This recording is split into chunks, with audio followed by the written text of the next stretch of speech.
Okay, hello. Hello.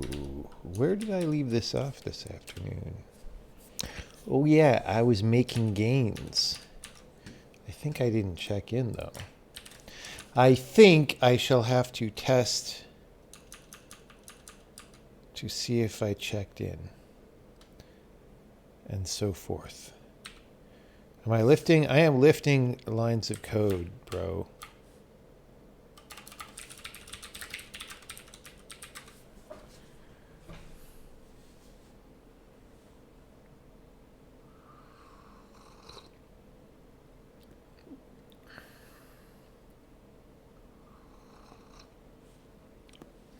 Workout routine, you're watching it. You're watching it.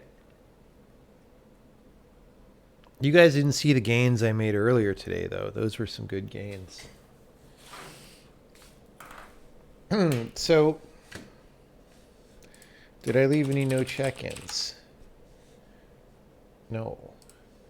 What did I do last? It was the string literal thing. Yep. String literals.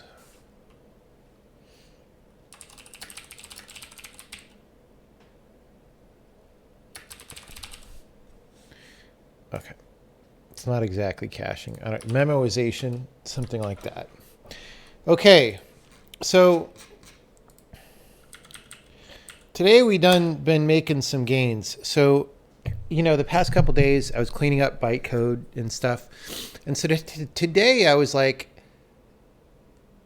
I have enough infrastructure to do some pre-optimization where like actual optimization of the bytecode would involve scanning over it, looking for exploitable patterns, putting those together and stuff. And that's time intensive. And that's things that you would toggle on or off. But I said, hey, what I could do is instead work on the generator and just make it better because now we have information in the data to make it better at generation time. And then debug builds will be cleaner, which will be great because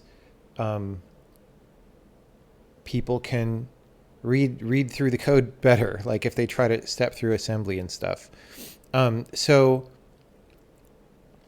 I was doing some of that. So right now we are outputting 403681 bytecode instructions for the Sokoban game, which is about 4 instructions per line. Earlier today, at the start of the day, the number of instructions was 436574.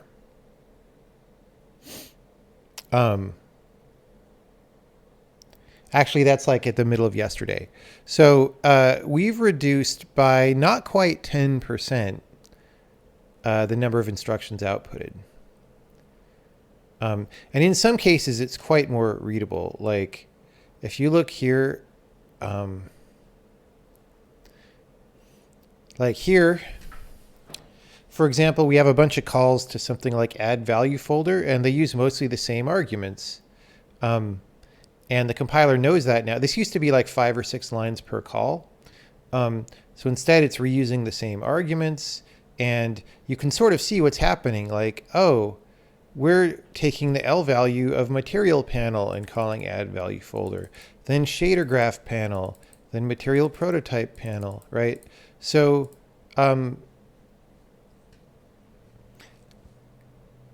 basically, you could sort of see what's happening. We might even go through later, and for local variables and stuff, we could add a comment that's like, V30 is the declaration of variable foo, but not right now. Anyway, so this is the main, I'll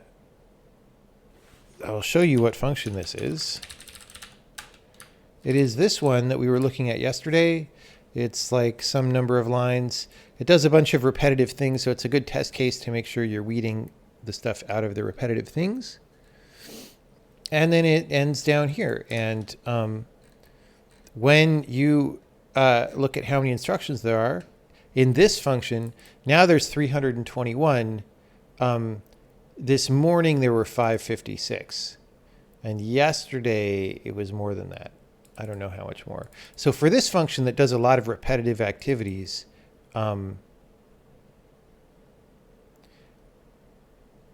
we've saved 230 out of 556, right? So that's like 40% or something. It's like very significant for a function like this one. So that's good. And that also means that other features like inlining and stuff later will have, those will all be faster because they'll have less stuff to do.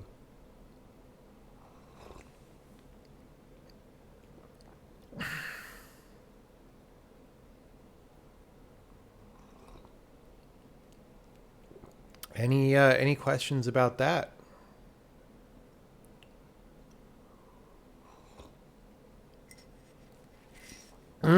It's pretty good. It's been a good couple days. It's been some gain making days. So I want to cache one more thing so I can show you. There's an instruction related to type information that we see here. So index TT. So anytime you fill out an any, which is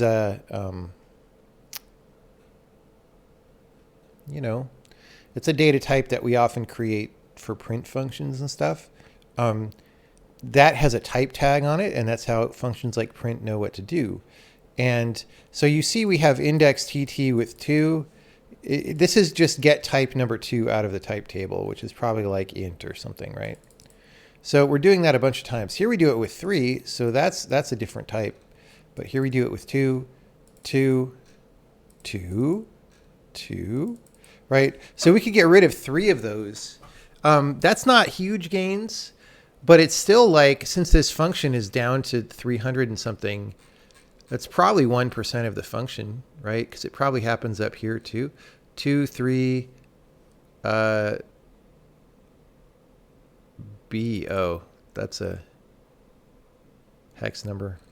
I was like, wait, what? I'm a little inconsistent here whether I print things out as hex or not.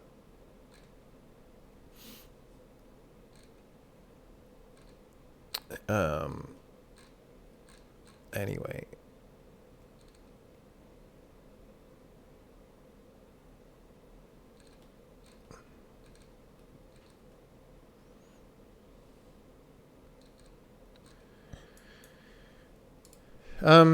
Then, if we want to enable the super juice,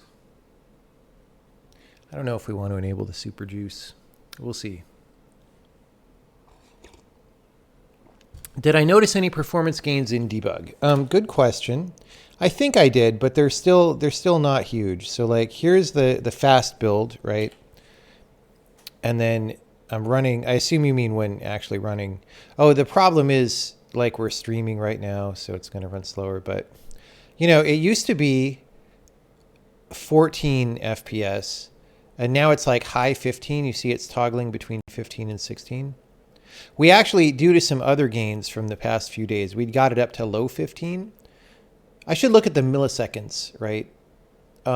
It's like 60, 61, something like that, 62. So it does seem a little bit faster, but I'm not being super scientific about that.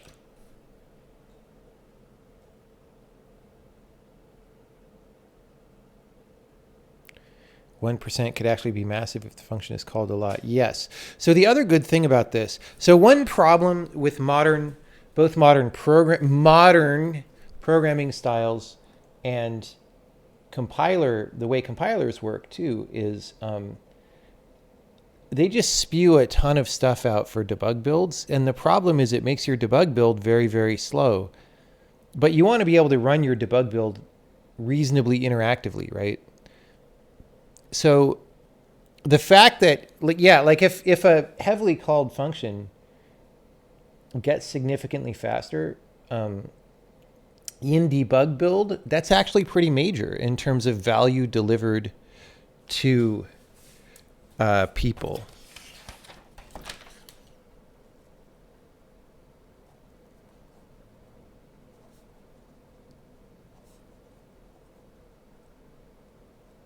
because not everything is a frickin' pig all the time, and they can just deal.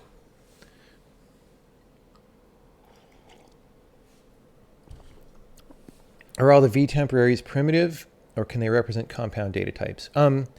They are all primitive types. So if you have like a struct, then the L value pointer to that struct might be in one of those V whatevers, but they're all 8 bytes max, right? Anything bigger than 8 bytes is compound.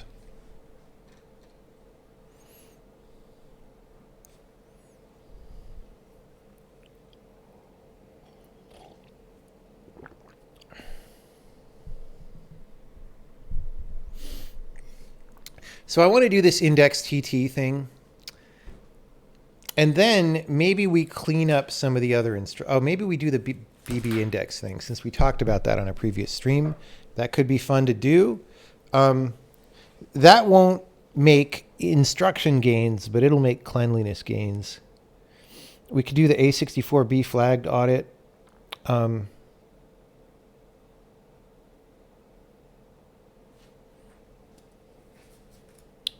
There's definitely things we can do.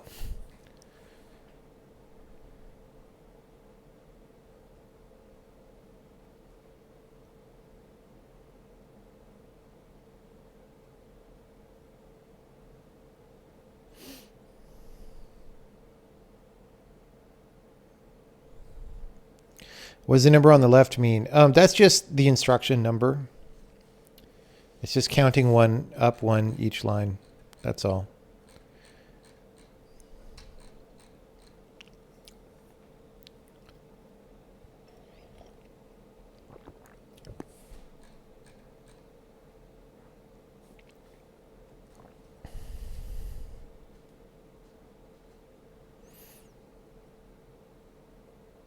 Yeah.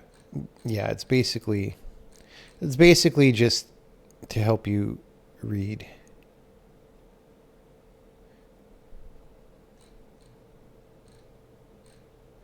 So top instruction 0, it starts at 0, counts up.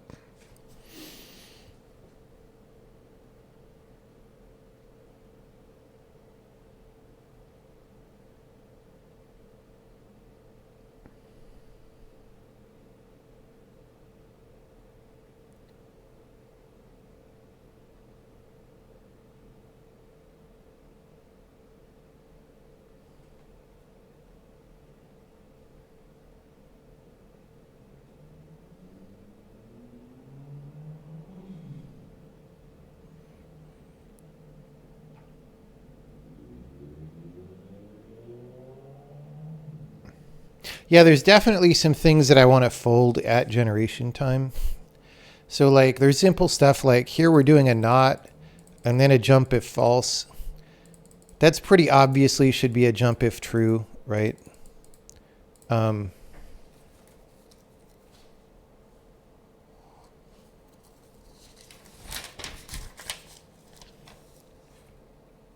But that could be part of the overhaul. Because generally I want to change the jump instruction again. So maybe when we do that, we'll take care of this.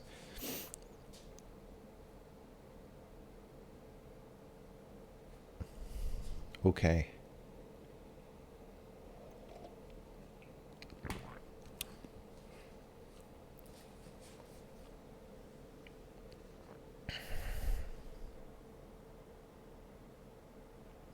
Why are we saying big 8?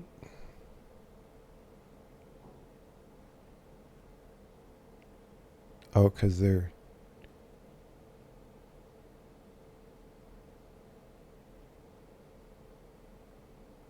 That's weird. What do I want to change about jump? Right now, so we made this jump true and jump false. They used to be 2 instructions, and we made it 1 instruction with a condition code for true and false. But really, if we want to be efficient about generating bytecode, you want all the condition codes to be puttable into jump. So right now, if you have an if statement and you say if A is greater than B, blah, we evaluate A greater than B to a bool, and then we test that Boolean in the if statement. Or no, right? So we evaluate that to a bool. That goes into a variable, right? And then that variable then gets evaluated by the if statement with a jump true or false, right? But all CPUs have like jump if greater, jump if less, and all these things, right? So what we would like is to just fold the condition into the jump, just like it is on CPUs, right? We want to map our jump bytecode closer to the capabilities of CPUs, right? Because this is another thing that a lot of modern compilers do is they say, well, we'll just reconstruct all that on the back end, right? So the front end, just the instructions are as simple as possible. And then on the back end, we put it all together. But the problem is you end up with a lot of spam, and it really increases the load on things. It makes things slow. The compiler doesn't always successfully reconstruct the information in a high quality way, and so forth. And so anything that we can do to avoid that is good. And so I think just putting the condition codes into jump is the right idea. I think we're going to want to make we're going to want a 1 argument jump, right? And then a 2 argument jump for the 2 registers. So we're going to add a jump instruction back. That's all.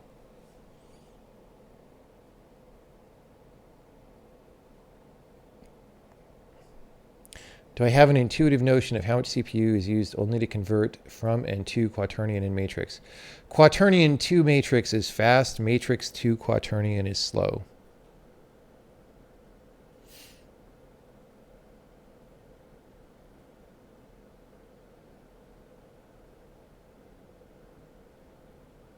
I mean, just look up functions that do it. You can see what the instructions are.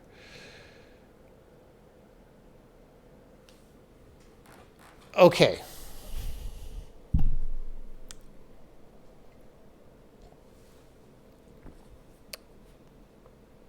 Will there be a jump to conclusions instruction?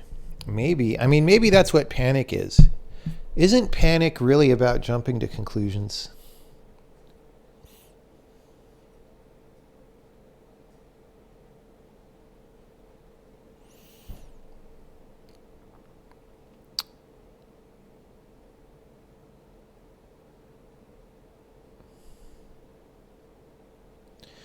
Would it be possible to have something like check that would analyze those instructions and show common optimization opportunities? Right now, the meta program does not get this information. And I'm not sure that's the right place for it, because the meta program can't really do anything about this. Really, just the compiler can. Although, once this kind of thing has stabilized, I could see adding some kind of output channel to the meta program that you could use to issue warnings or something, right? But I don't, in version 1 of the language, it's not like the meta program is going to be manipulating this intermediate representation and handing it back. At least I don't think so. It doesn't seem like that good of an idea. Although who knows, if we go nuts, maybe we'll do it. Something looks wrong here to me.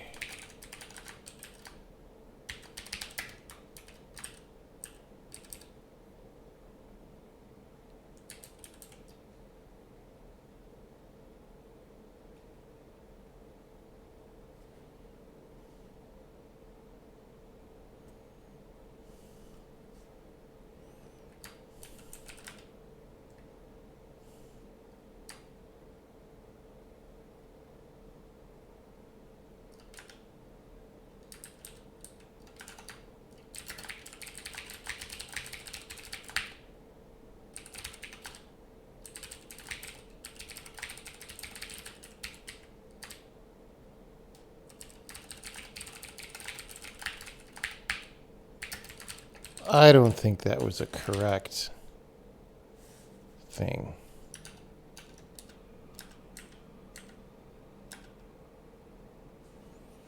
I think we were saying big where they weren't big.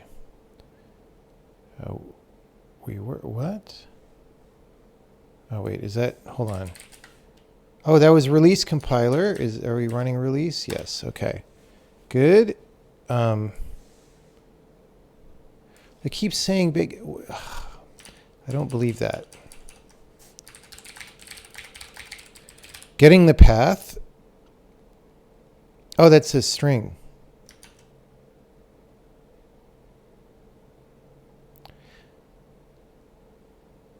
Oh, we're printing the offset. Why do we care about the offset? No, that's the size. What is going on? Oh. It's okay. I know what.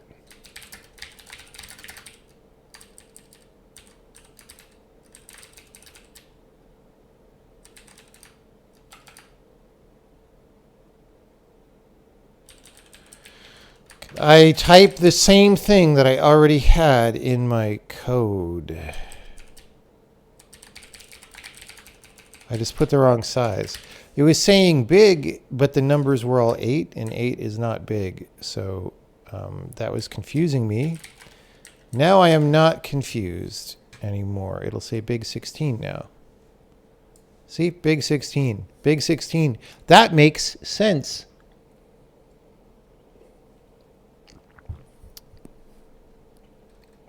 Okay, index TT. Index TC Tugger.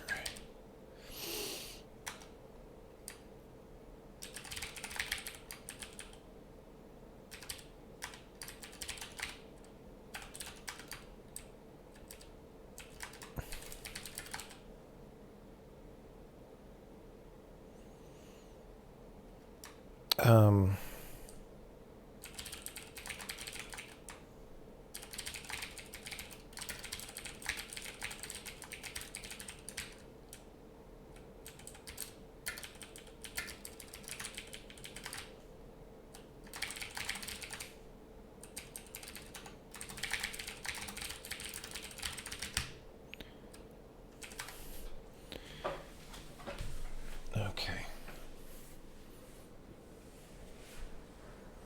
Oh, actually, that's not even.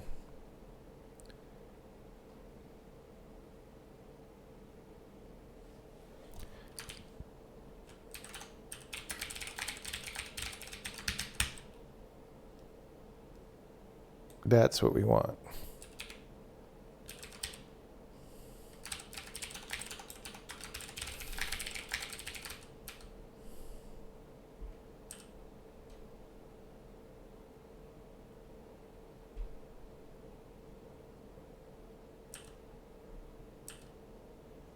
Okay.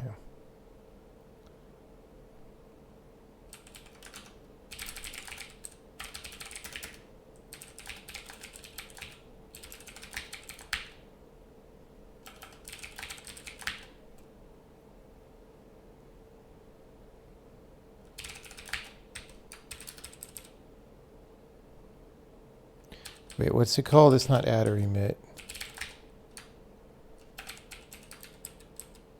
Find or add emitted.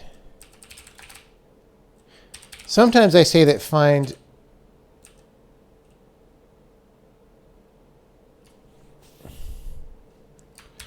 Sometimes I say find or add is not a good pattern.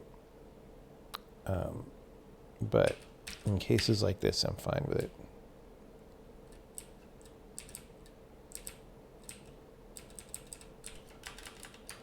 All right.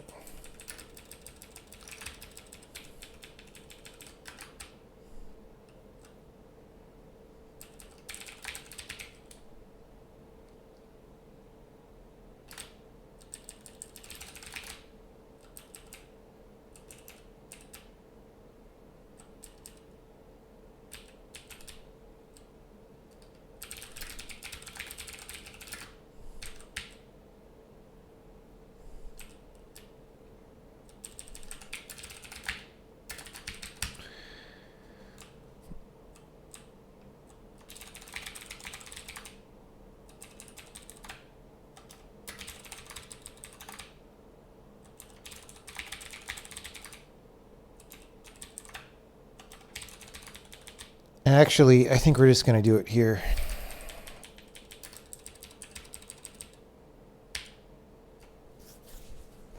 You know what? We're just going to do it straight up.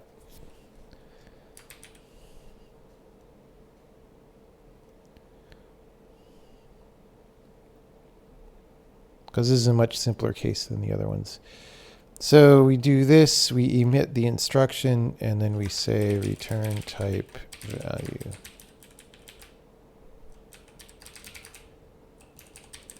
Say value.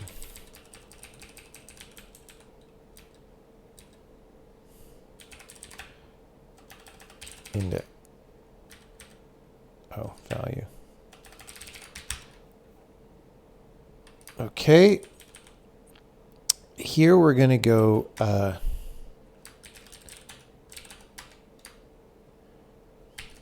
for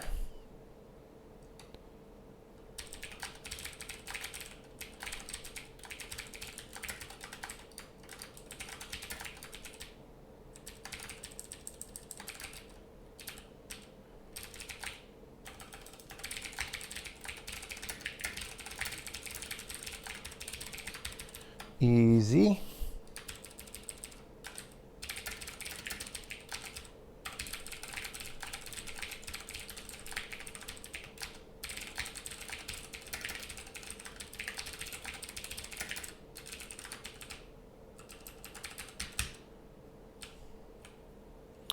Okay. Simple. Simple dimple. We need a BB.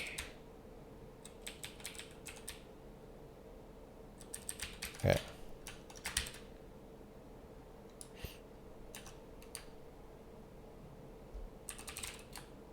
Oh.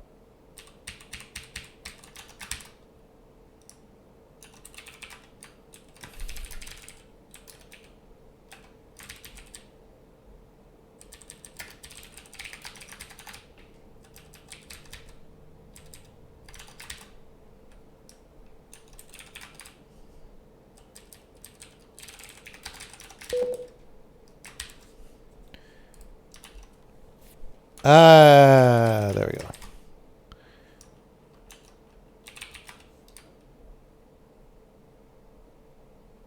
Not BB, entry. Okay.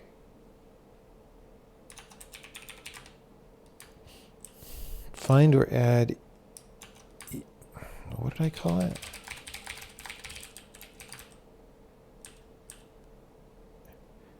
Emitted. Oh, find or add, not find. Guys, my brain is fried chicken. Someone in chat caught it.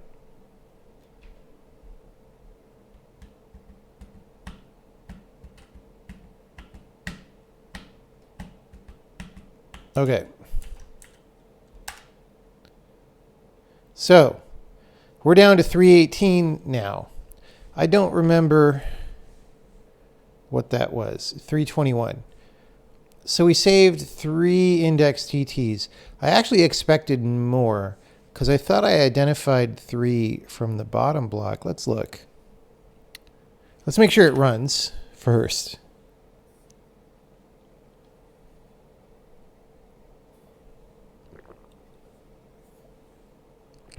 It does. Okay, so what's our total? Let me build a debug build because I don't expect this to be a big optimization, but in my heart, I'm hoping to get below 400,000. I don't think it will. I think we'll be at 403,525.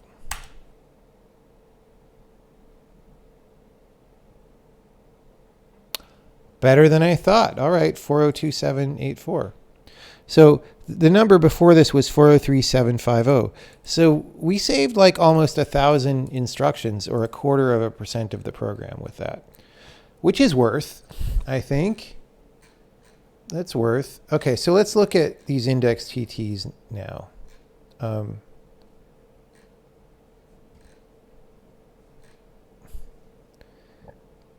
So there's an index TT with 2. There's one with 3. So we have a 3 and a 2. And then, so V140 is probably going to get used several times. Like it's getting used here. It's getting used there. And it's getting used there. So yeah, these are places where previously we would have made a new value number and a new index TT. By the way, that's a thing that is also decreasing. The number of value numbers we actually want to be as low as possible because it takes compiler resources to generate all these. So the fact that we're down to like 164 is pretty good.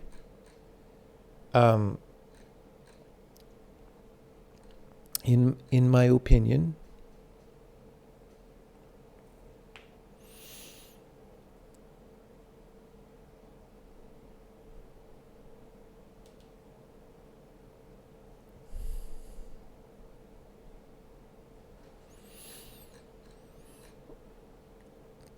So it looks like the index TT thing worked and we made some gains. They were not big gains, but 0.25% is good gains for like 20 minutes of work or whatever that was.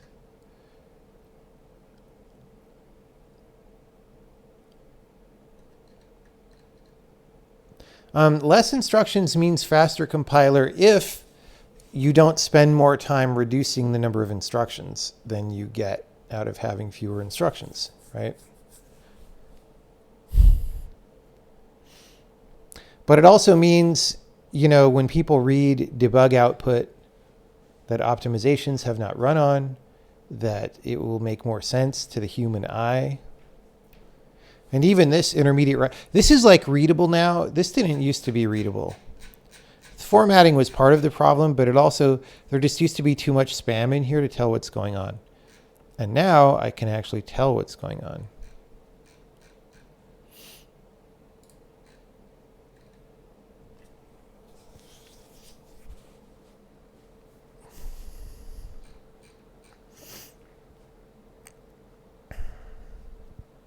There's lots of other gains we could get, though.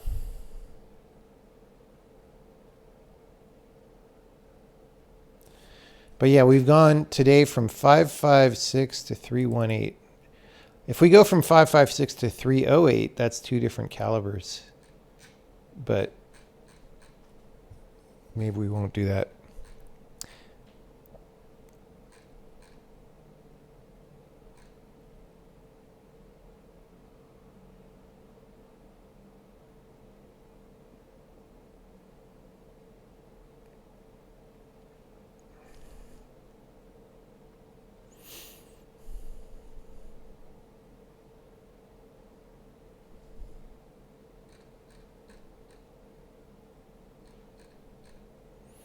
Okay. I don't see anything wrong. So I also don't see any no check-ins.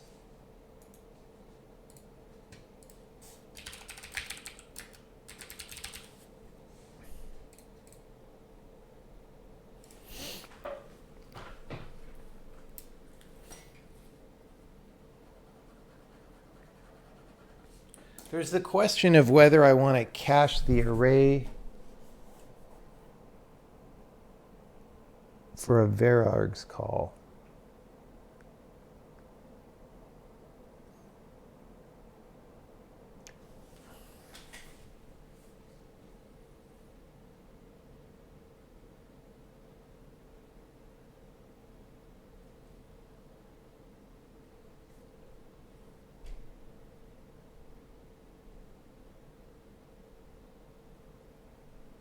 We could try it. So when we do varargs function calls,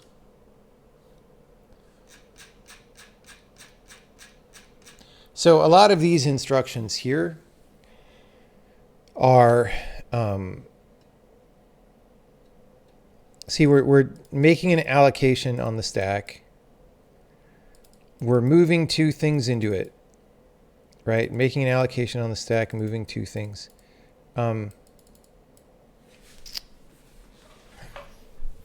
Actually, that's not It's probably not what those are. Hold on. Now, one of these is setting up a varargs array. And the other one is putting a thing into the array. Because we're calling print. And so there's at least... we could at least get rid of allocating the array.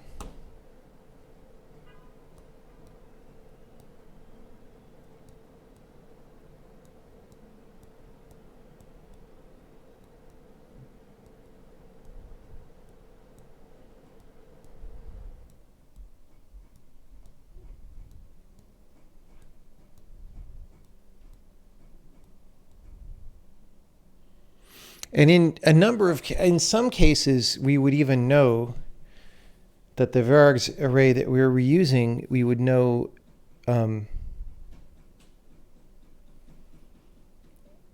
what count we put into it.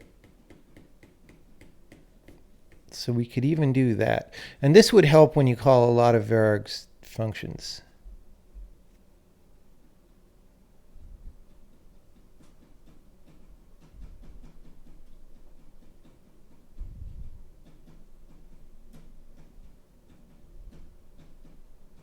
I got 545 too. Was that yesterday?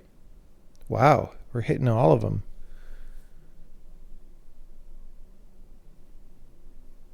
I guess 556 to 545 is an easy transition. 308, that takes more effort. Can we get to 300?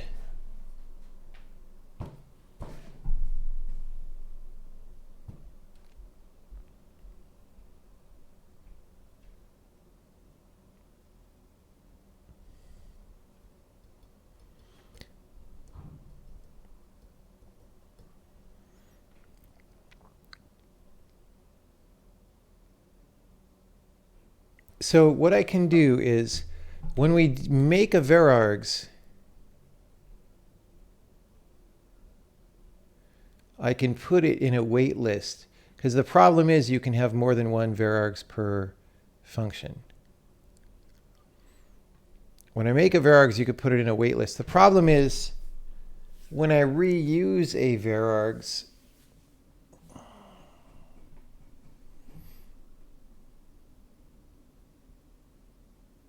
it would need to come off and go back in the wait list.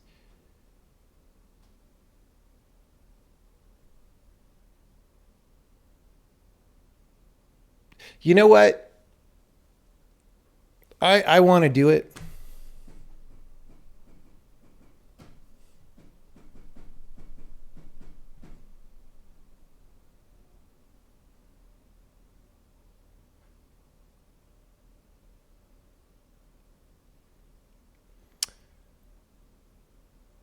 I want to do it. This might be silly and over complex. All right.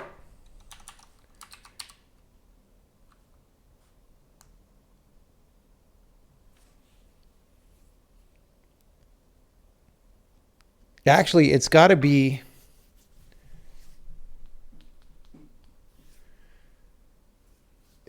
on the call itself.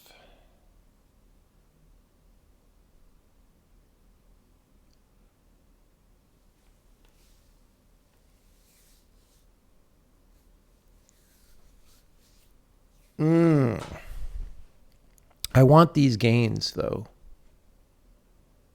You know?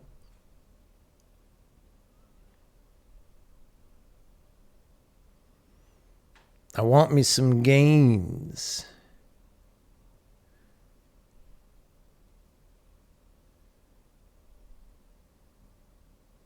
So we're going to do it. So, okay, so multiple problems. One, if I'm doing a call and one of the arguments is another call, we're going to have to test these things. If I'm doing a call and one of the arguments is another call, then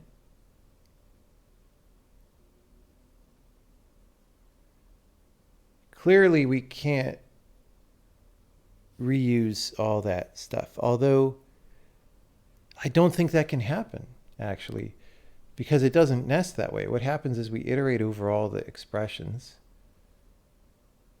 and then we do the call.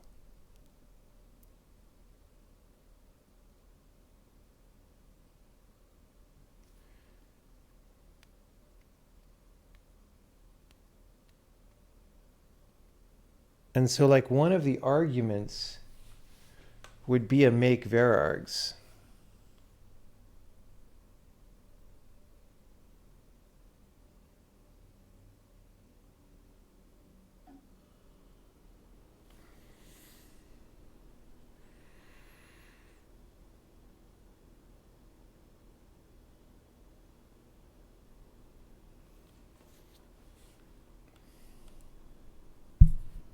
Okay, wait. We would be in emit hardened procedure call. We would iterate over all the arguments. We would put the things there.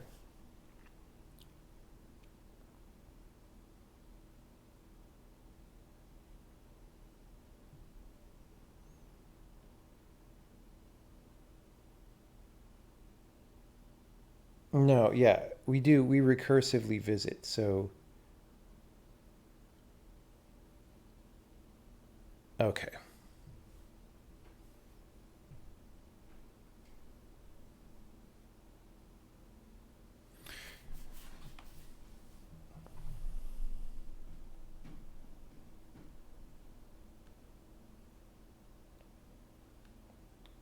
There's all sorts of problems. We're going to do this, but it could end in tears. There's problems like the basic block where we generate the make var args might not be the same one that we're in at the end of the call, because one of the arguments could introduce branching.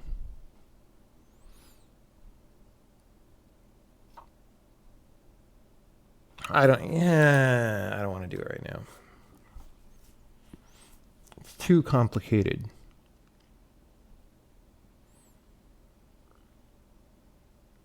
That said, there would be gains.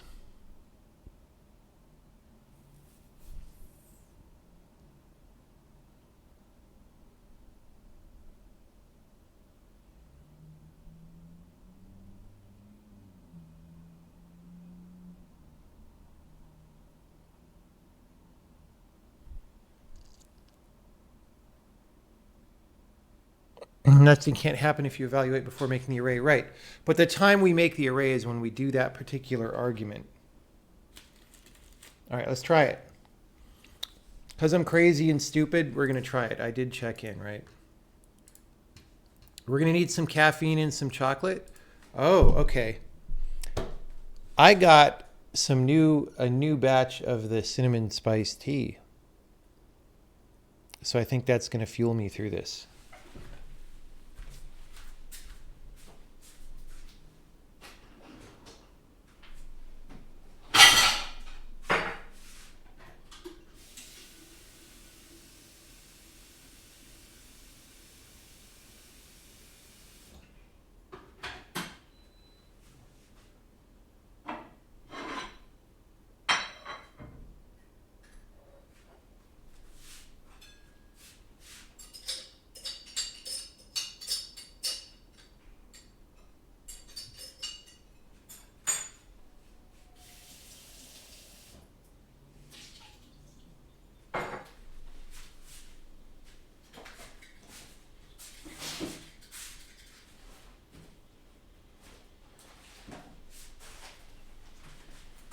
Oh, you know what else we got in the mail today?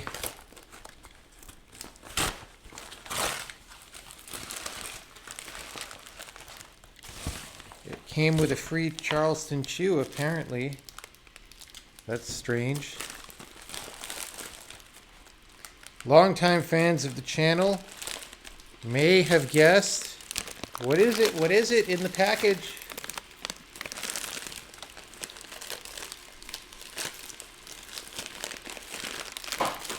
What is it? Poppin' Nuts Cinnamon Roasted Almonds.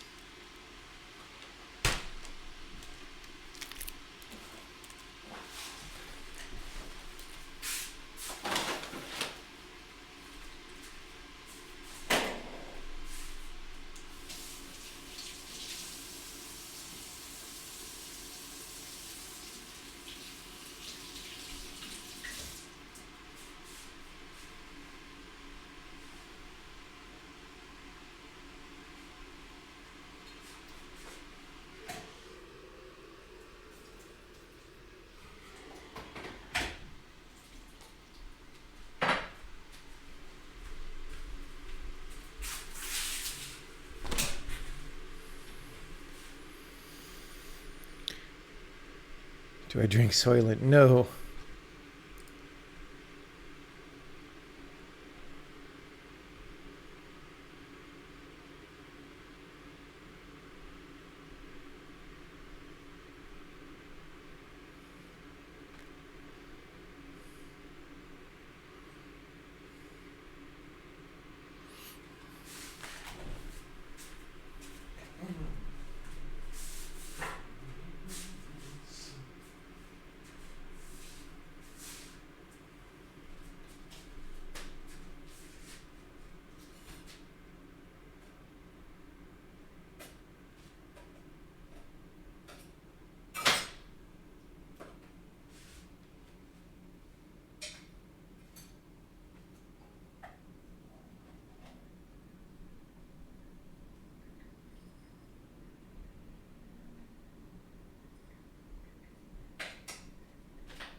All right, we got the good stuff.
Oh, there are actually two things we can cache this way.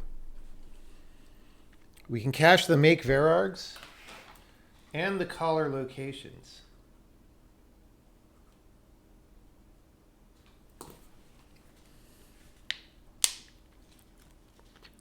Which is great.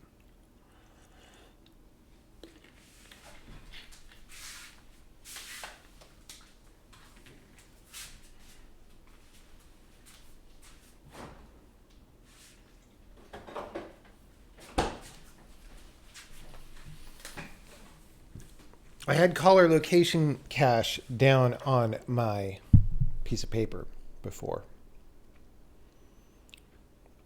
I'm ready to make gains. Okay.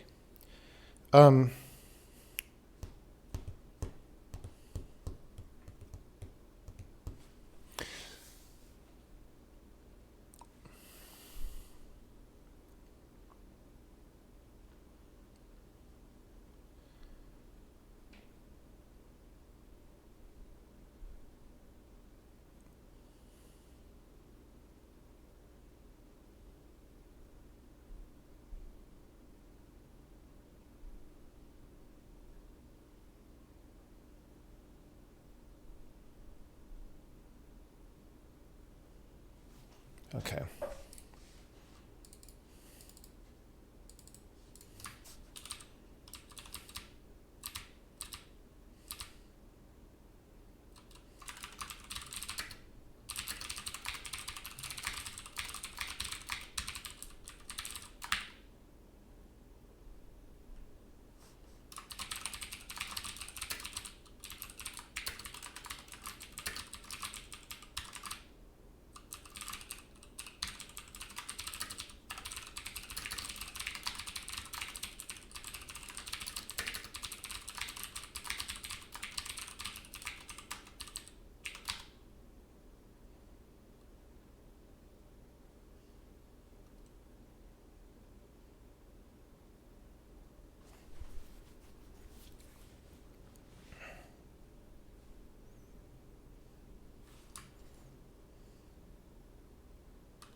Okay.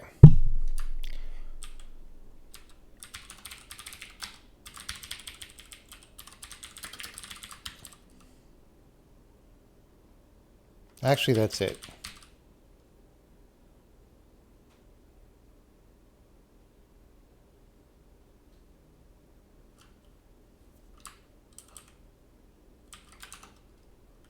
Mm.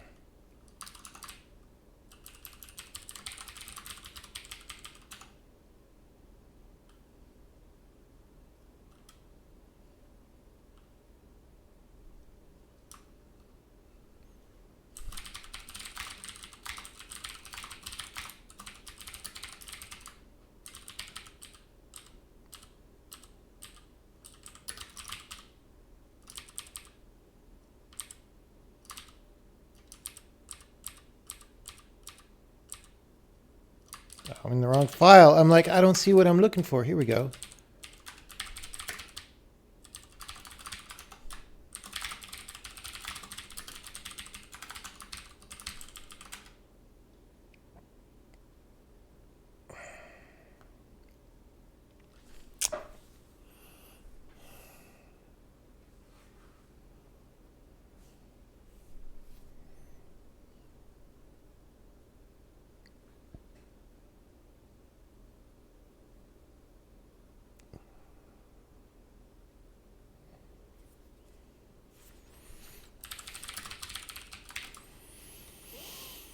Um,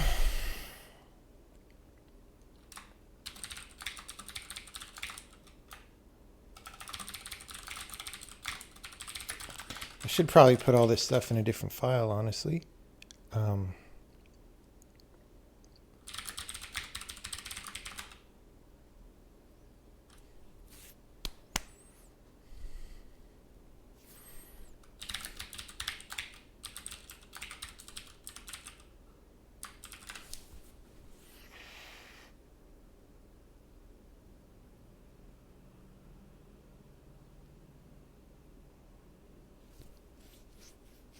yeah. Okay.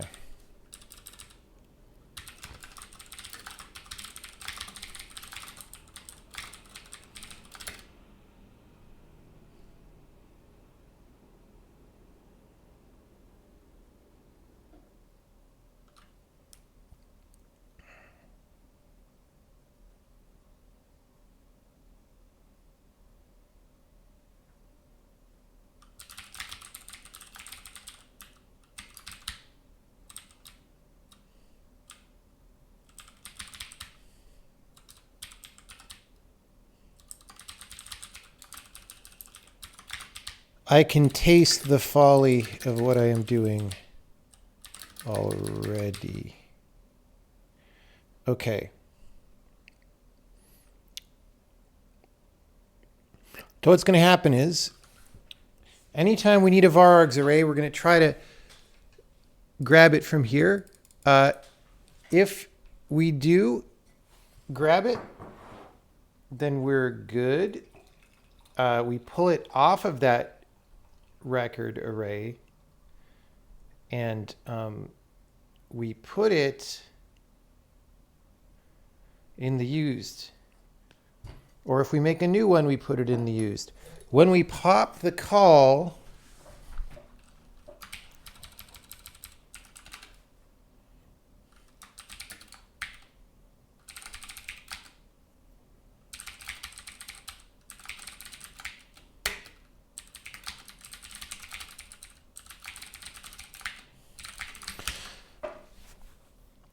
we put all the used arrays in the available.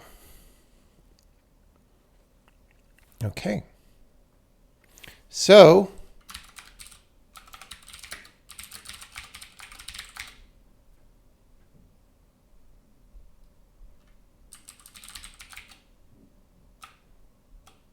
find or emit varargs array.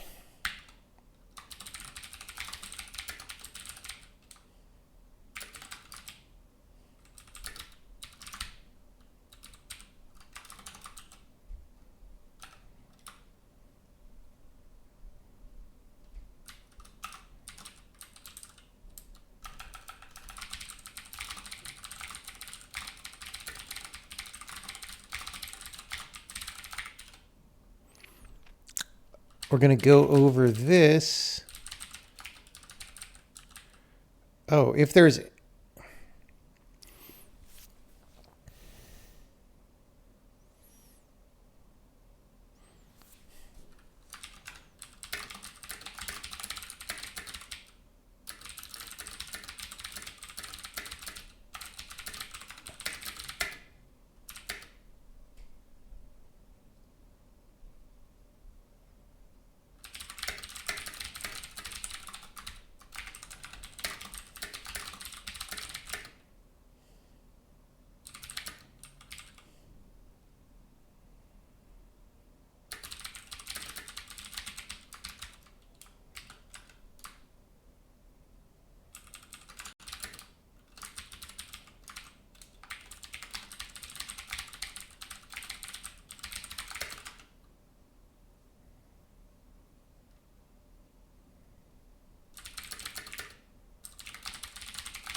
okay.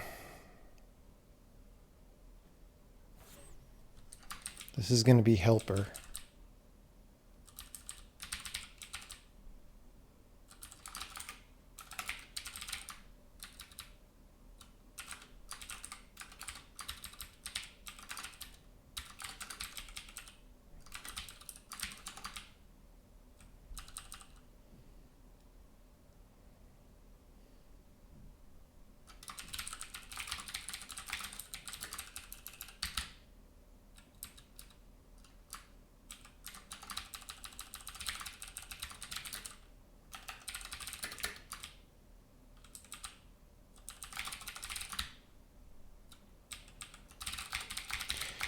So whatever we do, we are then going to put that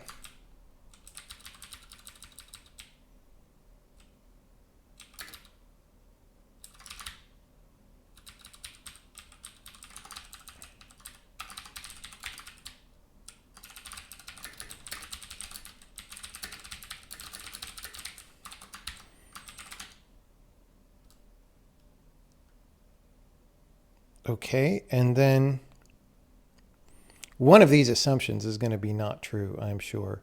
So we peek. We have a varargs record and a call. We're going to get more specific. Okay, so call record arrow used varargs arrays dot add varargs record return varargs record dot value number. Okay. Wait.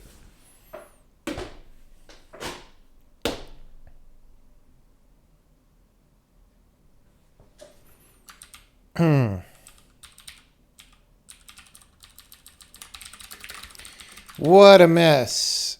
Okay.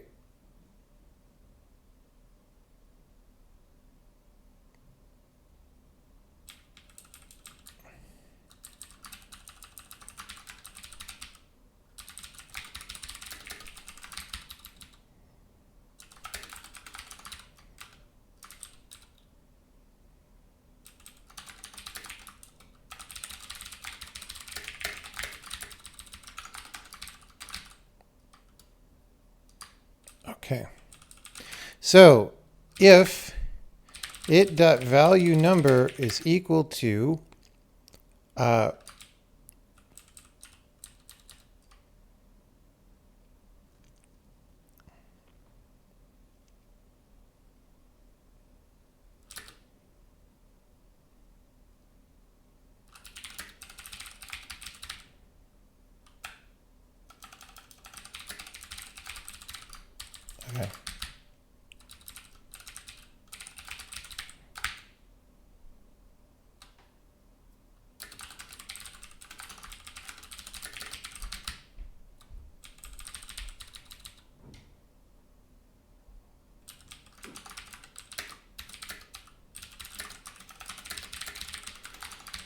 Okay, this is all very good.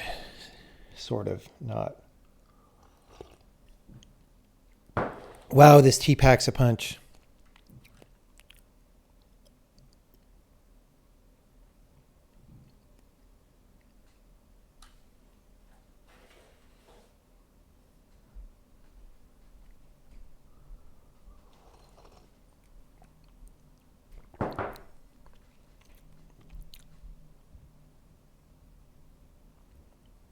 Like all of these Java is faster than C things, those have been around for decades and they're all bullshit. Just don't even bother reading them. They're stupid. All right.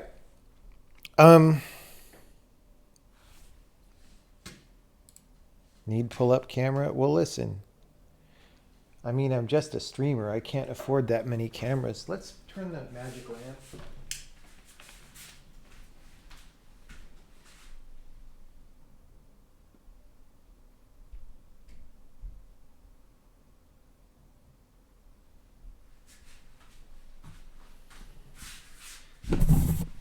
Magic lamp looks so nice.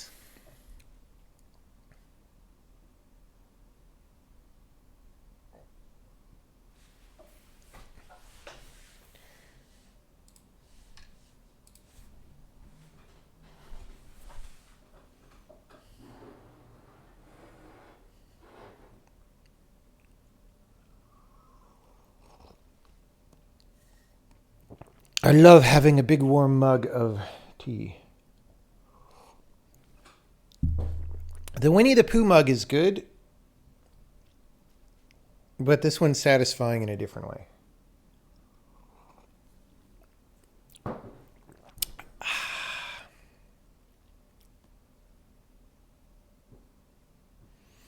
Okay. Find or emit vargs array helper. Where was I?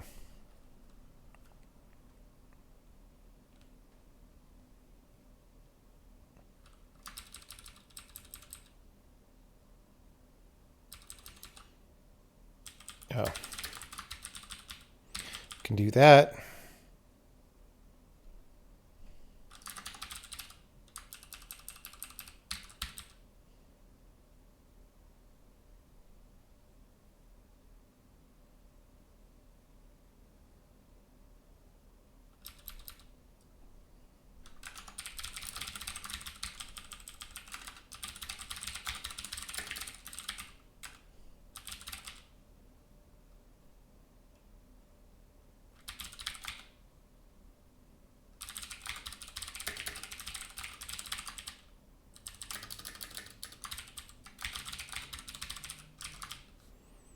I already made several mistakes.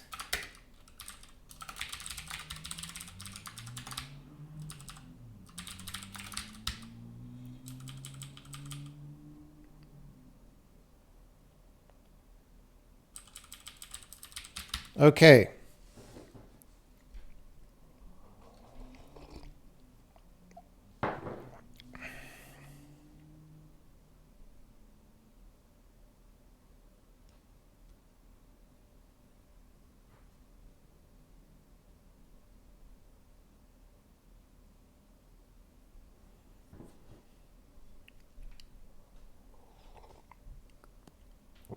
The GC is mostly happening as a parallel operation these days. Doesn't even make sense. It's like, okay, that means you can't use those cores.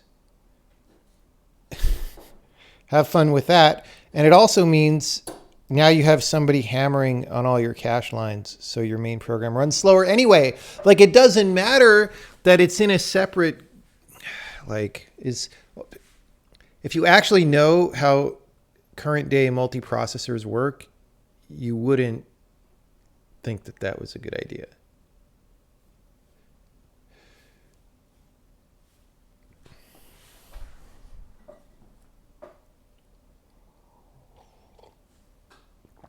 Okay.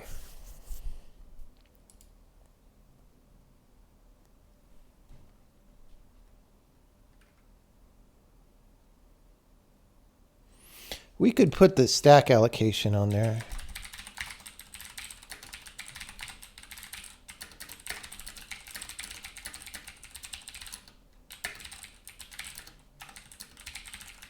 Informational purposes. Okay, so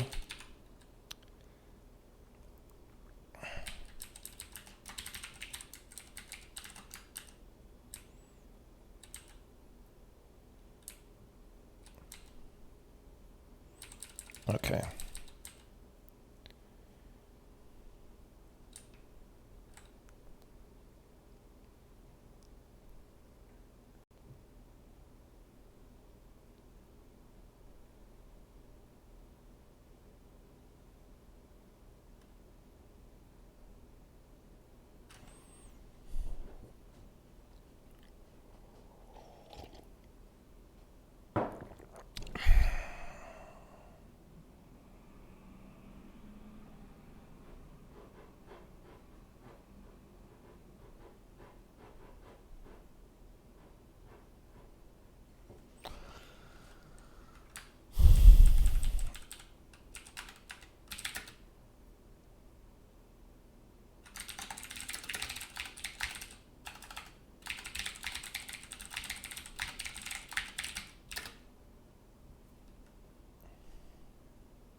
Oh, it's not the count value number. It's actually the desired count.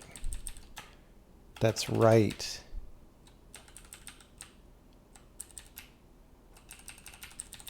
Holy crap.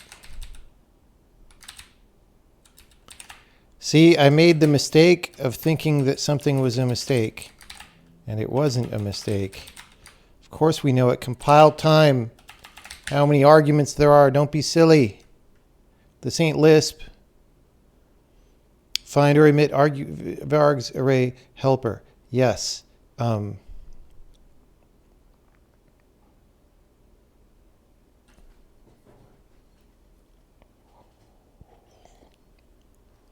think I should turn off all the lights so that we get maximum lamp power.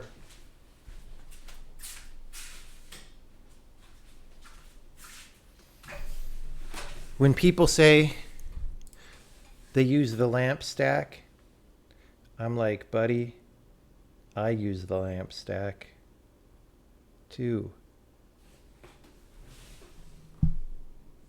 Okay.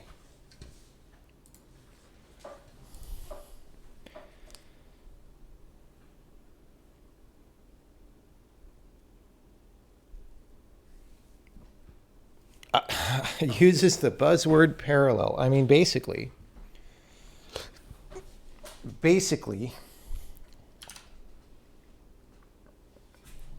how are you people enjoying the lamp stack? All right. Now,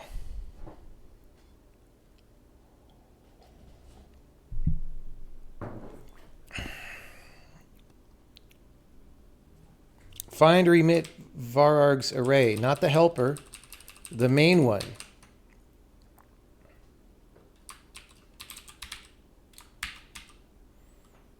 Okay.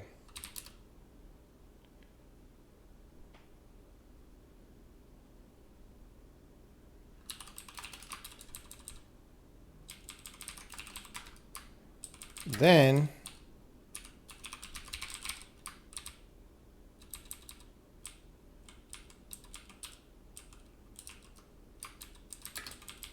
this is going to go here.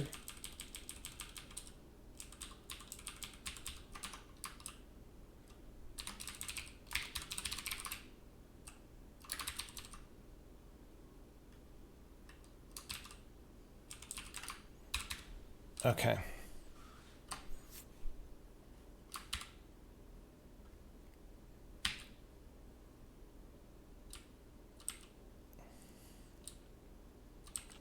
We do this data pointer register stuff. We're not going to do this.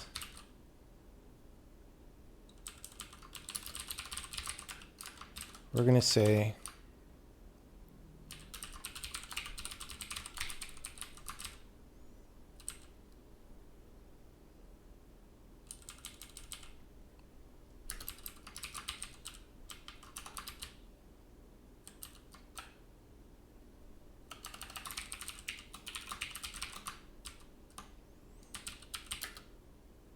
And then we're going to say, oh, this is going to go in the other place. Hold on. What we want to put here is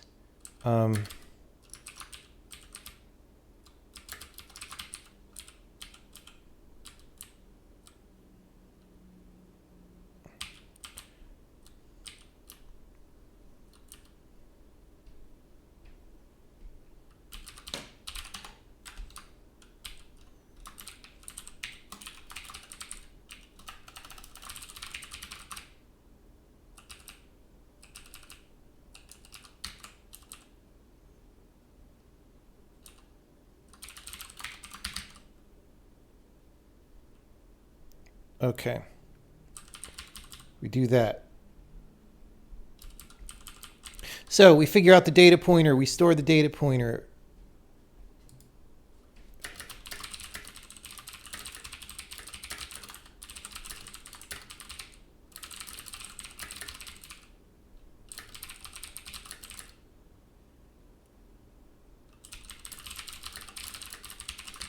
Okay. Find or emit vararg's array.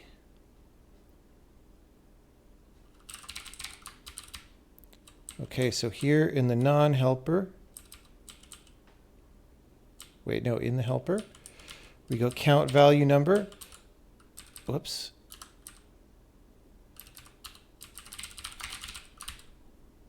We go linear allocate. We go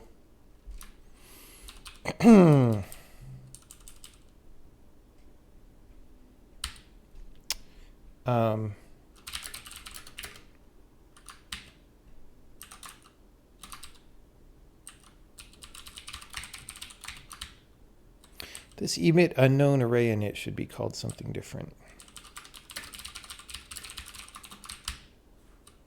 Okay. So we're going to do, yeah.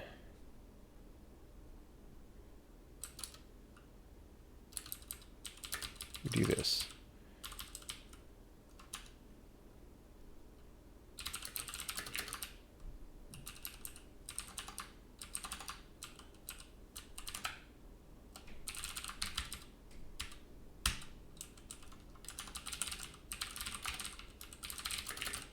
We do that, we do that, we do that, and then we return it, and there we go. Okay, I'm going to make sure this compiles, which it won't. Now I'm still not calling the push or pop that we did. So this push pop, it is not calling.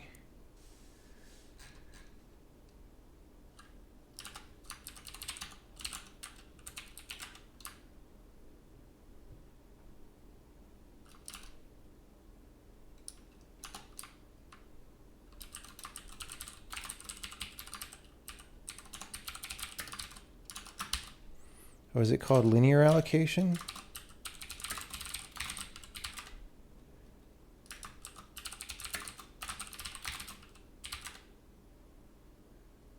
Yeah.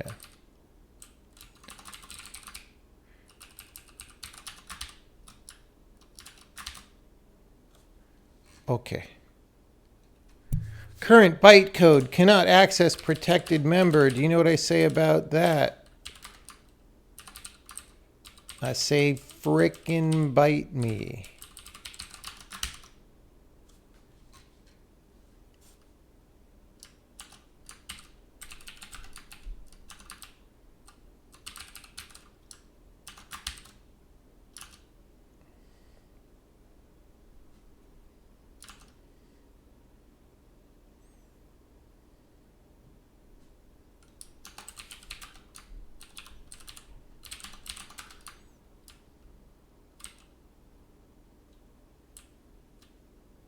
I never put this thing on there.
So if it gets too complicated, we might try it that way.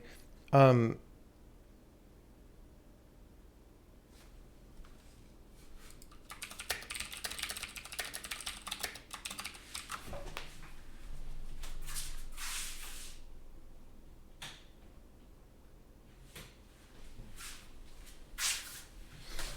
okay. Okay. So,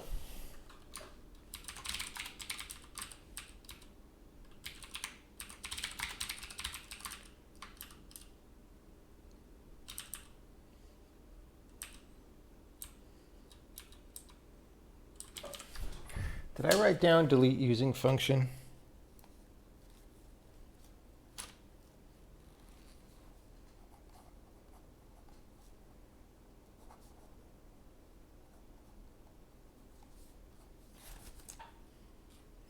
That'll be our reward tonight, along with a chai truce.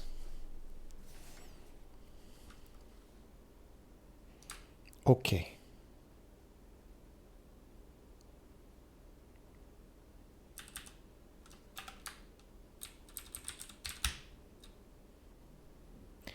I am emitting a hardened procedure call.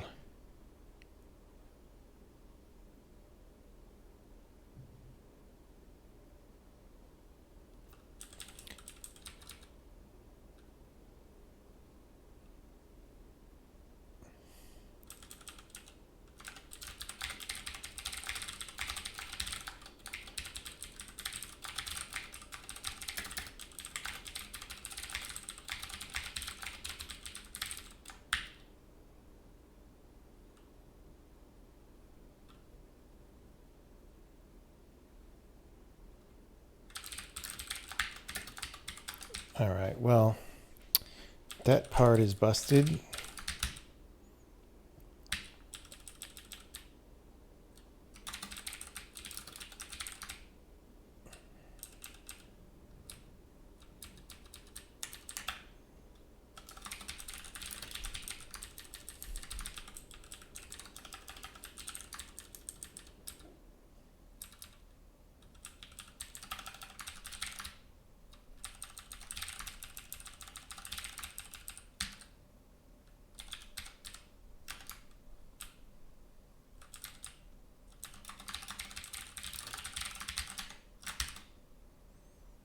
BB2. BB2 did not show up to the party.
It's called available varargs arrays.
BB2 is a slacker.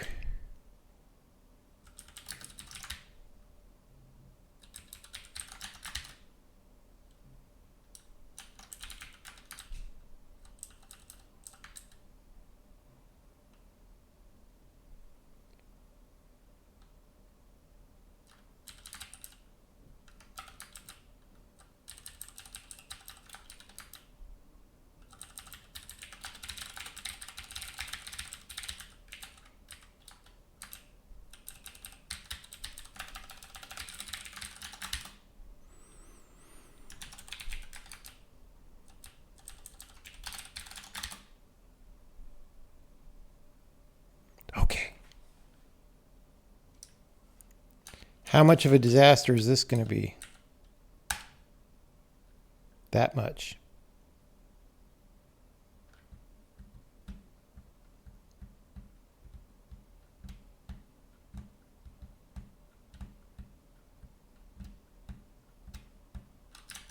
Did we not add in the push?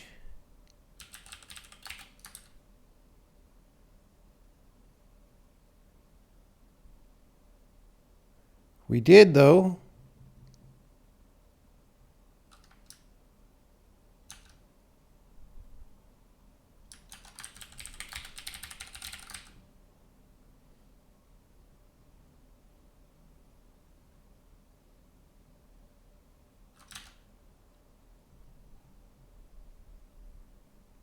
What?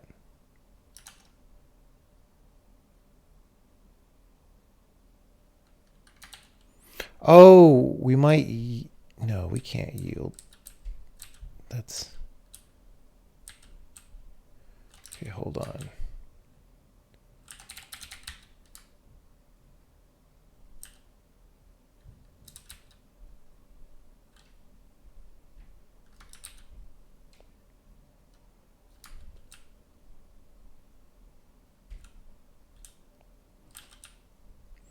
You know what? We'll even move these down to where they really should go.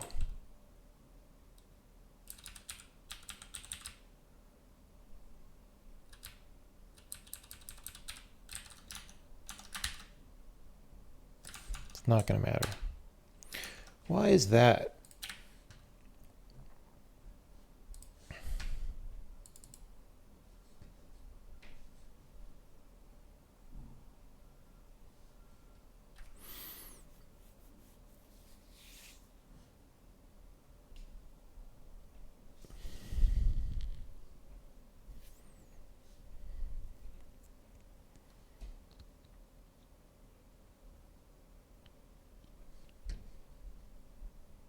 Wait, why are we deferring? We didn't want to defer.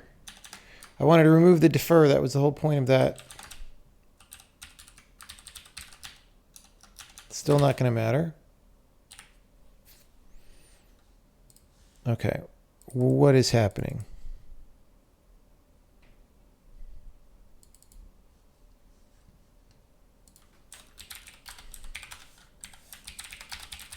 Line 222 of simple string.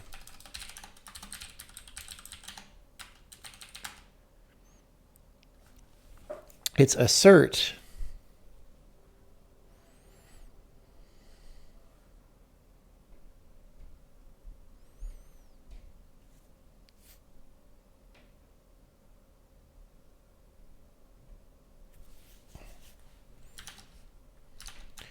Squeeze me.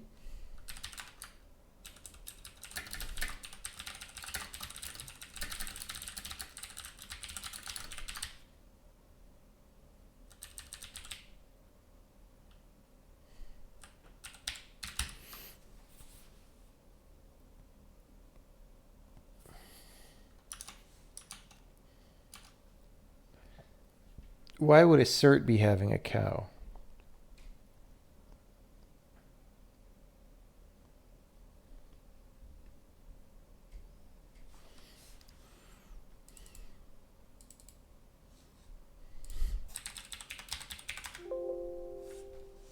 Fuck you. Hate Visual Studio. Just shut up, guys. All right, so...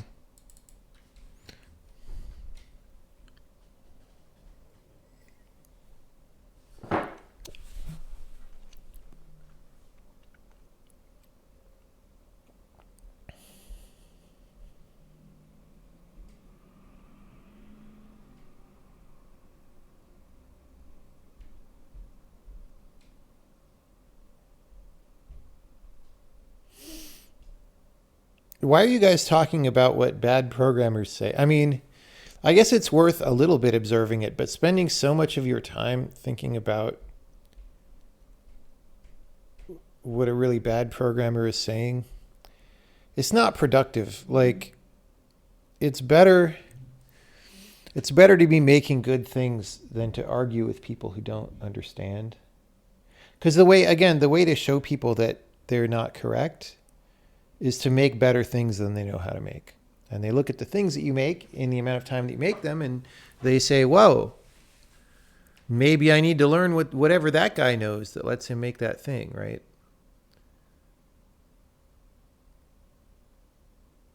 All right, it's a little too dark in here for me with too much lamp power. Let's try some light.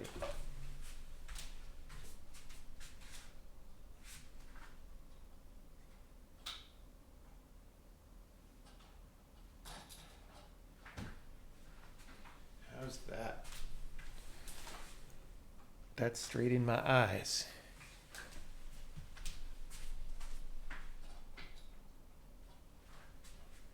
Try aiming it up for some bounce light.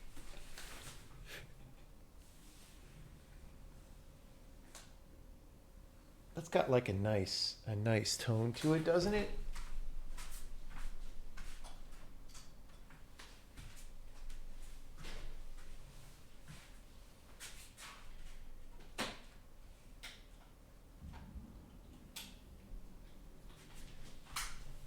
We got bounce light coming off the ceiling.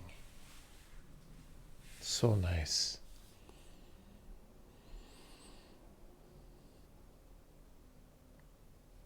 So nice.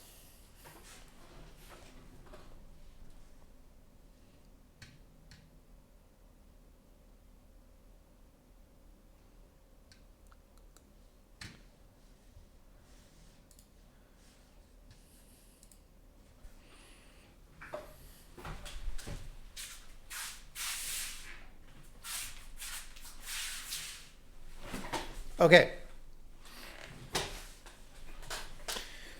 Now, what do? We look at. So,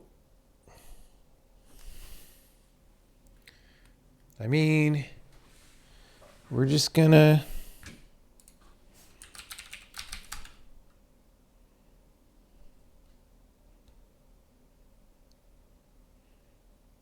Oh, remember what I said about possibly being in a different basic block? That's what happened. Remember, I was looking at this assert and I was like, what the hell? Why would assert cause a problem?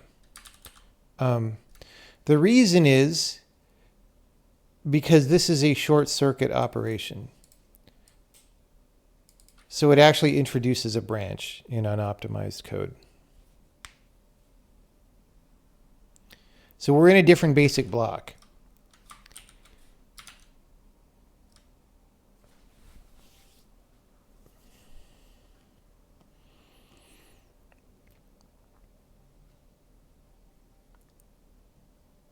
So I think that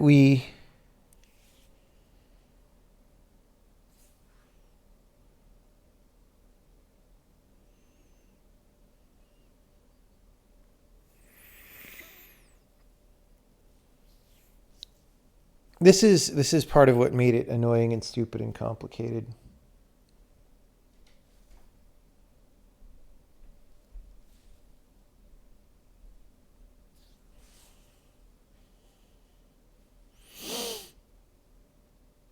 Okay, mystery solved.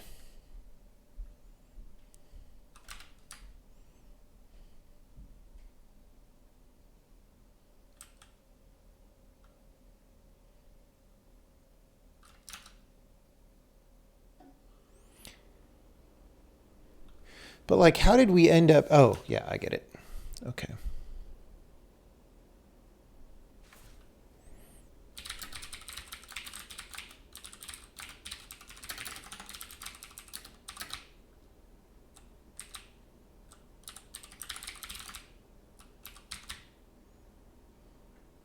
So what we're going to do is we're going to pass this.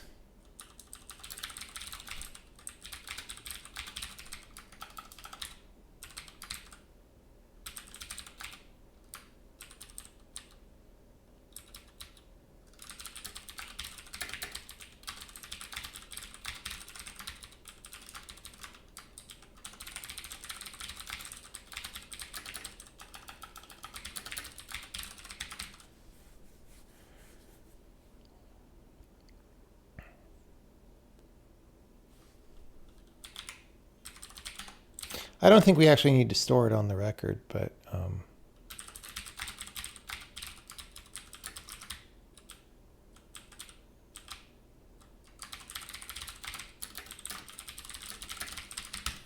okay.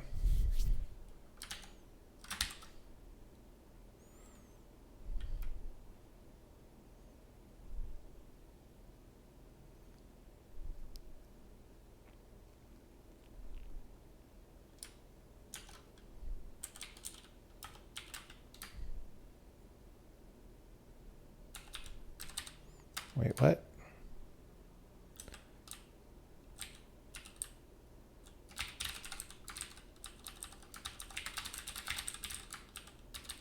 No use introducing a temporary for that.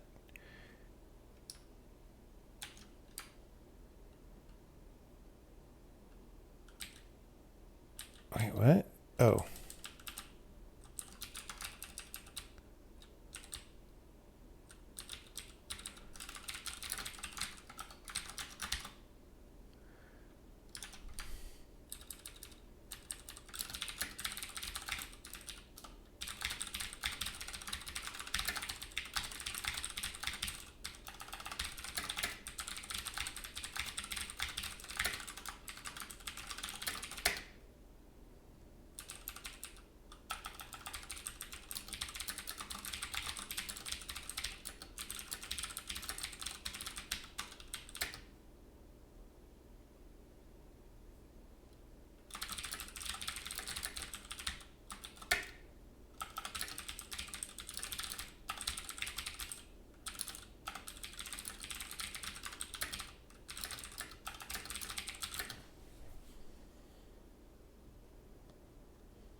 Okay. Problem number 1 out of 745.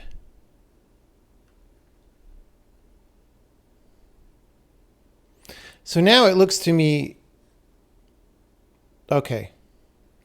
You know what I forgot to do? I was just thinking this right when I ran it. So we had this desired count thing. And in cases where we find one with the desired count, it is true that we should not have to write the count. But if we do need to write the count, we need to write the count. Okay.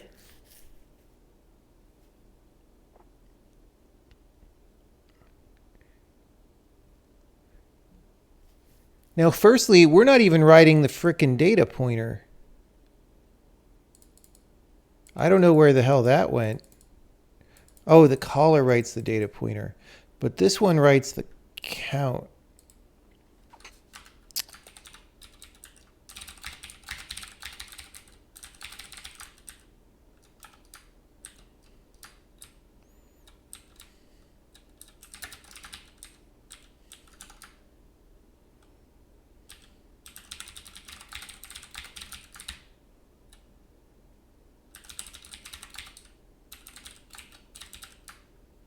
Yeah. So we need to set up the count. Oh, no, we did that. Count value number. We just need to store count value number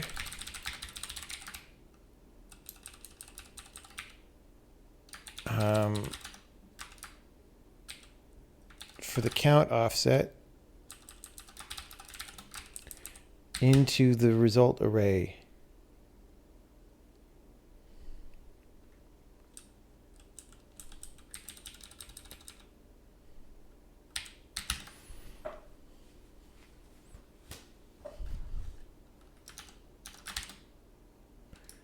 Instruction.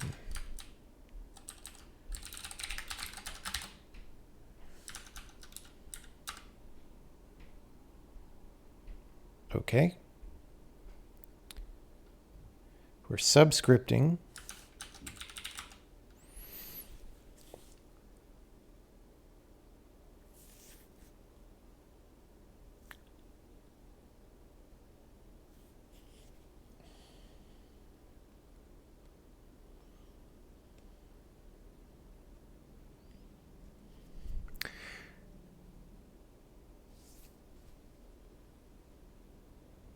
So like,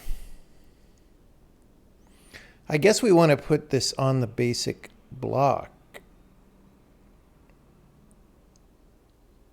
actually. In which case, do we even need this emit procedure stack?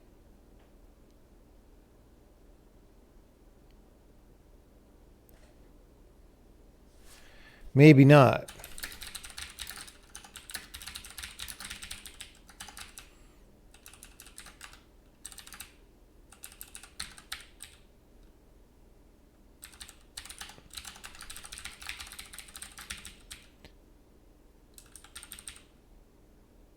No, we totally don't need it. Okay.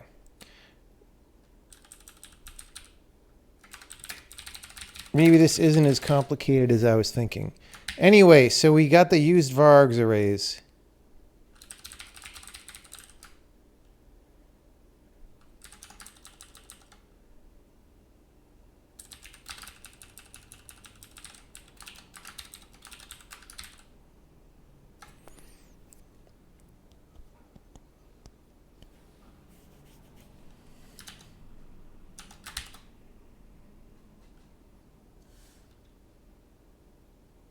I feel less bad about this if I could simplify it. First, we got to get it working. Oh, goodness.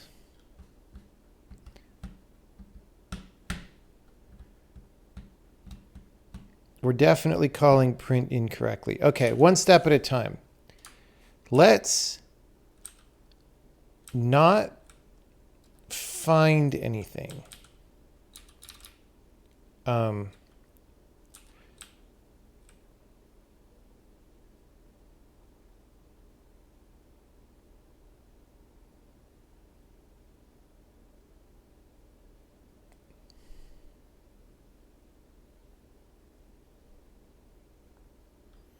Oh, we need to write the count. Okay.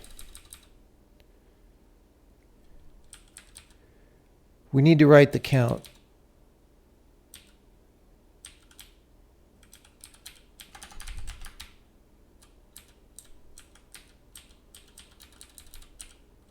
And we need to set result. Oh my God, so many mistakes.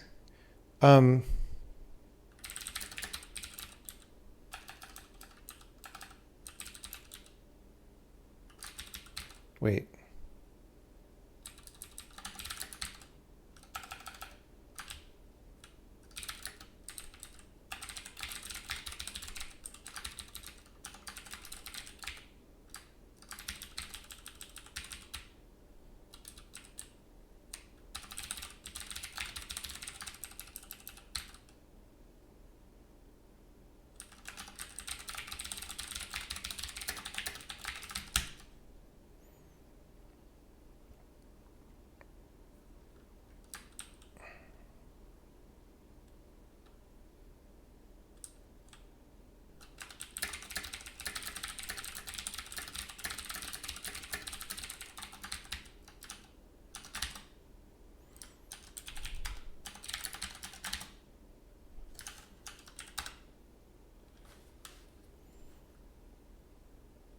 Hey, everybody.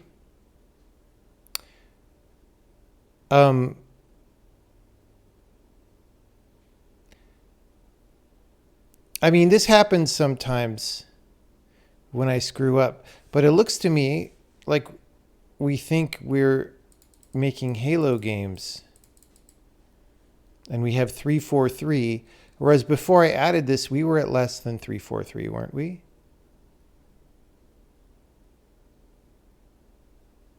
Oh, we were at 3.5 something, weren't we? Okay, hold on. Hold on.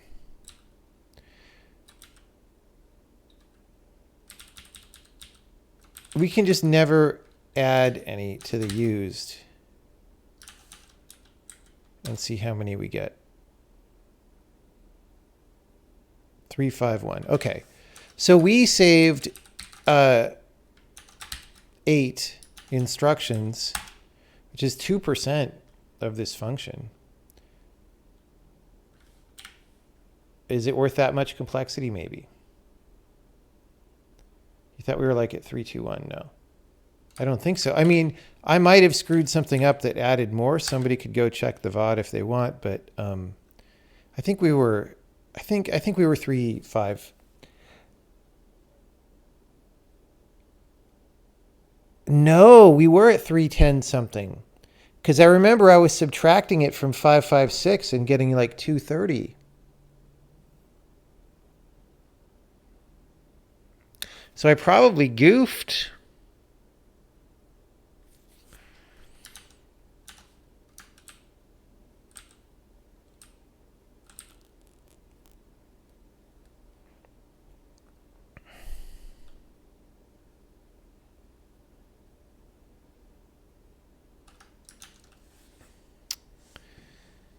I feel like I would have noticed 321, but maybe not.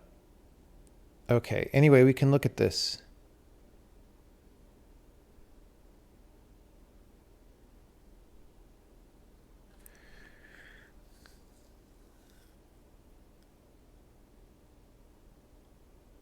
We could look at some calls to print or something.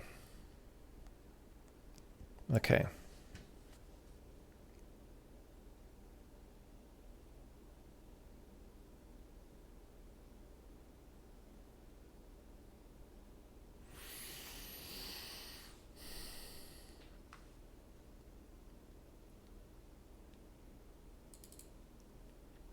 I mean, this is definitely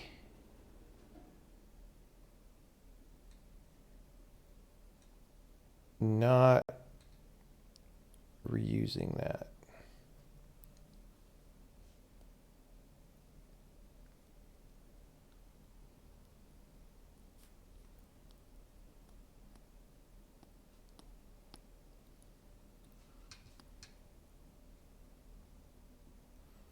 Oh, that's a string in it.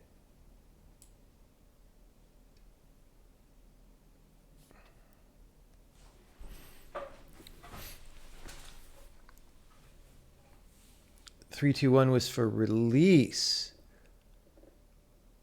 Oh, right. Let's see. I still haven't rebuilt the release compiler. 318 is where we currently are at release.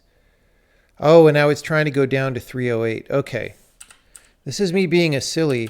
If we build release of the current thing, we could compare that to the 318.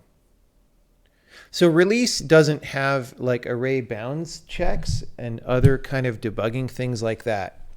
So it has fewer instructions.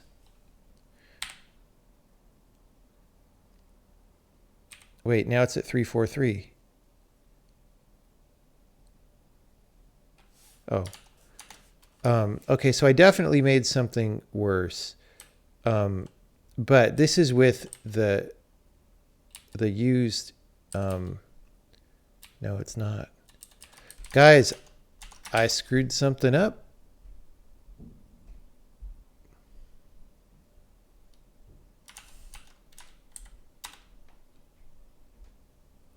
Three, five, one. So.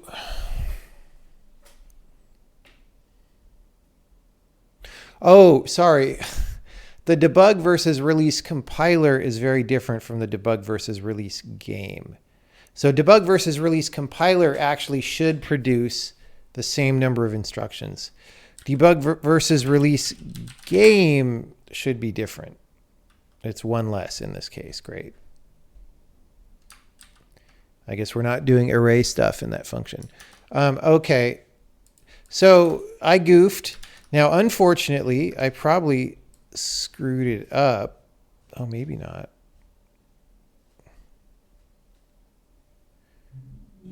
Three, 4, 3. That was a debug build. 3, 5, 1. If we have a 3, no, it's all off scroll back. See, if I was not a maroon,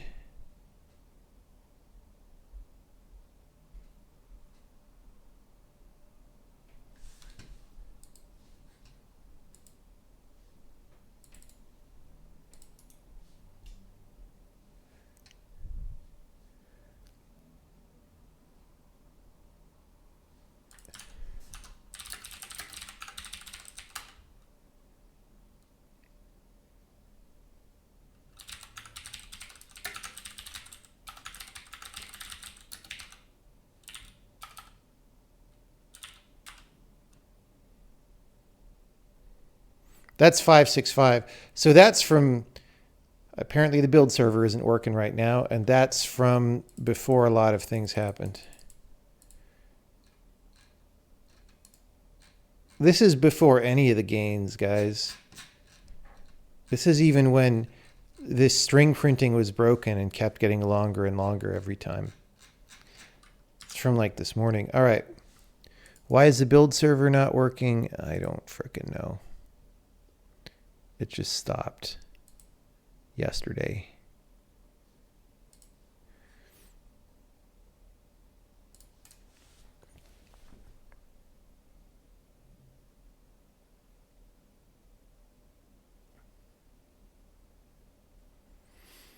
Okay, so I get to figure out without being able to diff what was the screw up. Or actually, we should be able to diff because it's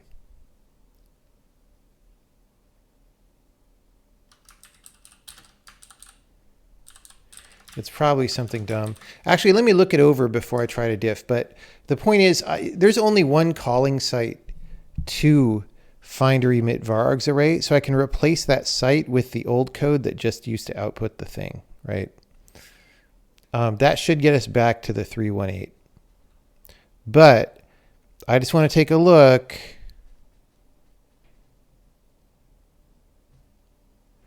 Oh, are we still doing this down? Let me just look at the caller.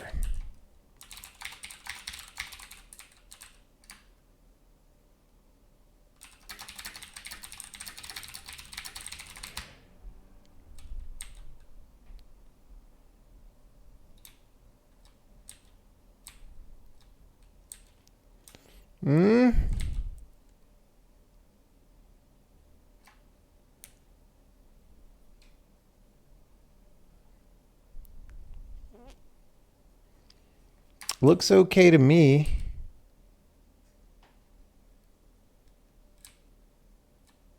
Here, which means the problem would be above.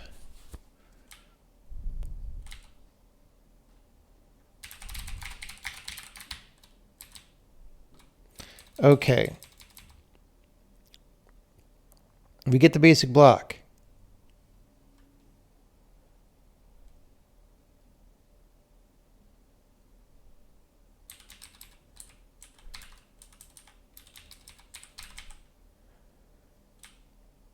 We return the record value number. Okay.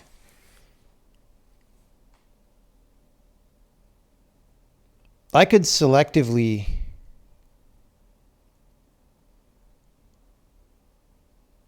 eliminate pieces somehow. Anyway, so we linear allocate. We allocate output register. We take the L value. We put the value number. We put the count.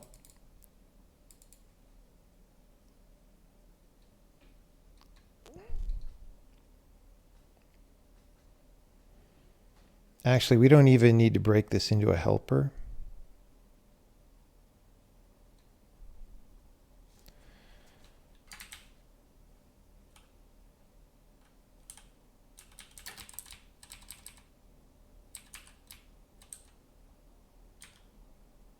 I went too far.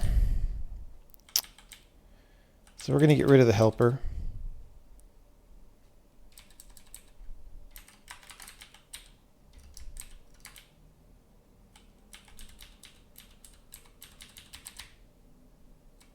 Okay.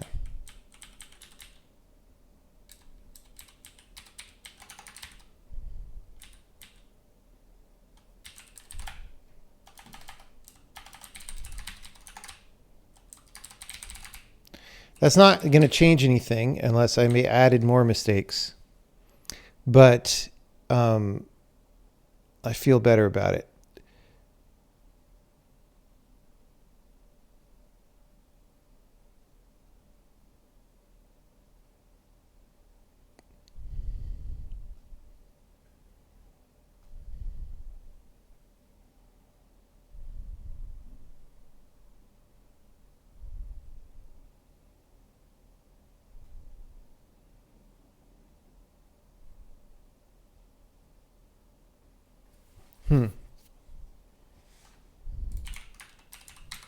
Let's change this. It's again not going to change anything.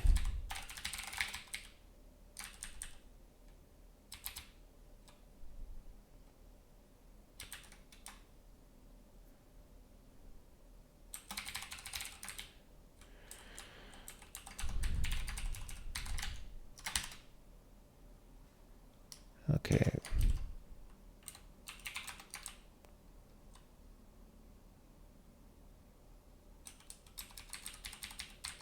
We doubled up on the BB2s.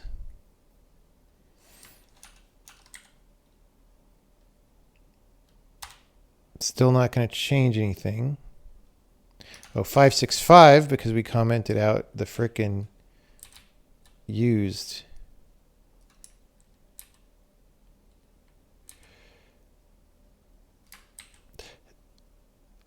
Actually,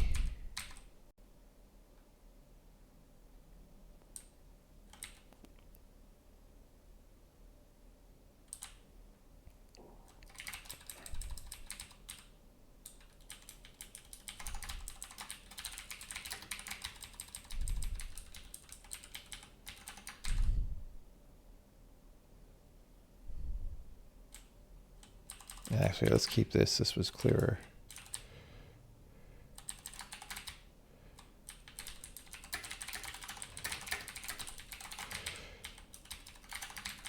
Okay. Oh.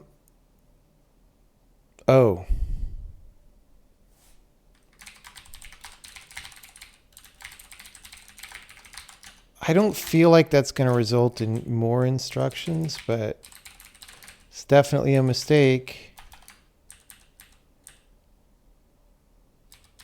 Wait, how were we at 565? Oh, because that was... Okay.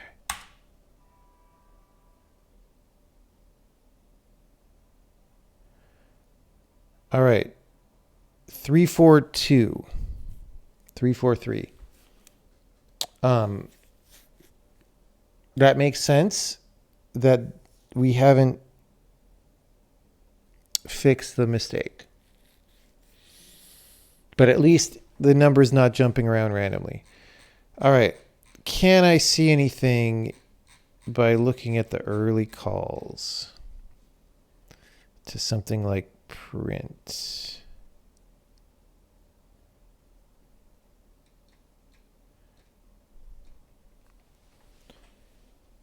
Call print.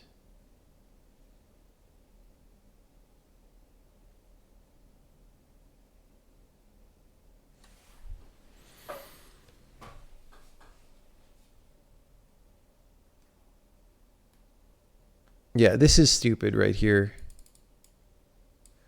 We should be able to do that with a value placement, but that's for another time.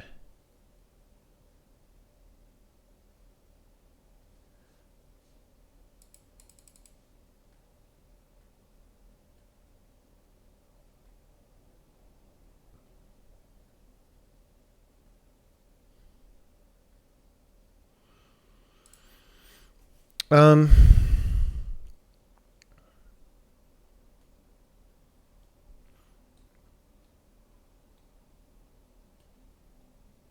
I don't know. I mean, it's just a bunch of instructions, dude.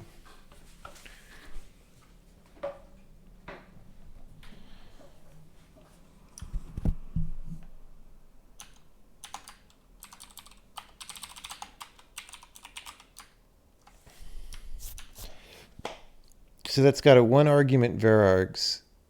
So what is all this stuff?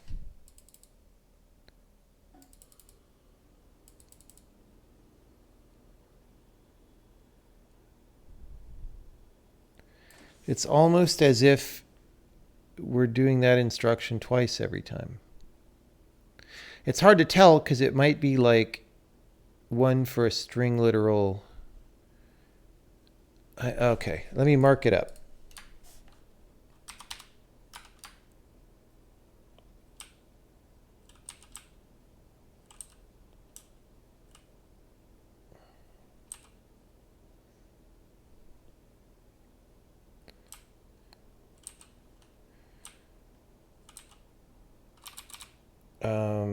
Yeah.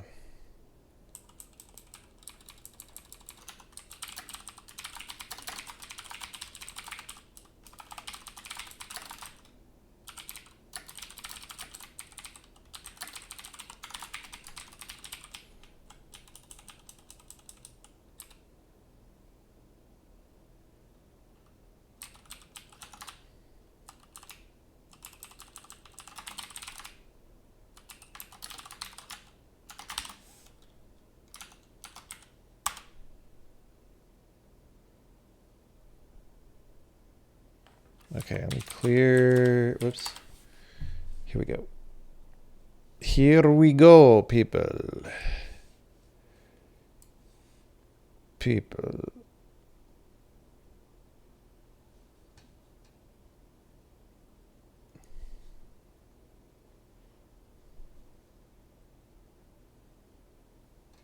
L value of varargs array, store count into varargs array. These don't look good though. Okay, one of those is for an any. There's just too many. There's just too many stack L values. You see what I'm saying? There's just so many. And wait, we're even getting the L value of something we already had.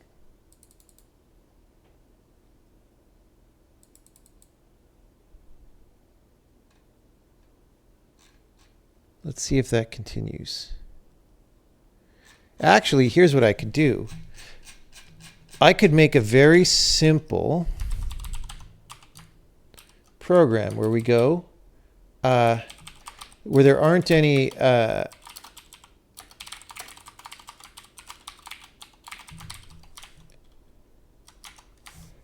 one integer. Actually, let's just do that. There's one integer. So we're not making any strings or anything. L value of varargs array, store count into varargs array. The hell is this?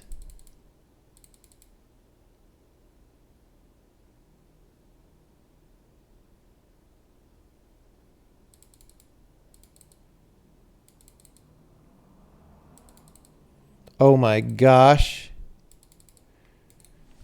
Look how many instructions we're doing.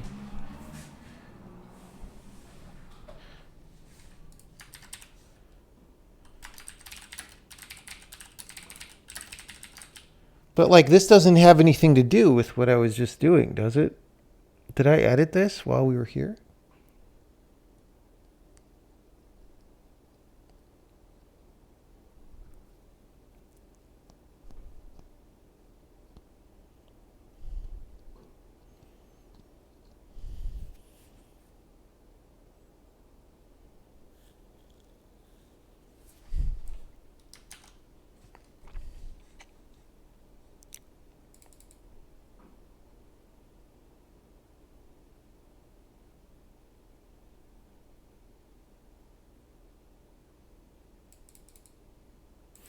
Oh, it's the one item.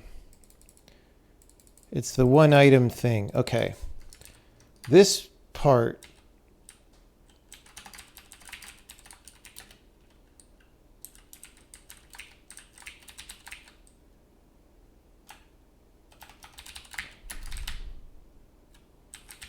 We don't want to do that for smalls.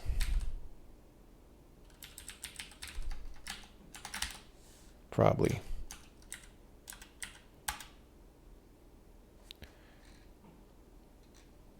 Well, we're one instruction less. L value of args array.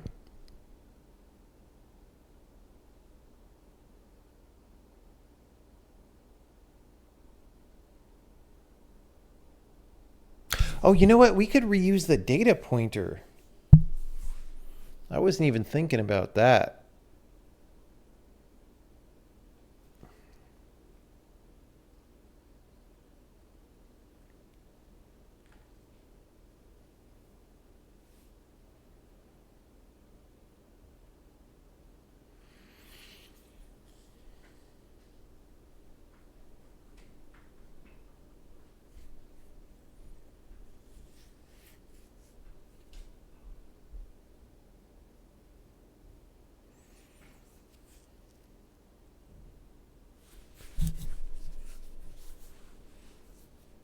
But before I do that, I want to figure out why this is worse than before. That might be the only reason.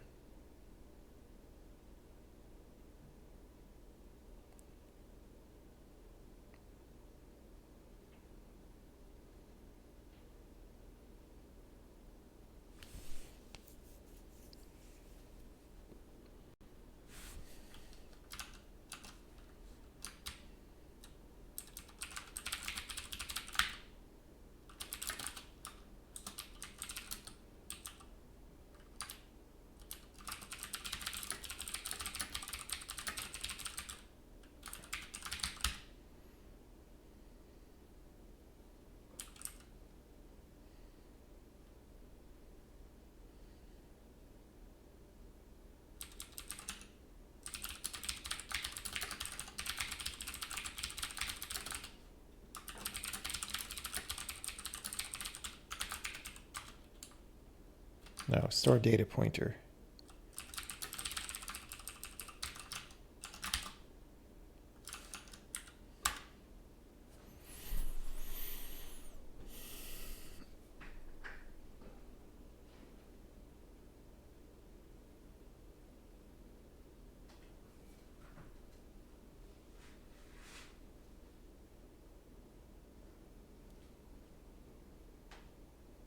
Okay, this all makes sense. Now, if I do it again,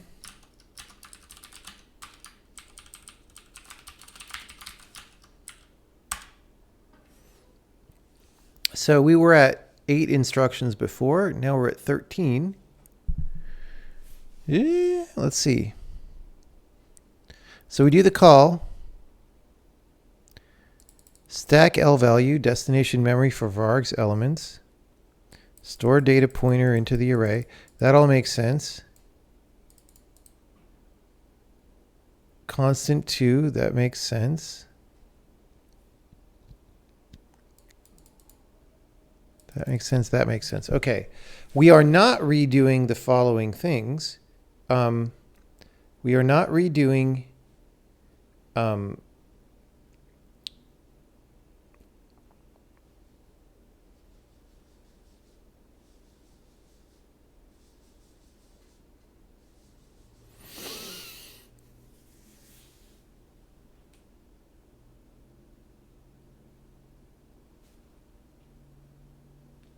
my brain stopped while I was explaining.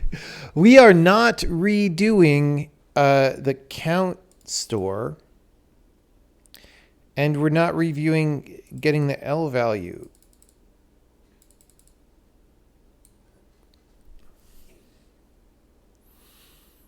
Right? This definition of V2 is being used down here.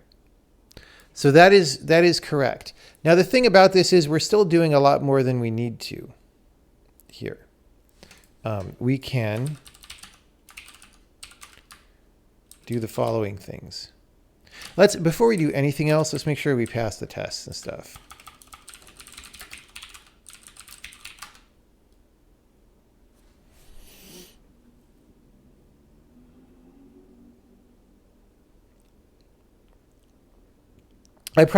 Sometimes, yeah, we're just going to see where we come out in the end. I think in the long term, like part of doing this kind of optimization is in the long term, we're just going to be looking at the bytecode output a lot and saying, does this make sense? And so if something slips through my grasp right now, we'll grab it later. I just want to make sure that we're actually helping. But yeah, I think the big thing,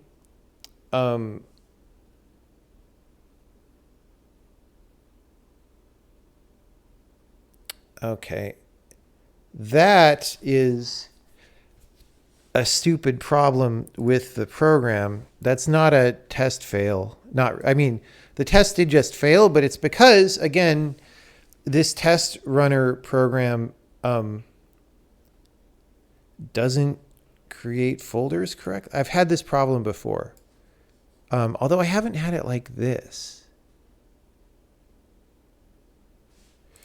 Hold on. I've had it when yeah. So this is like being held open by a crashed process or something. I don't know. Let's just try it again. I've definitely had that happen, and I think it's a problem with that actual test and not with the compiler.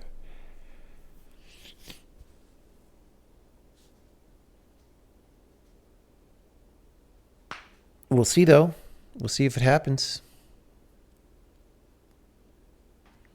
Could be that our varargs caching broke something.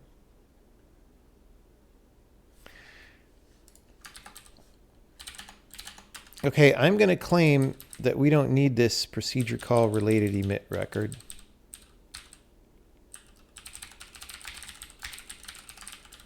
Which makes me feel good.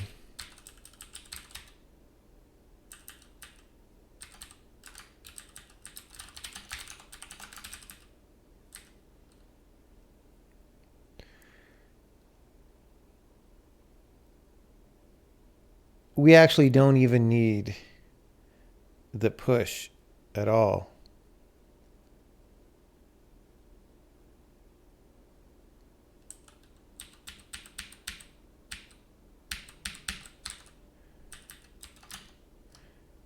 Okay, you know what?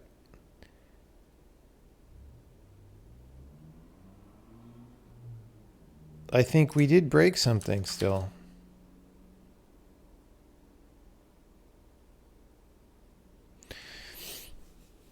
So we haven't tested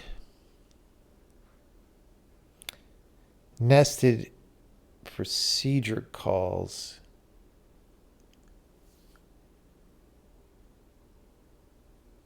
Oh, guys. Yeah, no. Oh, fuck.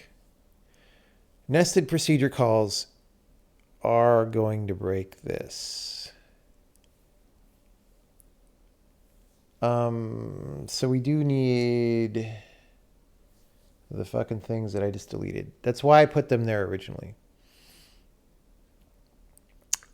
A procedure call with arguments in the procedure call. When we pop the top one, it's gonna pop all of them.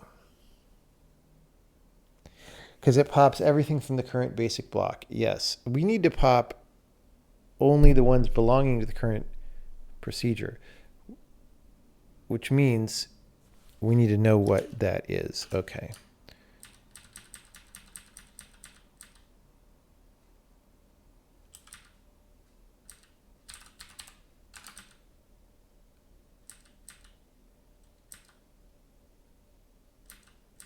What the hell? Oh no. I was like, what am I doing?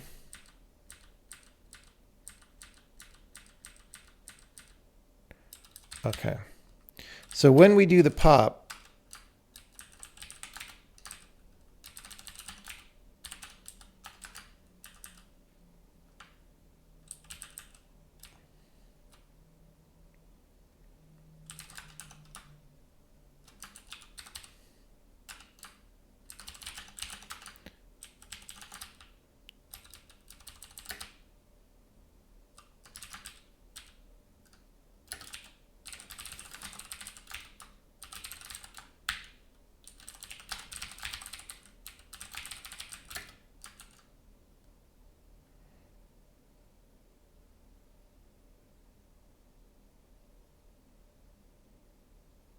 Oh, we don't actually need... No, we do. Okay, yeah. So what I'm doing is I'm storing on the...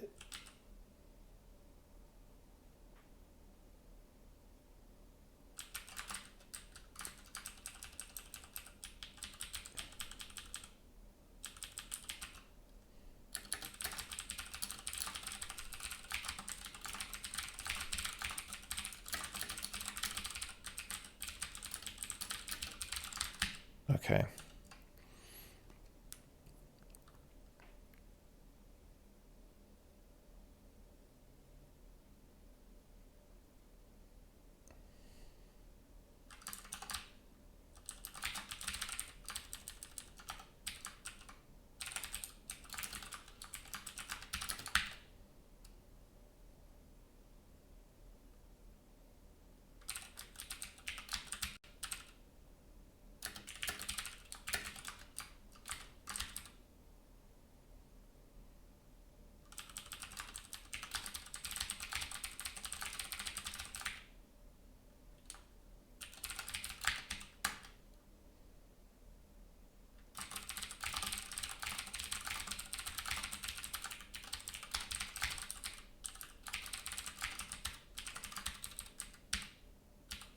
And then we don't reset it because we remove the current element as we pull it. Now, we have to actually copy the site.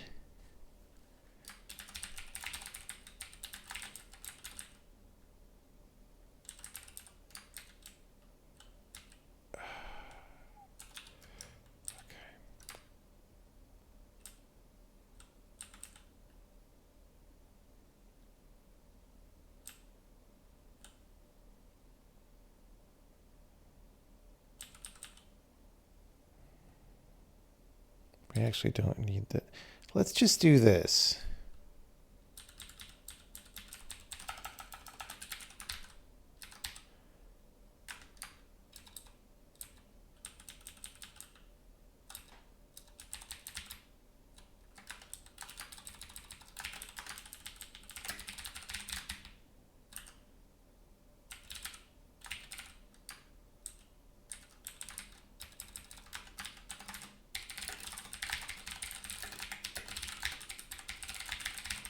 Okay.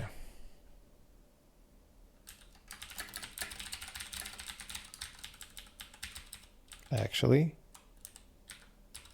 we could put this here. Okay, so emit procedure stack is just going to be expressions because that's all we need.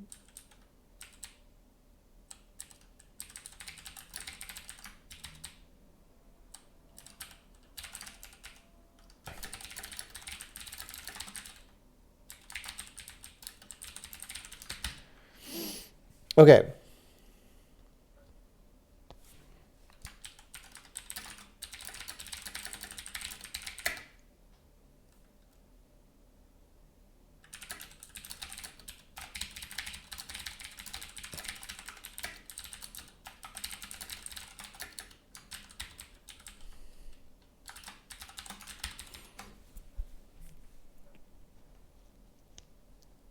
Okay. I still need to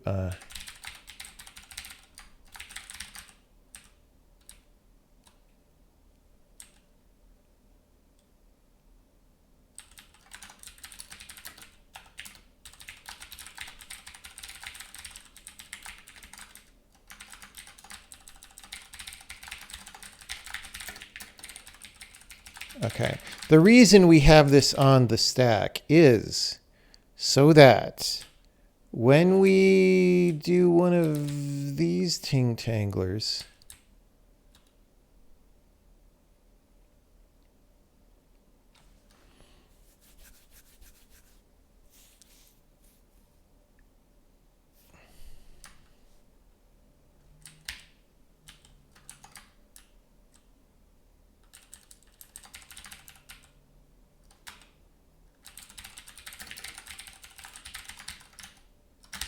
we do that.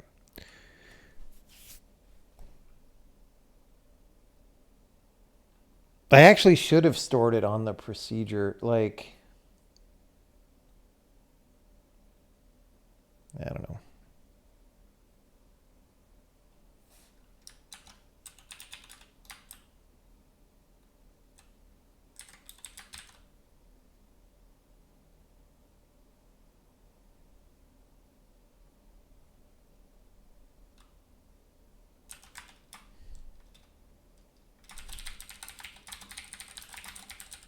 What's it called? Something like this, right? Emitted vargs array record. I got it right. Okay, everybody. I don't know what a Ting-Tangler would look like for the Ting-Tangler remote, unless it's just the words Ting-Tangler.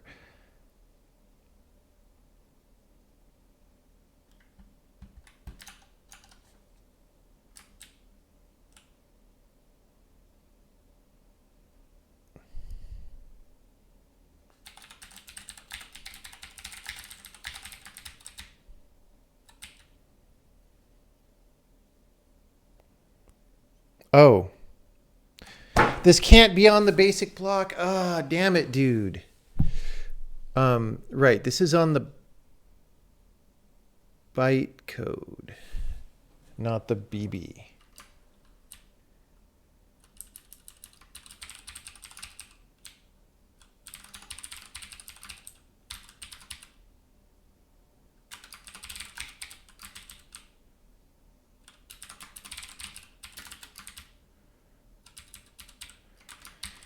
Because basic blocks will come and go, and bytecodes will also come and go, but they will do it on a longer time scale.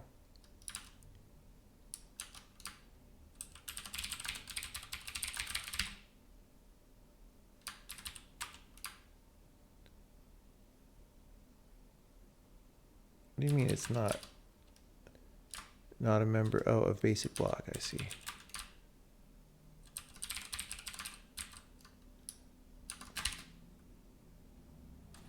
This is such a butt pain way to do this. I should have done it the other way. There might be butt pains involved with that, though.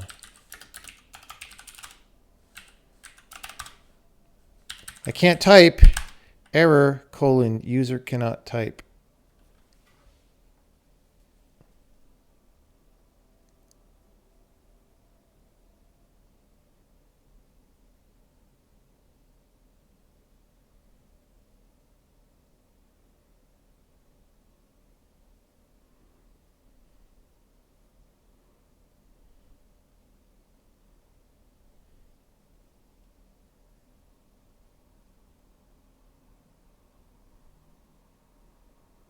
I don't like what I'm seeing.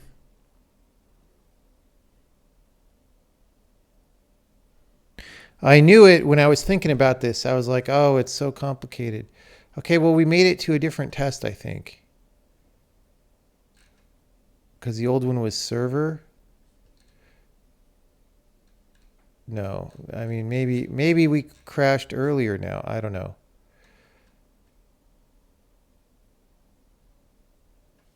Okay, interesting.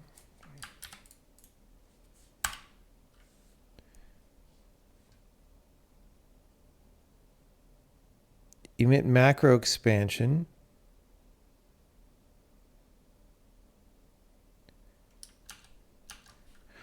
Oh, guys.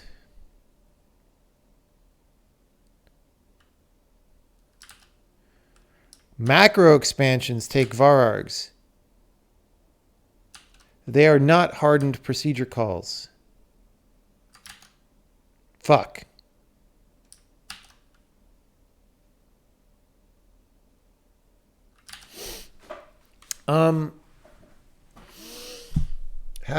I can do a workaround, or I can try to do the real solution.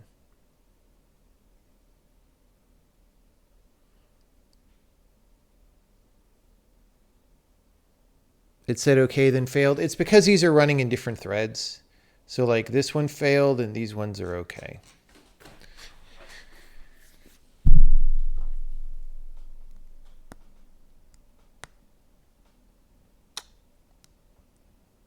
No, these are not C macros.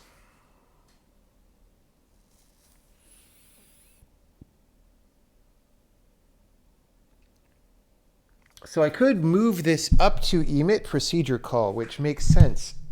However, there are more than one people who call emit hardened procedure call. Oh, but it's just emit call of using function, which we're going to delete. Anyway.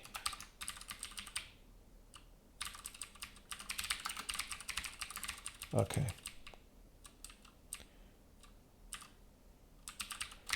So it made sense to put this in here, but this has to be in emit.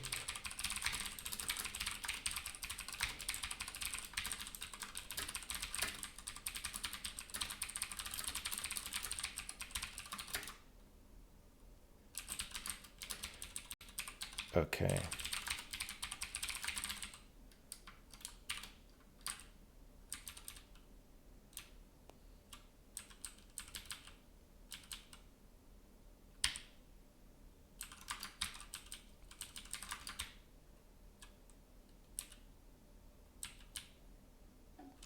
We're just going to do the defer method again. The defer method is like the rhythm method, but different. It's like the rhythm method, but you only do it once. Okay.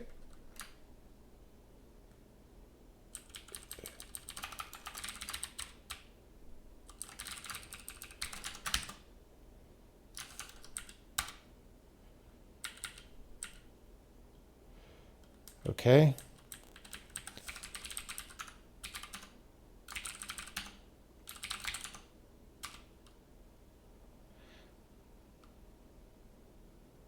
Okay, this isn't a real error. This is the log test testing logging errors. Funny. I was like, wait, there's an error? No. It's the log test testing errors.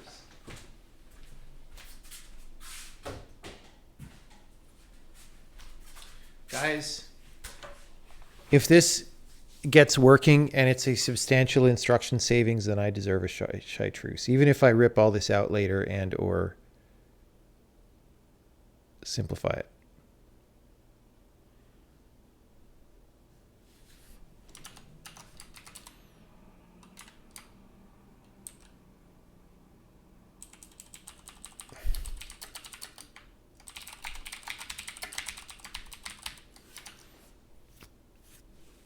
Failed successfully. That's right. Are we drinking chai tonight?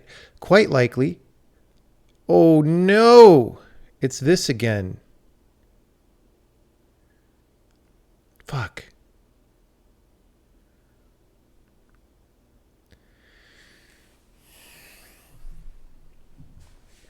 No,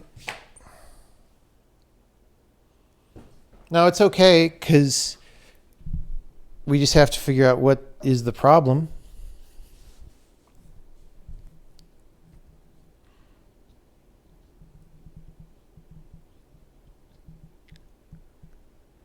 I feel like I could write a program that will mess this up, right? So if I go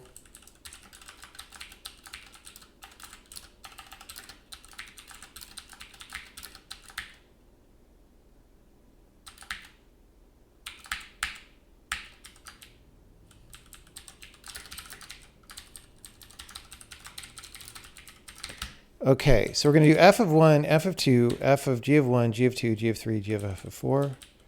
And g is also going to be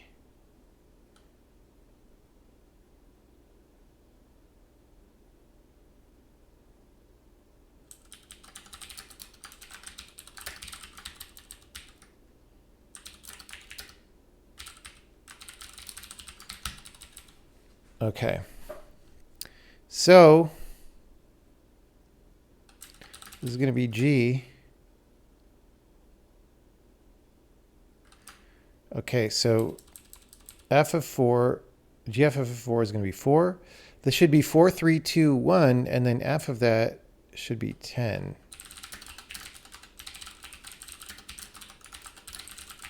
All right.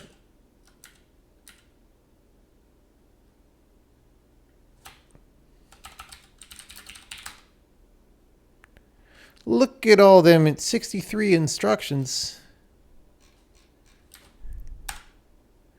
Result is a large ass number. That is not what we wanted. Okay. Let's try it simpler.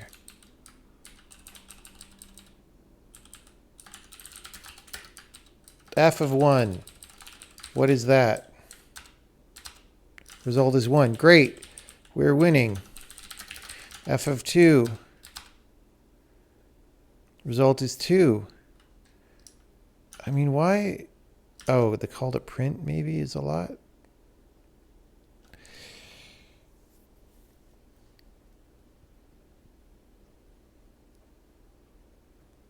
Kind of looks like more instructions than we should give. I'm not going to worry about it yet. Okay. Result is 2. Still functioning.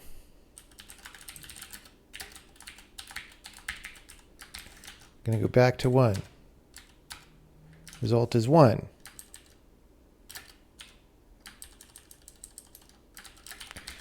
Whoops. Should be 9 now. 257.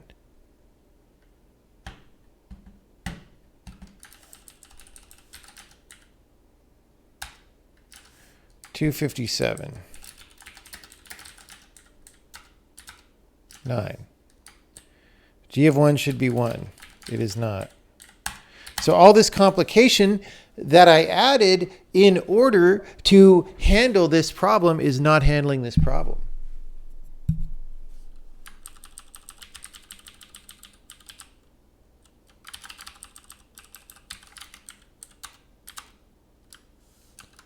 Whoops. 4. 4.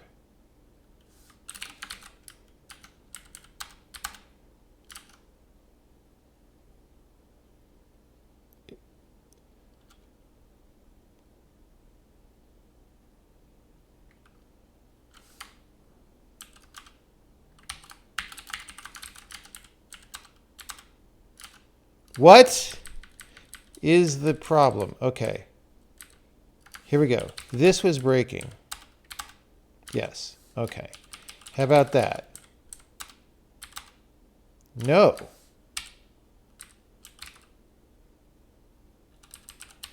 How about that? Hella breaking. How about this? No.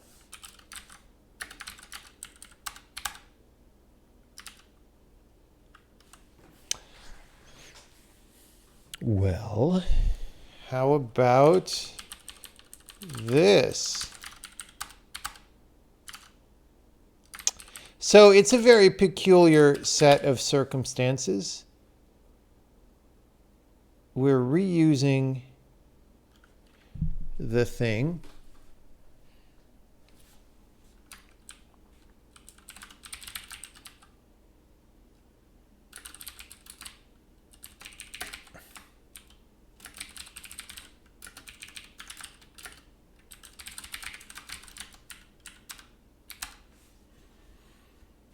So it's getting the right number of arguments.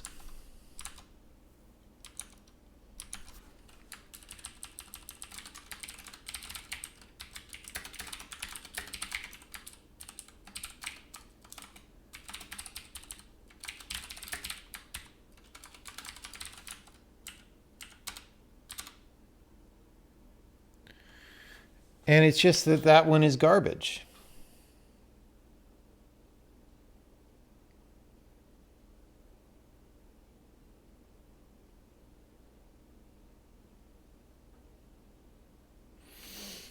Did this ever work?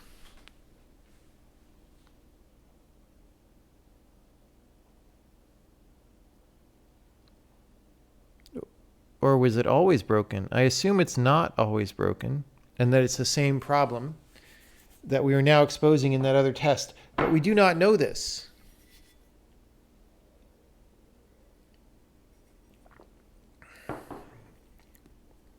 Can you generate LLVM-IR without using all the LLVM tools? When I first started doing LLVM in the compiler, I tried to do that. I tried to generate textual LLVM-IR. And the LLVM tools would crash all the time and not tell you what they were crashing on, because it's not really a text format.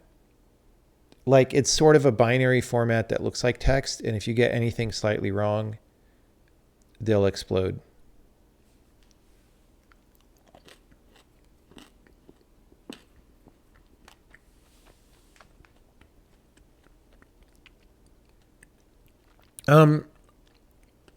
If you use bitmap fonts, they look like garbage when you resize them, or you can't resize them, which is very bad in today's world with a proliferation of display sizes. Or you have to render out a set of fixed sizes and only deal with that. And if you need something in between, you're in trouble.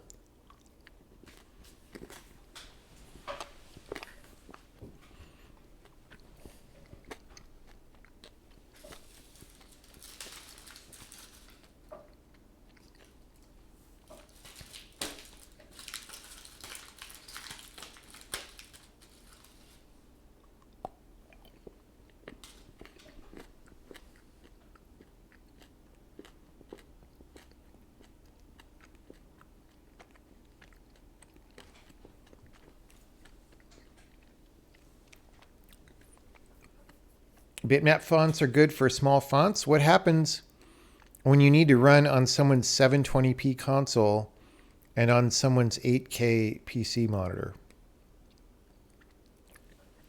How do you handle that?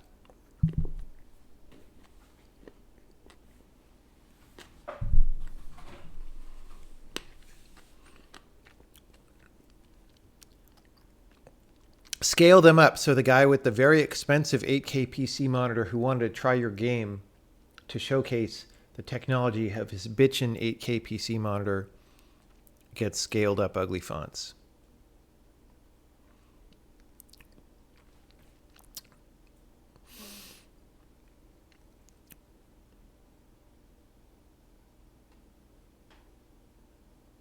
Okay, so I could comment out this print.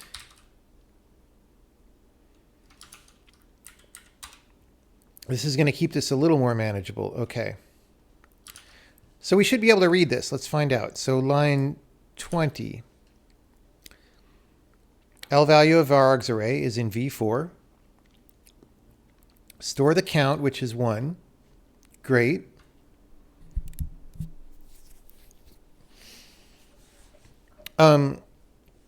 V5, 8 bytes, the destination memory for varargs elements. Well, it's one element, it's 8 bytes, that's fine. V4 plus 8, that's the data pointer V5. Yes, that's correct. We're putting that in the data slot.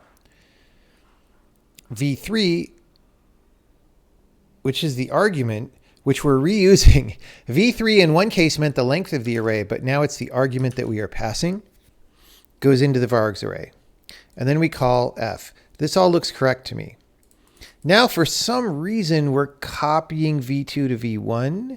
That's the return value. Oh, that's probably just something we do with return values when we need them. It's probably, we should get rid of that eventually. Okay. Again, we're not reusing this memory, so that's a problem, but okay. Stack value V7, 38. Store data pointer into varargs array. Yes, same varargs array, so we've reused it. Because V4 plus 8 is the data pointer. The count is the same, so we didn't restore the count. So that's working. So this caching is mostly working. But as you know, there is a big difference between mostly working and all working. Okay, the 2, we put a 2, we put a 2 into V7, the count slot, which is the element index 0, which is where it should go. And then we call F with that. And that works. We know that works because we've seen the output. It's great. Okay. V1, for some reason, gets V6. Because that's the L value. That's the value register of a particular thing. Yes. Okay, now V8 is 2. So 2, this is funny because we happen to use the constants that we needed for other things. Here, 2 meant the argument we're passing. But here it means, well, there's 2 arguments in the array. And because we already had a value number for that, we don't need to make a new one. So we just have this 2 and we store it here, which is the correct place. And we know that part works because we printed it and it works. Okay, now, destination memory for vargs elements. Store data pointer. It appears to be doing that correctly. Okay, now we have a 5. That's going to be the first argument. Great.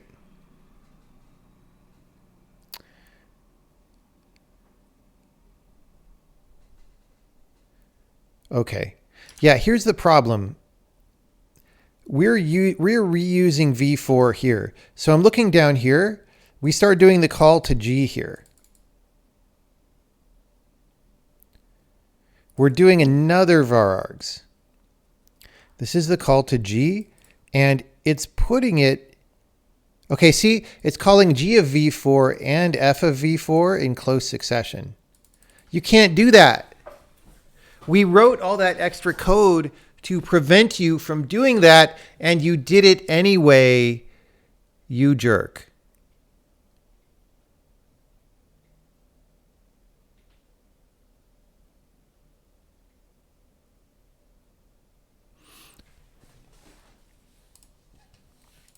How did it?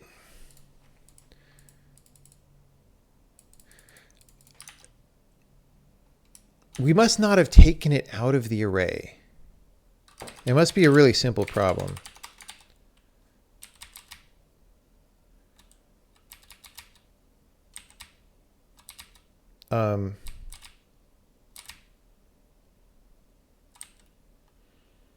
Find or emit. So we find one. Yeah, look, if we find one, we got to remove it.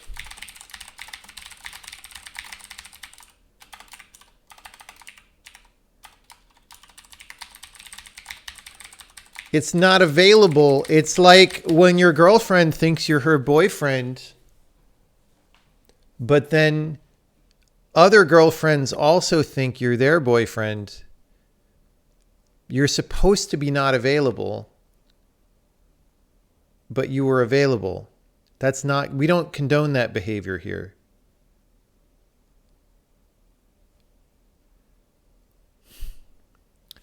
We do not condone that behavior here.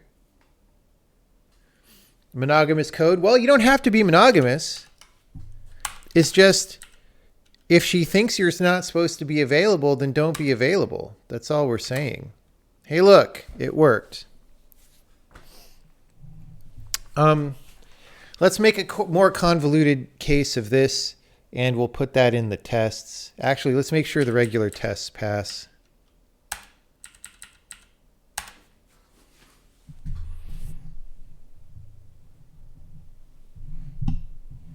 Unchristian behavior. Yes. Which project is it that has as the code of conduct the Christian text? I forget. Let's have an educational moment.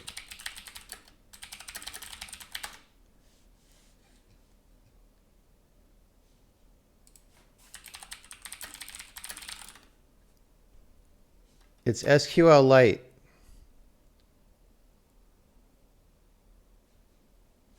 I think.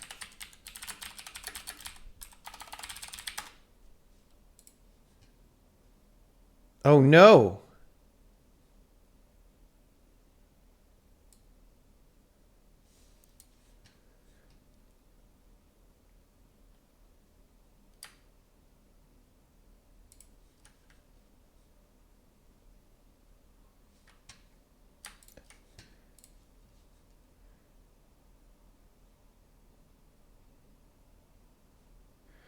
I don't want to figure this out.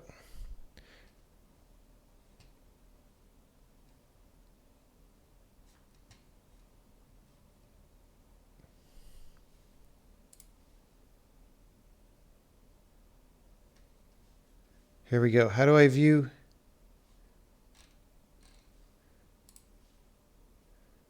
All right.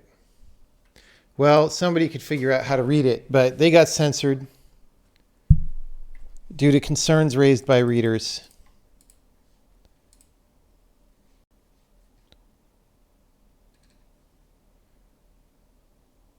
They watered it down. Anyway, very sad.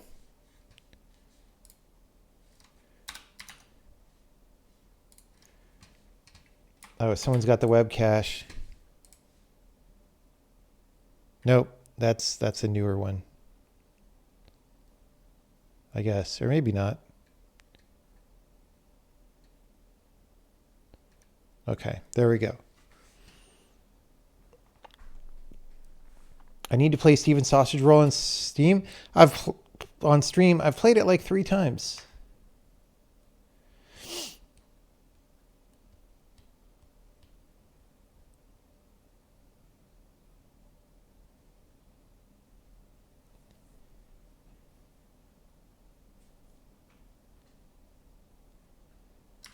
Okay.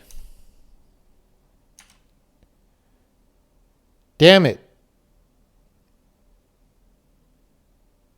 That wasn't the problem. We found a problem. It was not the problem.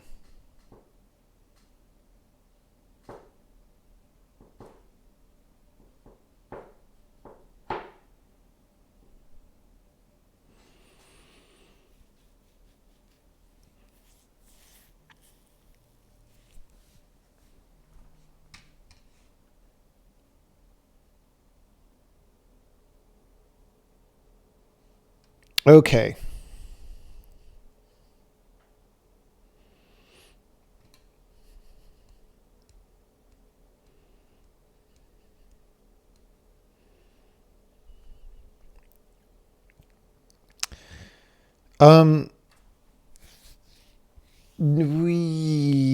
Well,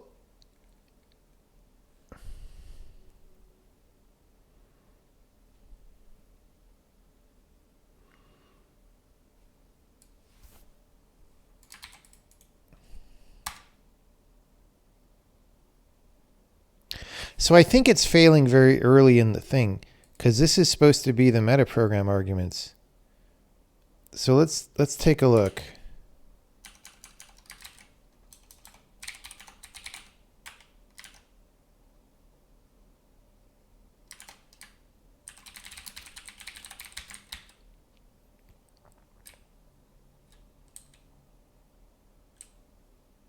Don't say arrow void.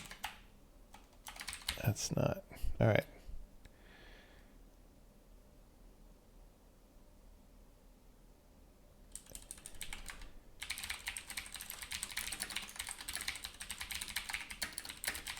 Let's just see if we're even getting that. Args.count is 1.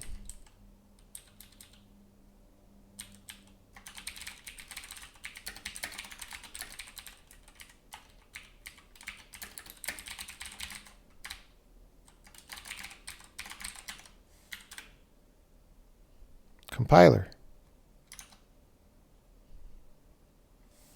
For available projects. This is going to be the problem.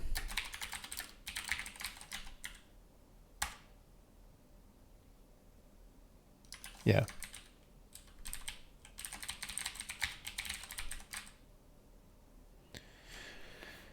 Visit files in, oh, but I deleted projects. Okay, I think I just screwed it up. All right. I was confused. I thought it was a temporary folder. Okay, it can't, oh.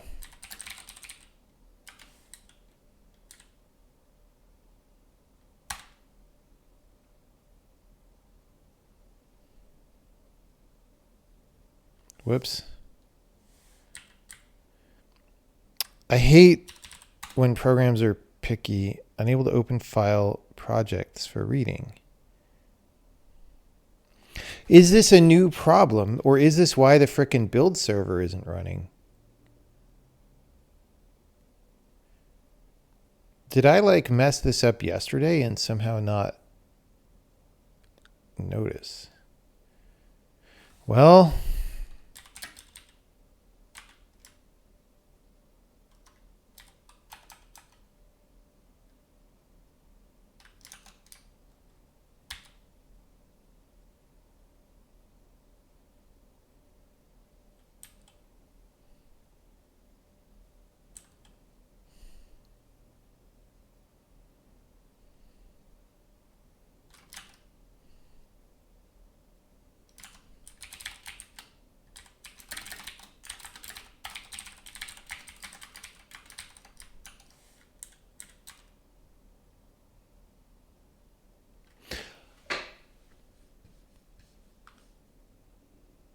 okay. So it's probably either an error in set working directory or visit files having to do with varargs. Let's see.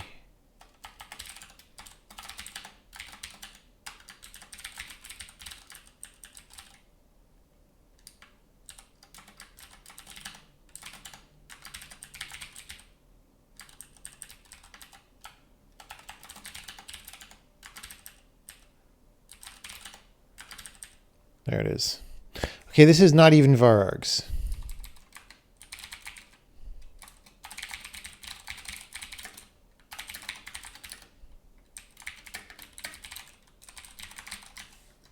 Okay.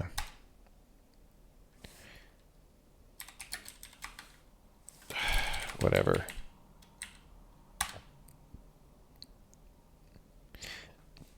Okay, it's setting the working directory to the right place. So the problem is maybe in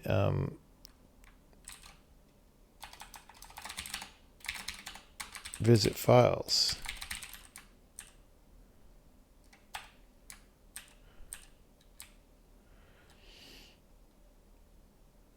This is not varargs either.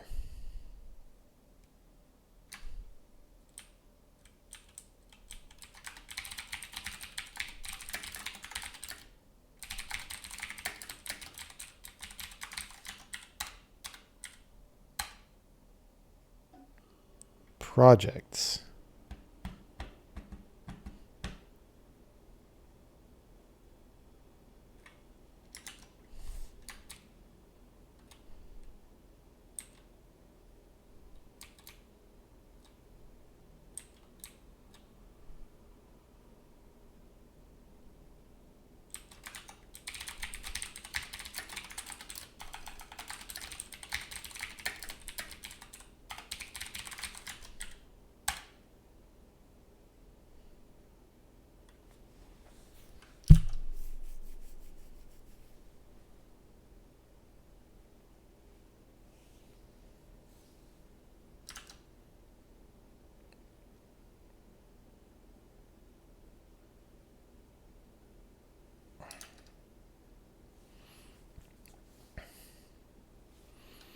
Okay, well,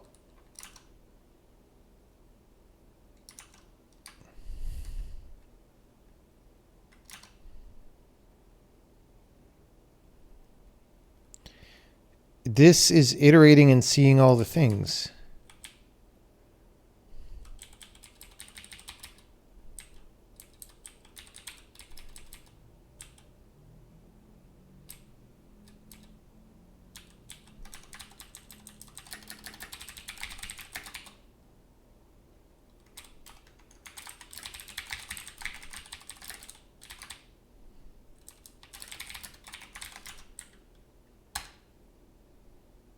Okay, so I bet this all works fine, and we are back in the main program. Visitor.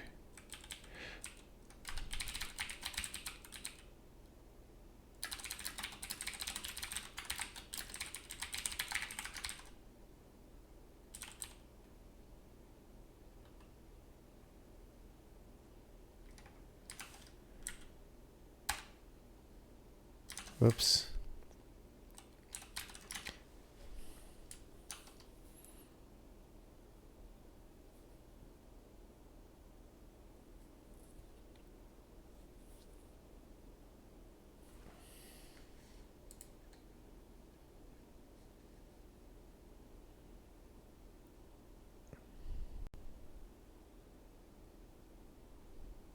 This isn't how many arguments it's getting.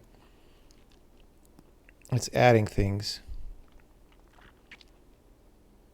Okay.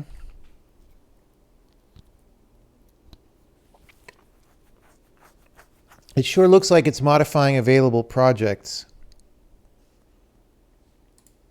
However, we might have made a copy to produce that L value? Question mark?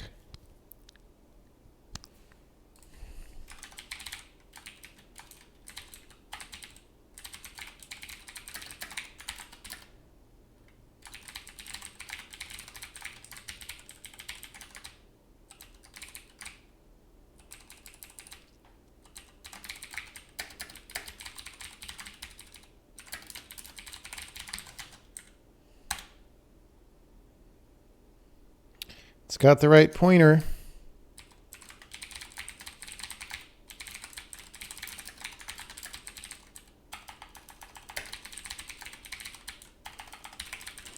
So we even see everything.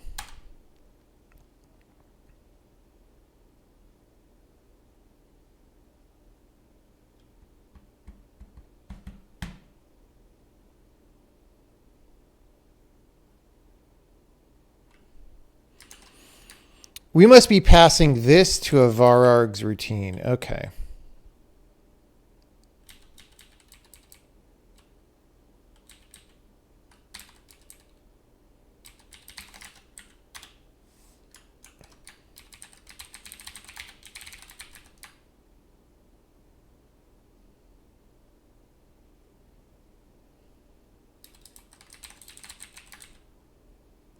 But wait. Then it's 0.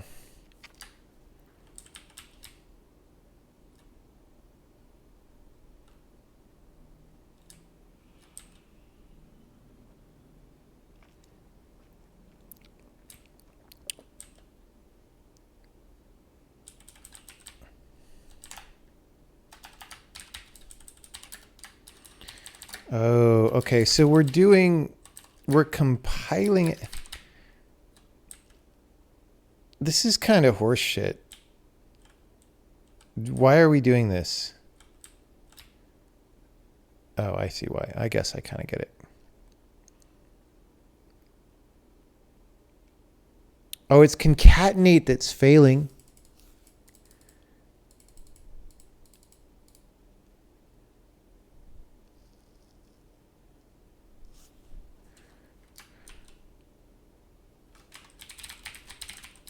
That makes sense.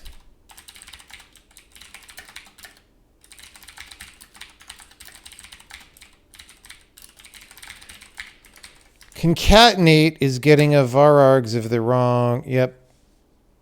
Okay.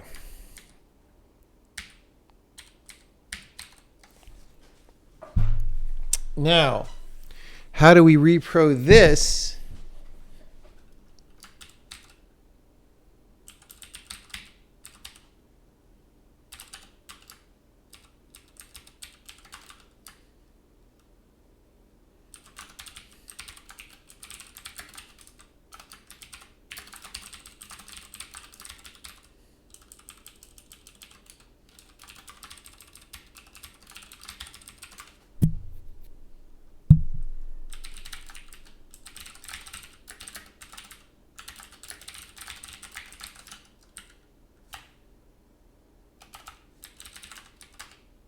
Oh.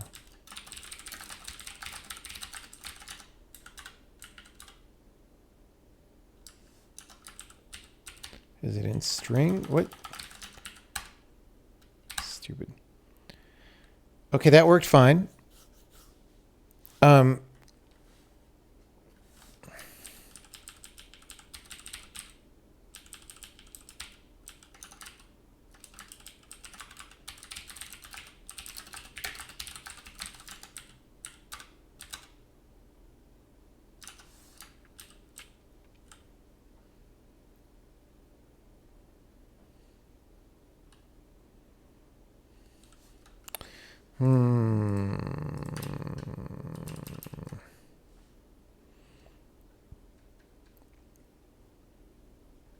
I mean, I kind of could just dump this.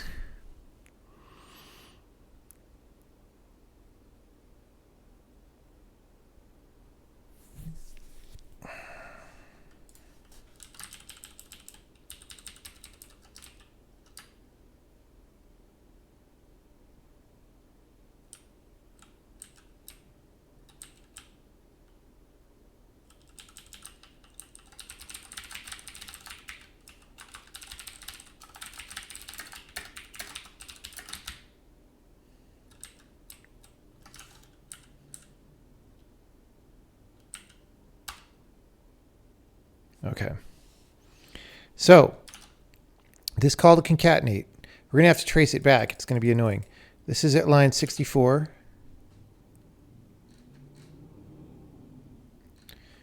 Okay. Destination memory for vargs elements. Store data pointer for vargs array. Set up a string.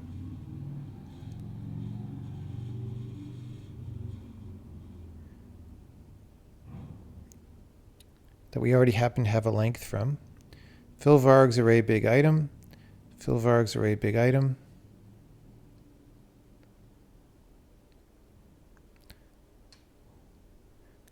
Okay, right. So this is V.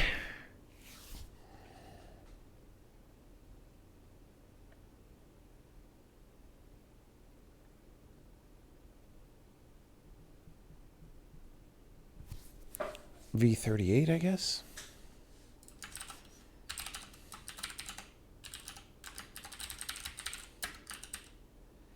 Yeah.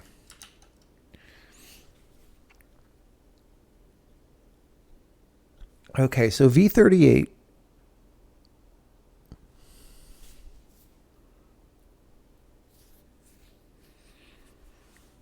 Yes, and so we store this memory here. So the problem is the count on V38 is probably wrong. Yes, because we used it here. So the question is, why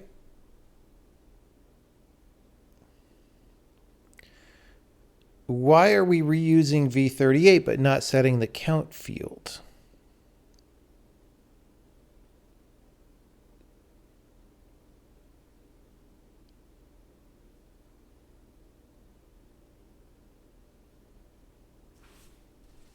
And the answer is because I probably just forgot that line in the many, many mistakes that I made. Okay, if the count matches, we don't have to write the count field. If it doesn't match, then we do have to write the count field. And then we should say in both of these cases, not just this case, but both of these cases,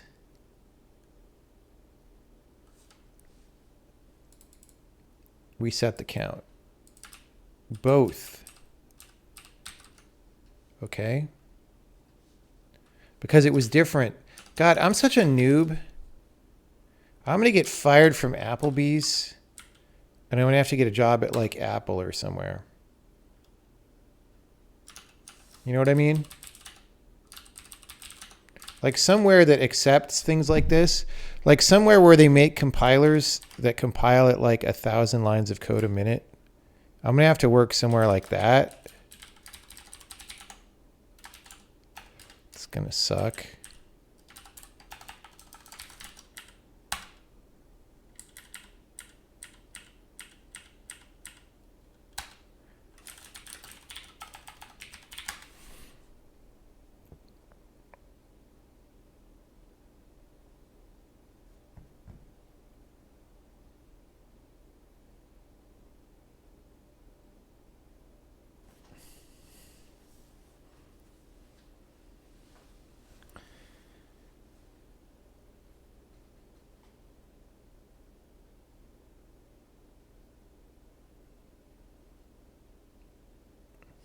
Do we have a trendy code of conduct? We do not have a trendy code of conduct.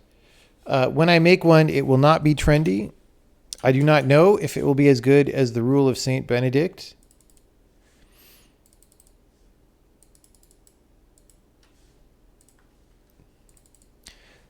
But at least part of it will have a bunch of lines like, don't act like the community of LLVM. Don't act like the community of FreeType. Don't act like the community of the D programming language, and so forth. Don't act like a Reddit user. No, that won't be what it is. But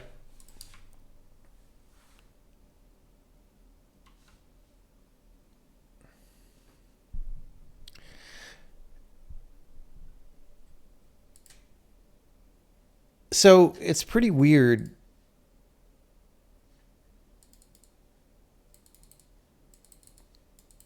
Yeah. I don't know.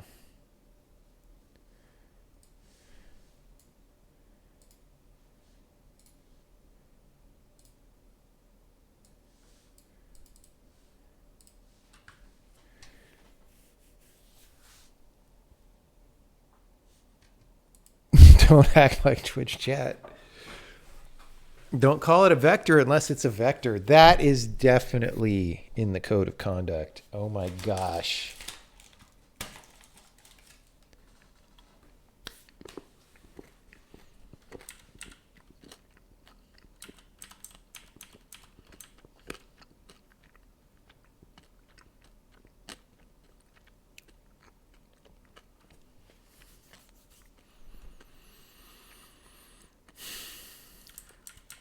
Okay. I feel like our gains are not that big yet, but we might have fixed some problems, is all I'm saying. We're still at 343. That sucks. That's a regression. We still have to figure out that regression. But does the game run?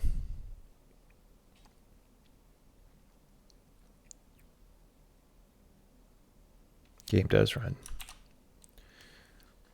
What did we get for the full number? 406, 409. Yeah, we were at 403,750. So I really did screw something up.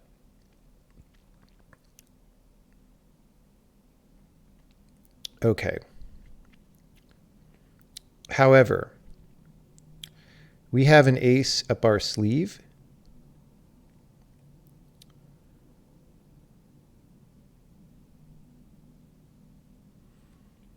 And it goes as follows.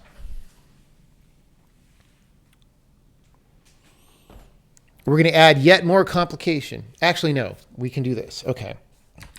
This part comes in 2 steps.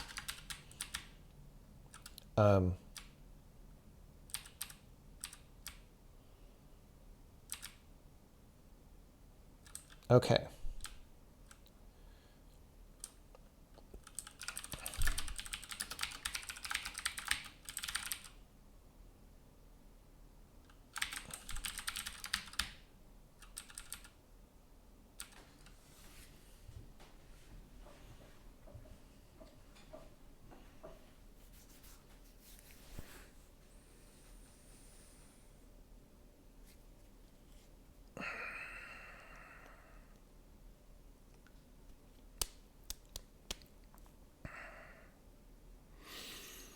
So we're going to say you don't need to fill out the data pointer if we already have enough information for you.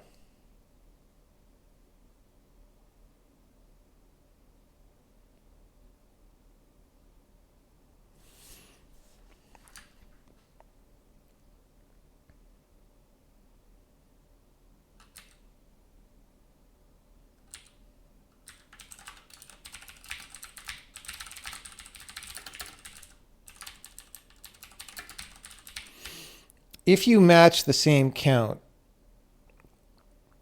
we don't need it. And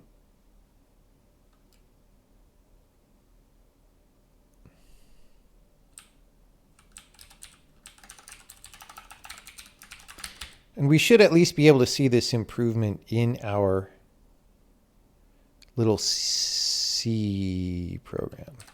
Not our C program, but our C program here. Like these first two should like straight up etc.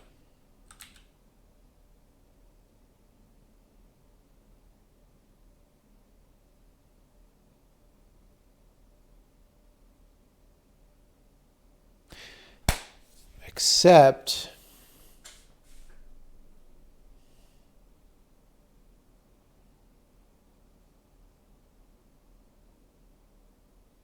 oh my God, this is so annoying. Okay.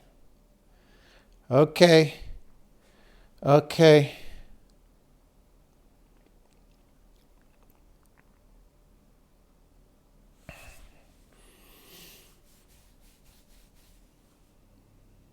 We're going to, no.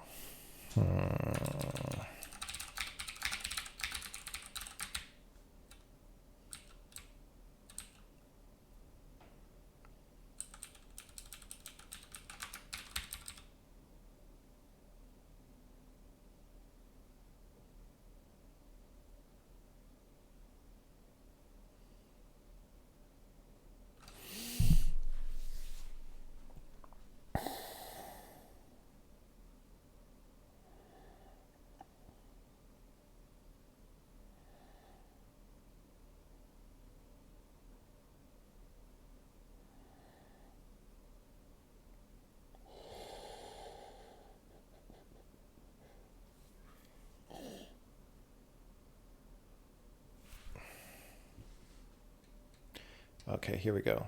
I should have done this.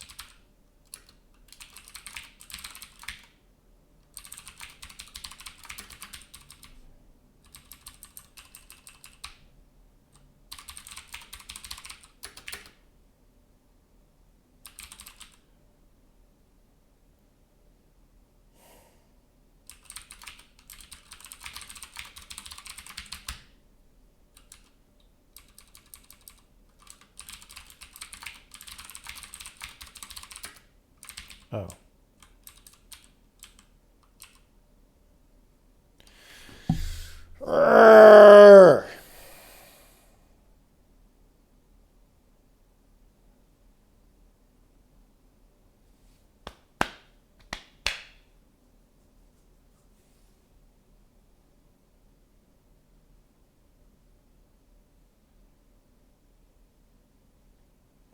Okay, yeah, no, let's do it this way.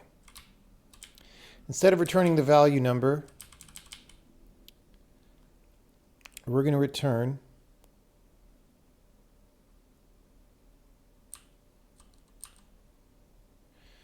see, I've got to change the way the whole thing, I want to return the pointer to this record.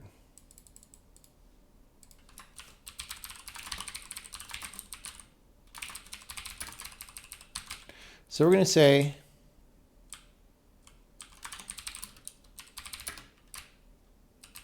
and then we're going to say that's initialized. Okay. The reason we're going to return the whole thing is so that we can do some logic about whether we need the data pointer down here. And if we try to enforce this abstraction boundary, we're going to have to lie or reproduce logic on both sides that is not very good.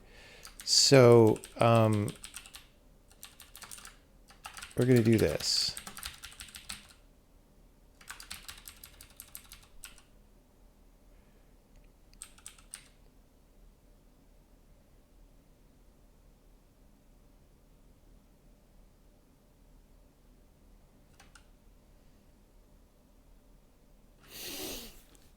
No. Okay. We actually aren't going to do that. We are going to leave that by value. We're going to do all this stuff.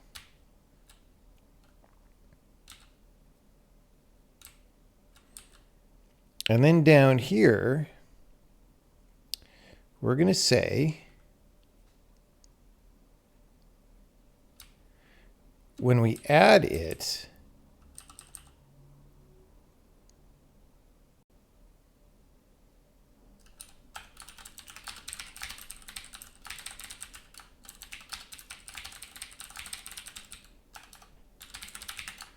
I know I have a little function for that, but I never remember what it's called. Peak last element or something.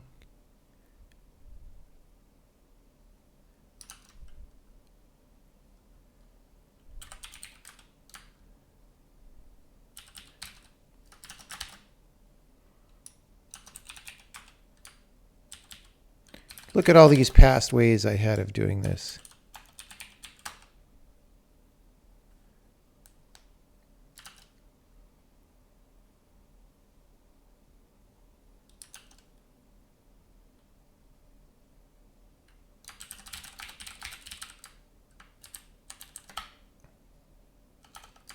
Okay, so we're not even trying to do anything new yet. We are just literally putting it back the way it was, but returning a different value. Nothing should be different. 343, bane of my existence. Okay. So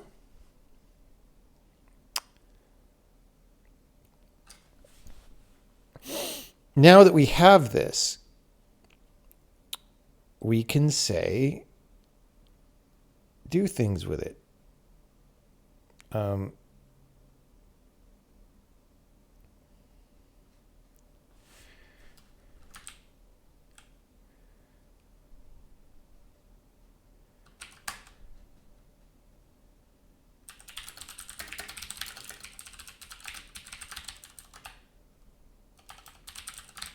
Okay.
Okay.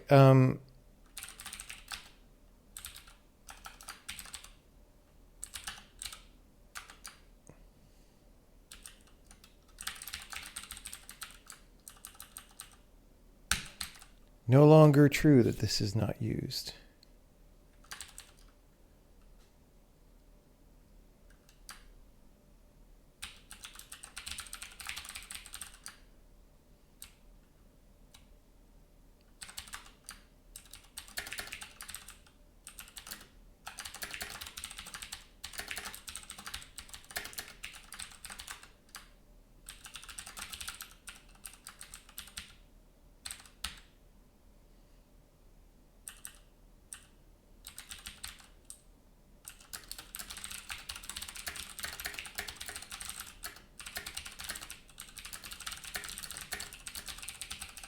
Okay, so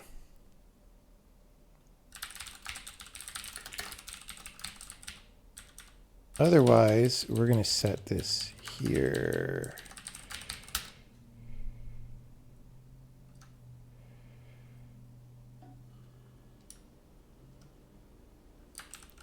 And we're going to say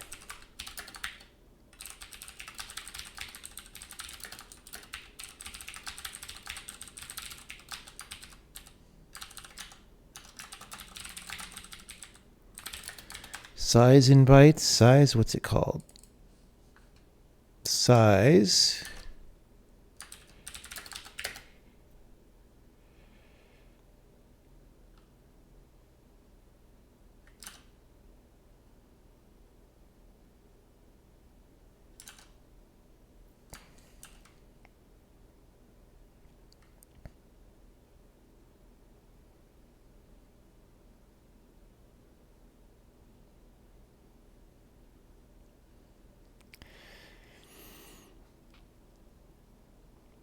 bytes don't overwrite any data pointer.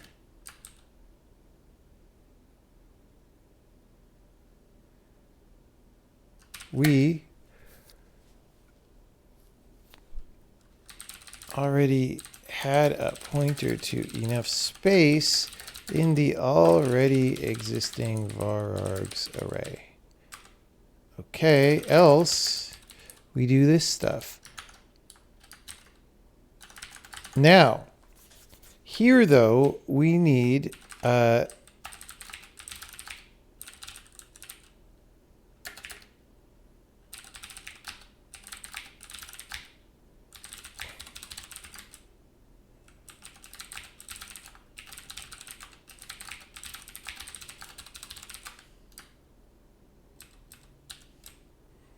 okay.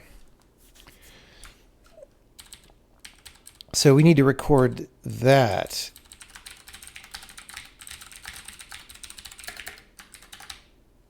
Here, we're going to need to add that to the thing.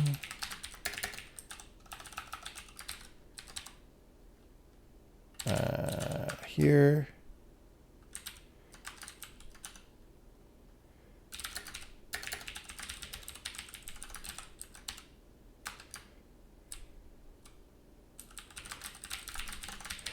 Assert that this is not equal to -1. We just keep making it more complicated, guys.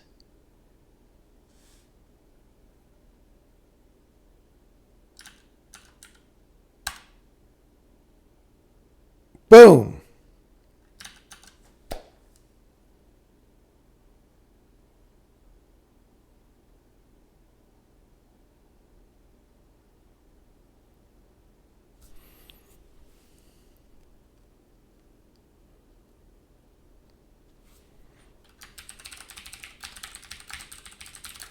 Does anyone else set this?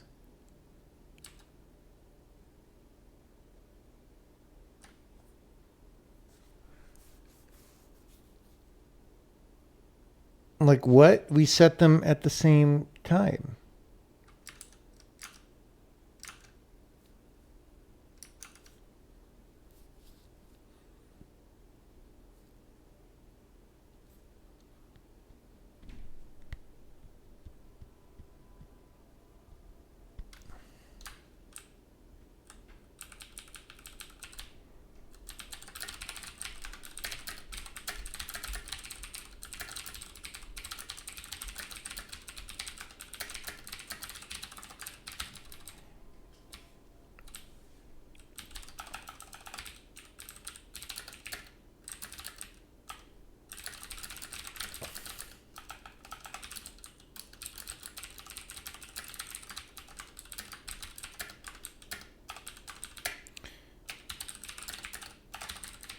Well, I hope this is a simple one because I have no idea what's going on there.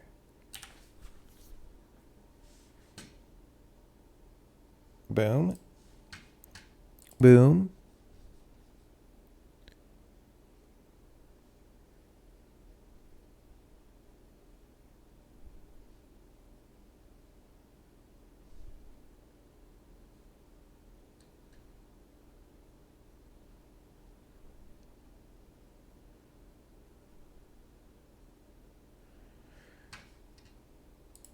Maybe the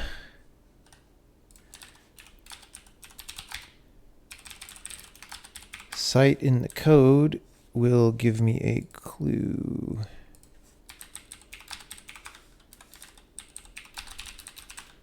Come on, bro. Line 162 of IMDraw.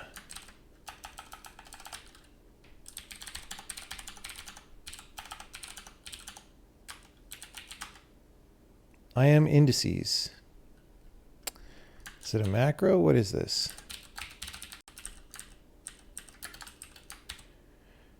No. It is two small values.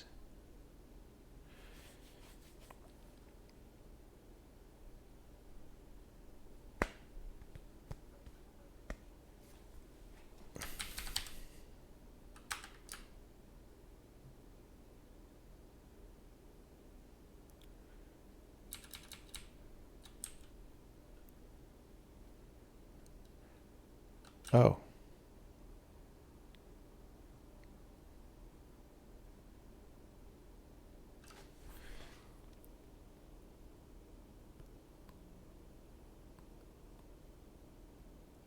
I mean, this can't be -1. What?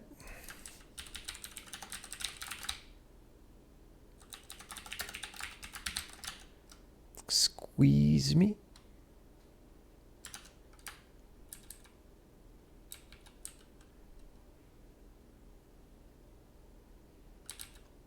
How are these things being set out of sync?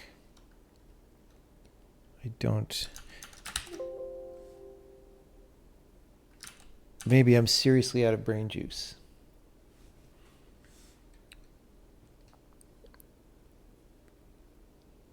Okay, so big is going to be false in this case, but we might be reusing something that would have been big, but in that case,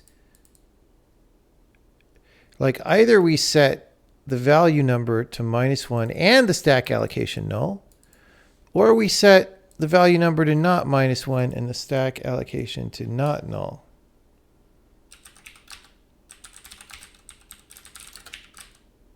Right?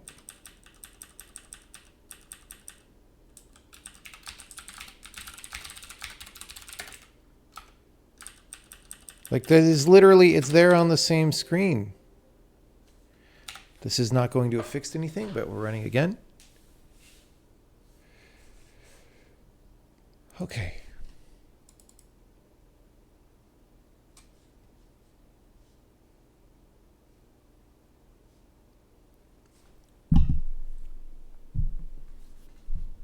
Sweet potato and brown sugar sun chips. Oh. Guys, I'm going to be fat. I'm going to be fat. My thought is it's important to get good sleep.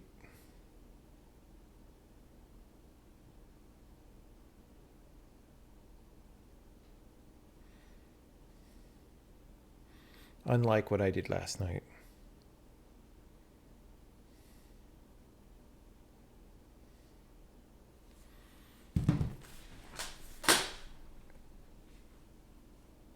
This makes no sense to me, folks. Okay, so unless we set it like up before we return it, yeah, and it's called something else, but oh, we might. There's this found stuff. Oh, yeah. Yeah.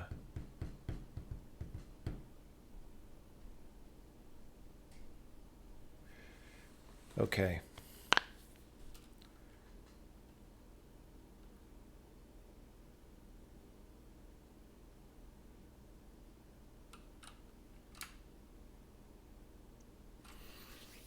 Okay, that's how this happens, is we emit 1 and we don't allocate the data pointer, which is totally fine, actually. So I forgot about that. So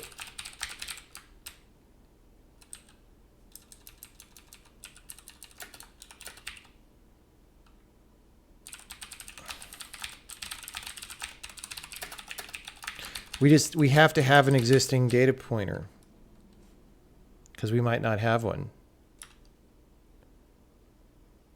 Especially if it's newly allocated. I'm totally going to have to get fired from Applebee's. 343. That did somehow absolutely nothing. Oh, because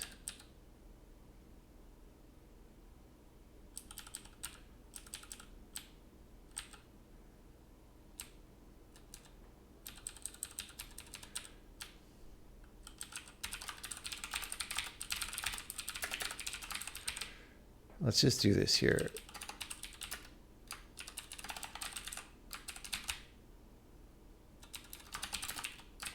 Oh, wait.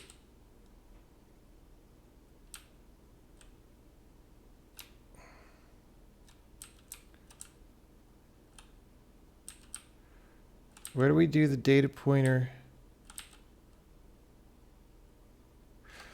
We do it back in the other function, don't we?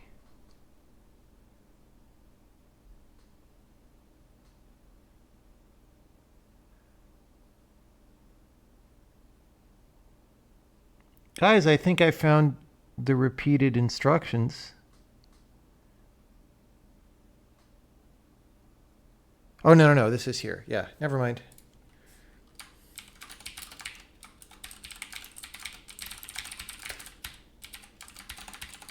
I sure made this more complicated.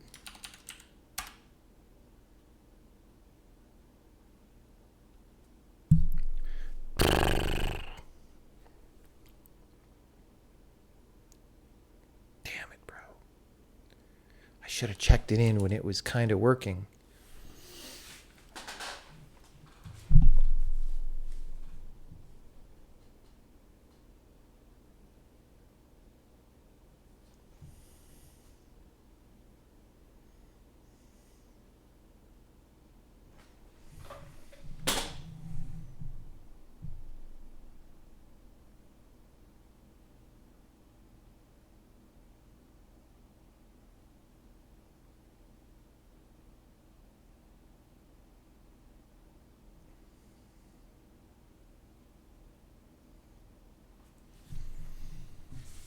Um,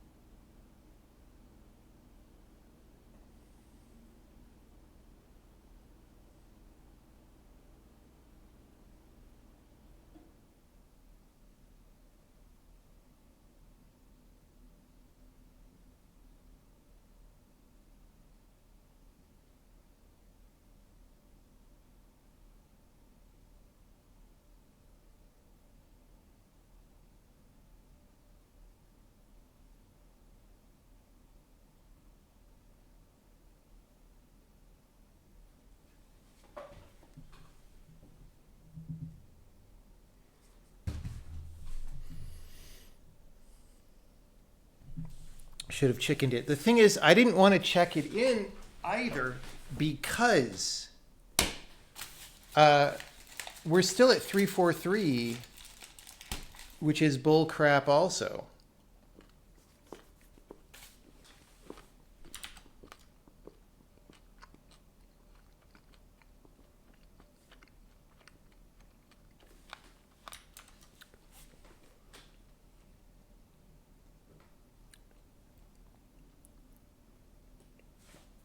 What if I take out this part for a minute? Because that part, that's an extra confusing part.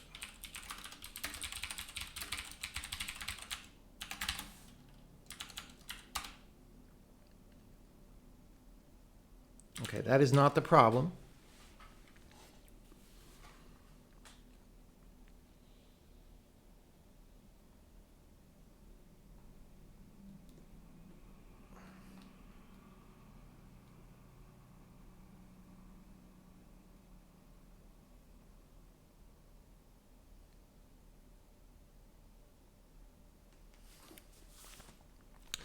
This is weird. Because if I don't say skip data pointer right, then it works. Yeah.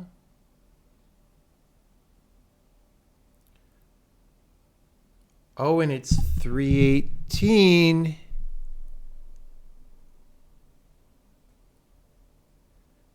Wait, what? I thought we were at 343.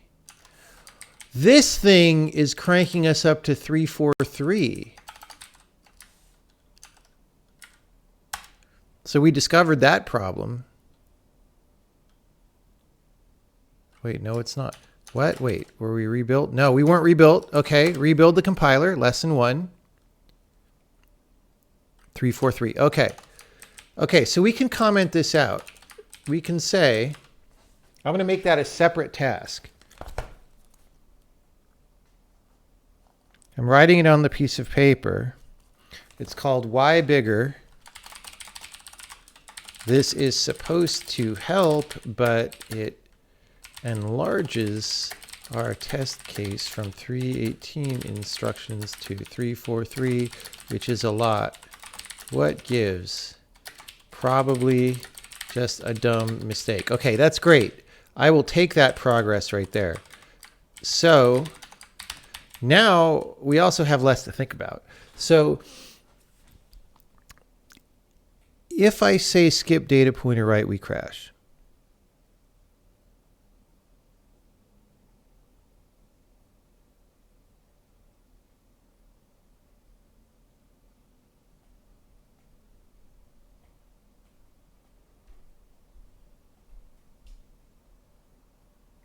Oh, guys.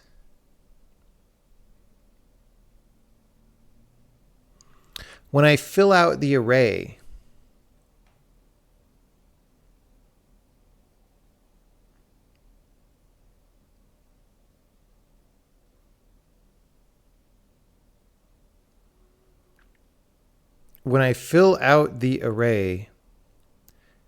I advance the data pointer because I put things in it.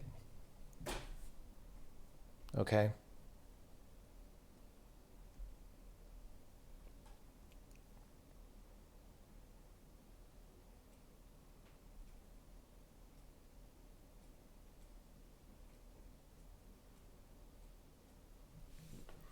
So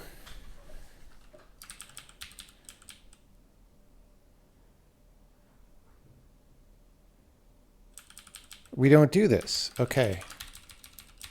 I will explain why.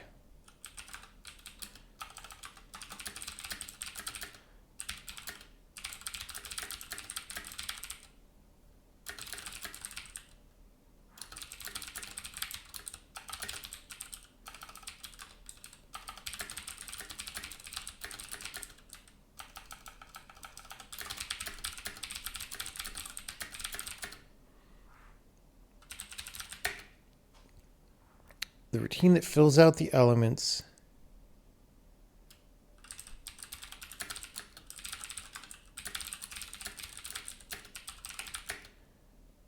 this would only take effect for vargs records that are one element long, or we would have to copy the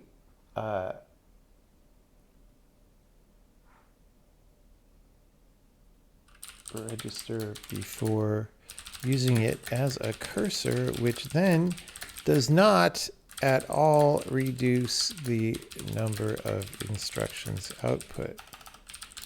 Stack L value is a cheap instruction that is common. So let's just do it. Yes. Okay. So I'm just even going to go back. It's been a learning experience. All right.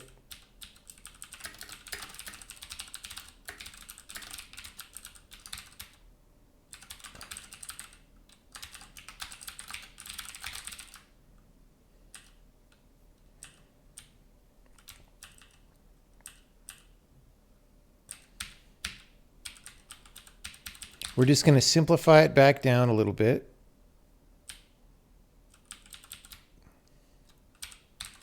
We're just going to do this to make it readable.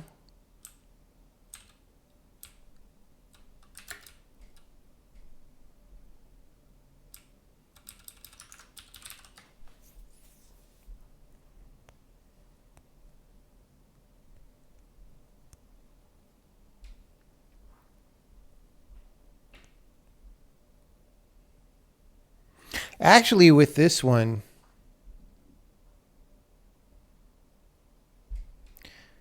I mean, I think I see the problem.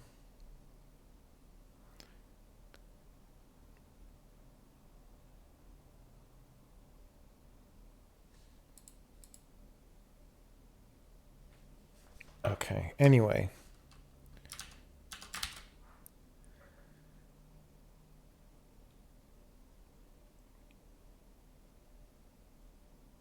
Still counts as gains. Well, I don't know if learning experience counts as gains, because people can claim they learned anything.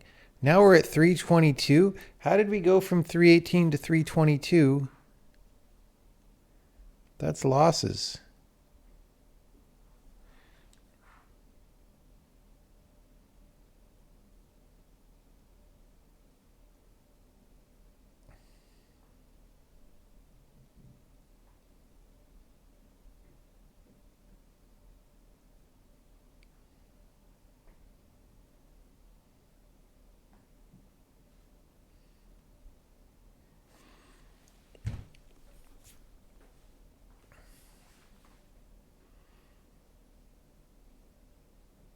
Okay. So, what is the deal with airplane food? How did we go back up to 322? Okay, skip data pointer right is not a thing.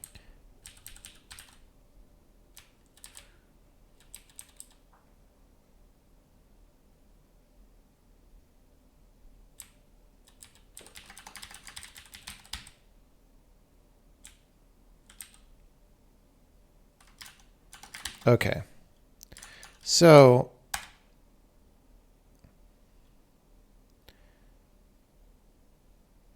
let's try the magical version of this, the following.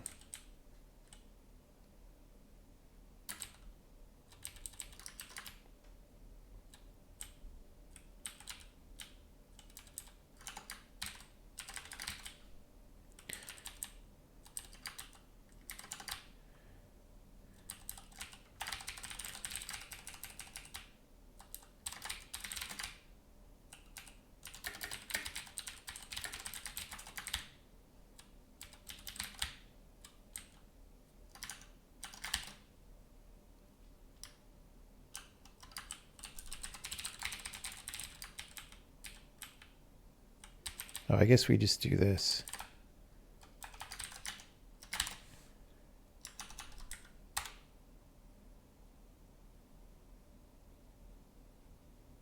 Three, 4, 3.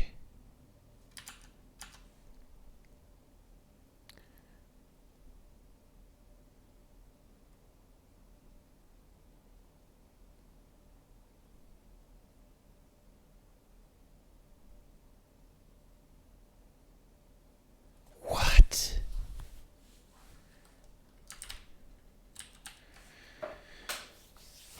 We're literally only doing one less thing here.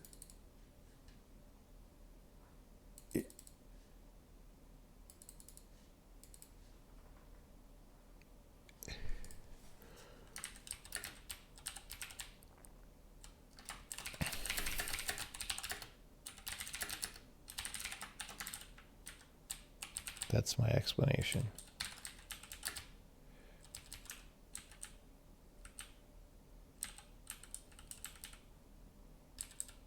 Okay. This comment also only applied to the thing we decided not to do. Okay, it must be...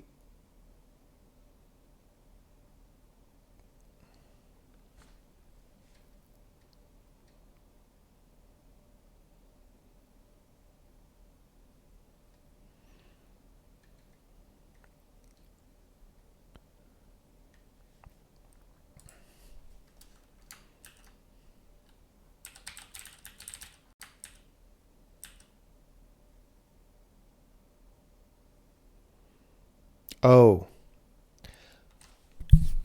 I know why.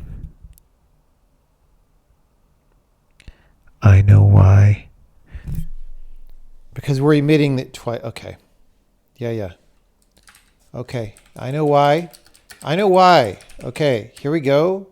Here we're putting this back. We're going to fix our formatting. We're going to fix our formatting. We're going to say...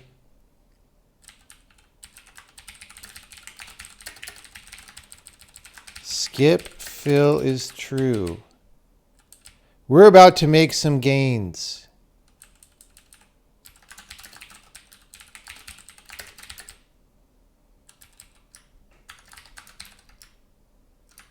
Okay.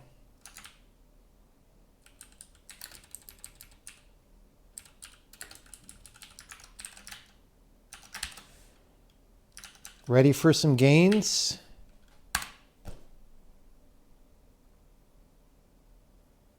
$310.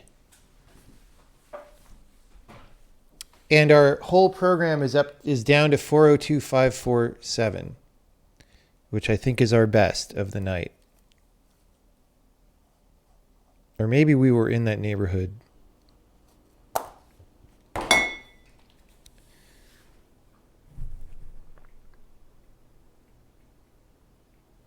That was worth the last 2 hours. Yeah, no, it really wasn't. But, guys, there is something that might be worth that, which is this whole system that we just did, which seems complicated and annoying with pushing the procedures and all that, also applies to a different data structure besides this one. Now, we got like 2.7% improvement on this function just with that one change. So that was good. Who knows? But we can also apply that same technique now that we have the pushing and popping to caller locations.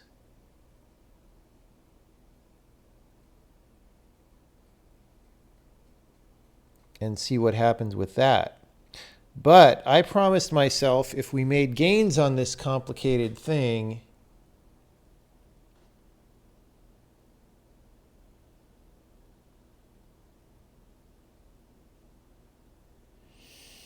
to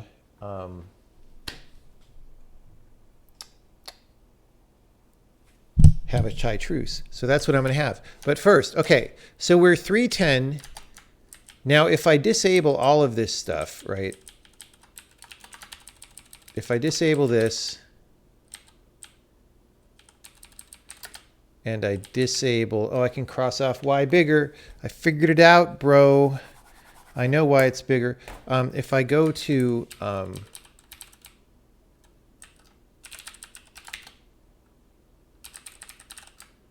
here, where we try to find one, and we just say we don't find one, and we don't find one.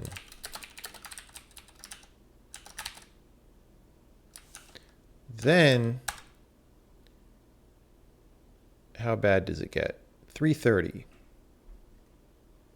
So really, what we did in the past 2 hours saved us 20. And 404,188. So like 1,600 instructions across the whole program, which is less than 0.5%.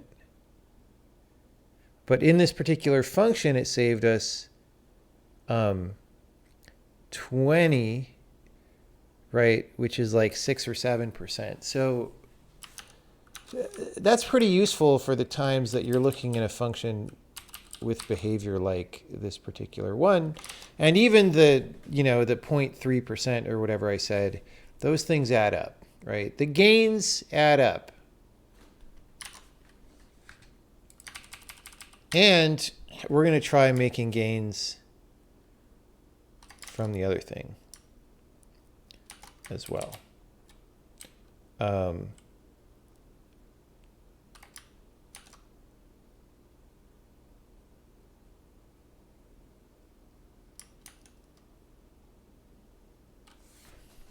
Oh, there's a note that I could make.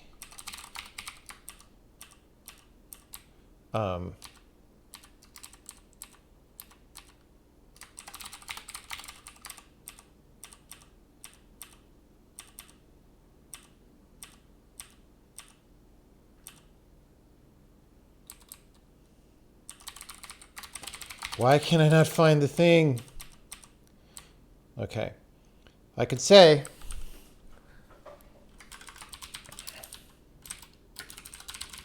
may change, this judgment may change if we skip to a method where we don't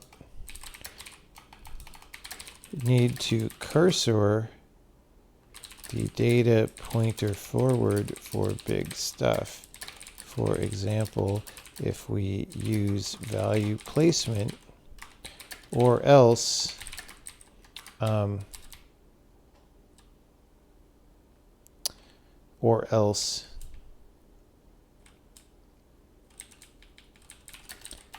have a mem copy with constant offset built in.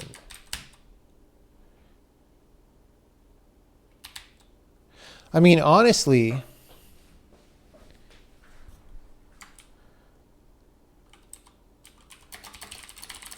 That last option by itself would save a bunch of bytecode instructions, but probably at the cost of re-emitting.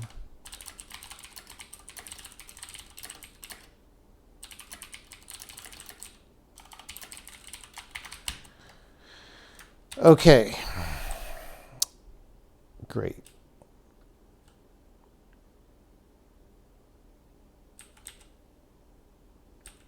Oh, right. We need to re-enable this. That's why that no check-in was there. And then we skip the fill. We skip fill fish. And we should be back to 310, which we are. Okay. That's great.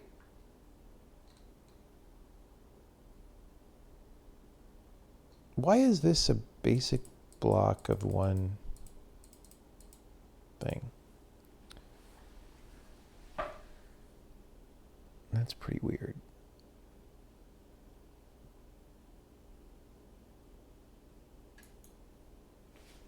Oh, because somebody jumps. There's an if statement around it, and that's why, right? Yeah. Yes, yes, yes, yes, yes.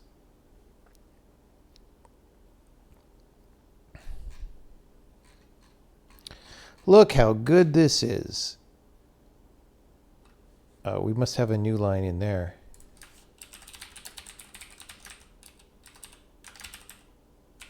Okay, we're going to run the tests.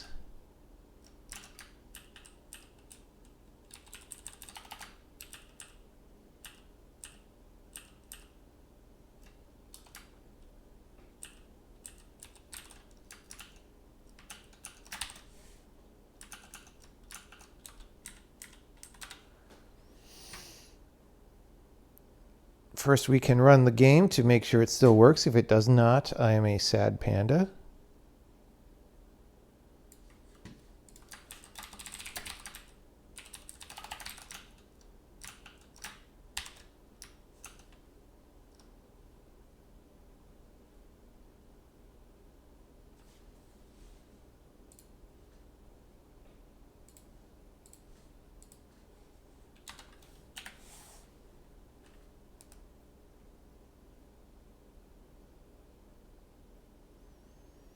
I am not a sad panda.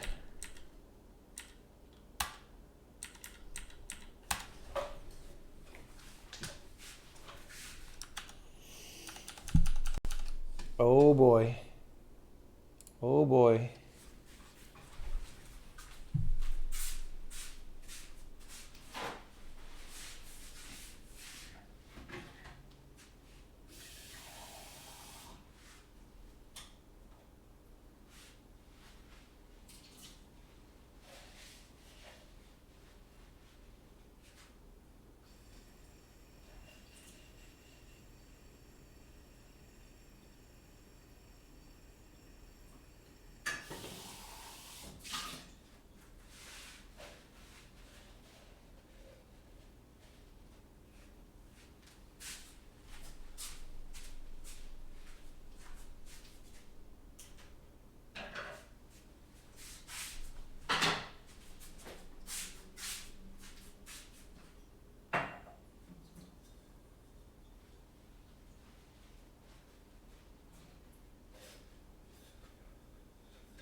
They passed.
malfunction.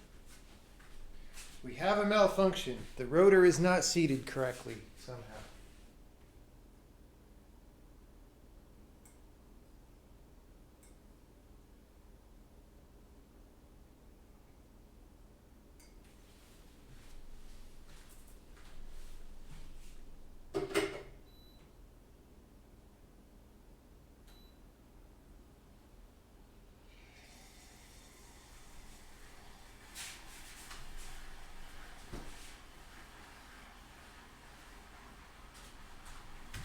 Malfunction cleared.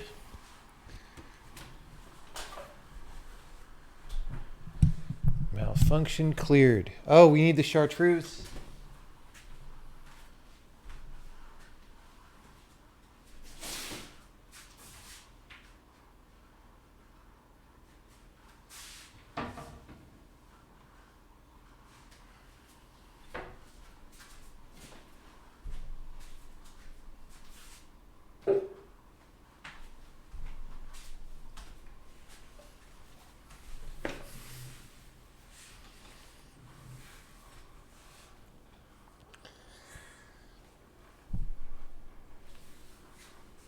Okay.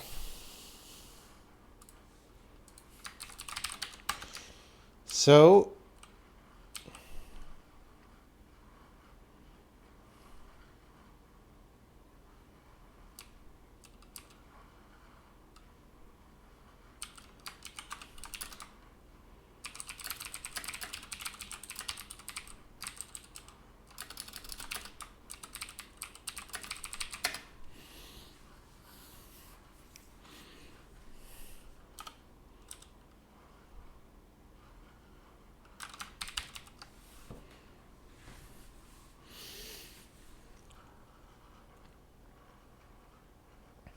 okay.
Are there any questions about what we were doing today?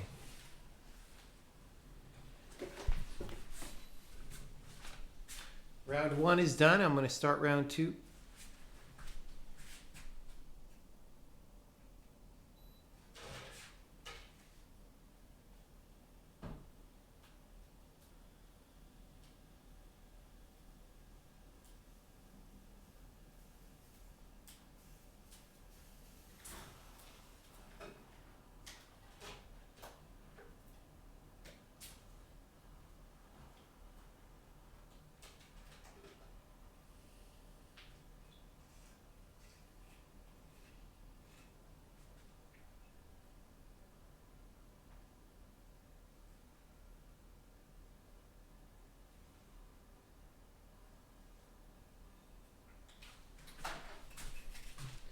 It's been so long since I have done chai juice that the chai juice presser was very difficult to press.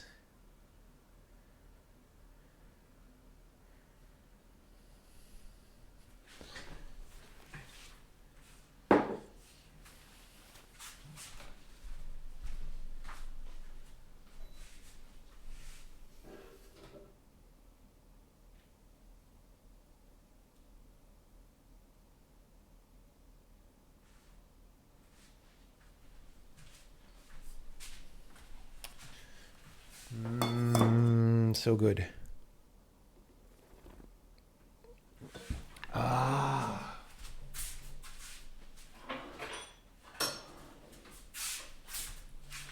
I sure earned that. Look at how frothy, guys. So good. It is warm. The frother also heats the milk. So it's like a hot chai. Well, it is a hot chai. Mmm. Mmm. Well, isn't that particularly wonderful? Yes, I say.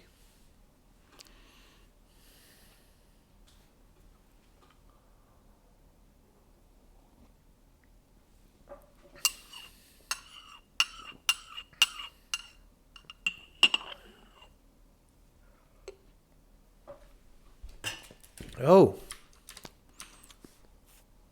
there's also the question of gains in executable size.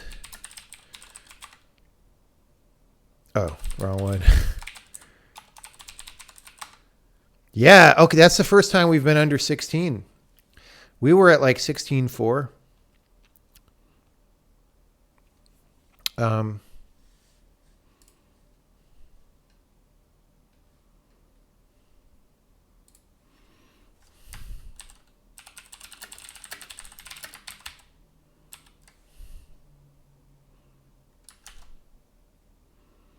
Yeah, we were at basically 18 megs a few days ago.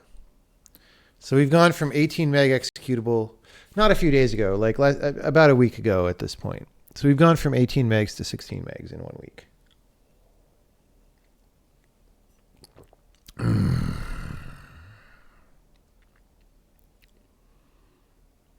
Why is it good that the executable is marginally smaller? Instruction cache is going to perform better. It's going to be easier to read. It takes less space on disk. It loads faster, etc. Marginally smaller, like going from 18 to 16 is more, that's a 12% reduction. That's not marginal, especially if you can repeat that.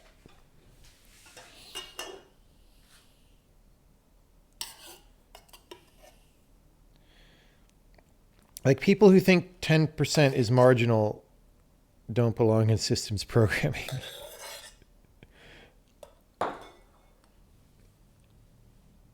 Now, if you meant from 16 to 15.969, I'd be like, yeah, that doesn't matter. But it was 16.4 and it was 18 a few days ago. So yes, it's a quite good improvement.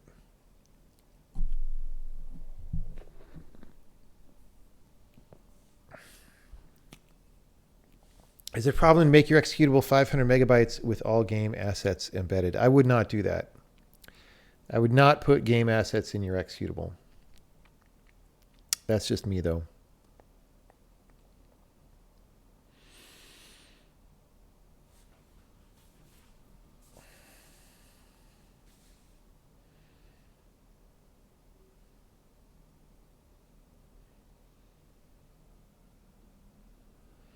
Right. That's the thing is like percentages compound, right? Both going upward and downward, right?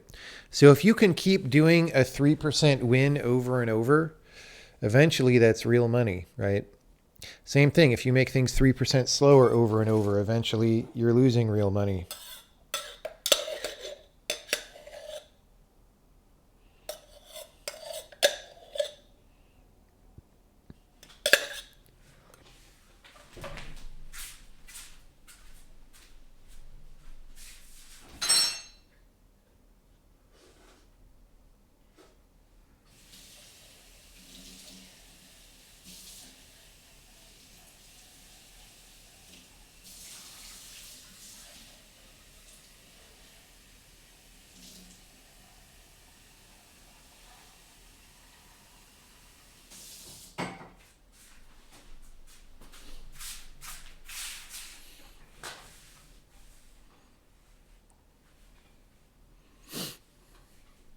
Why not put game assets in the executable? because it's one of those things where if the size is small, then maybe it's fine.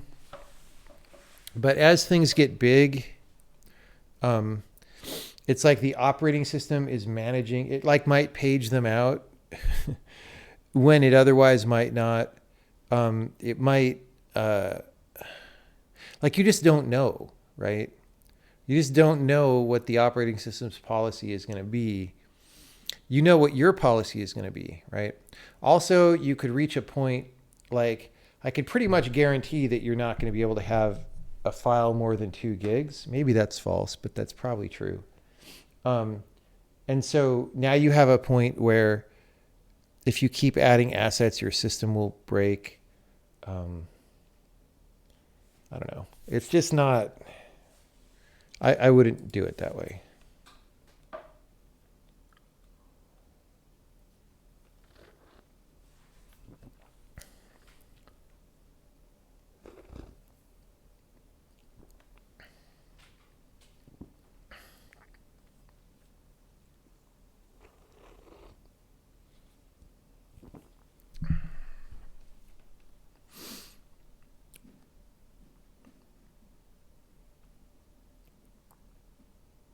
If you get a 12% reduction in size 3 times, your gain is only 31%. Yeah, but actually in reality, it goes the other way. Because what happens is, maybe today there's some optimization that I could do that's only 10%, right? But I choose to do something else that's 10% instead. So I do the other thing. Now the one that I didn't do yet is more than 10%. Now the one that I didn't do is 11%, right? Because it's taking a certain amount of real time. That's the thing you have to keep in mind, is that we're talking about real time physical amounts of time causing the percentages. The percentages are not causal, if you know what I mean. Hopefully that makes sense. Too tired to explain it otherwise.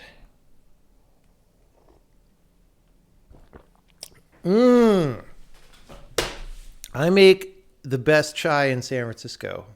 Well, probably some Indian family makes better chai than me.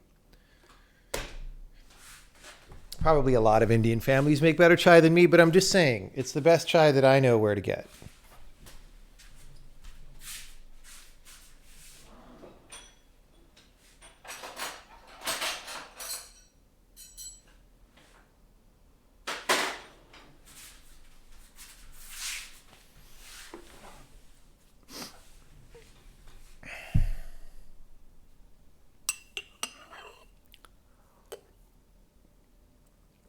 Do I plan on making the great migration to Texas? I am planning to get out of California. Where to? I don't know.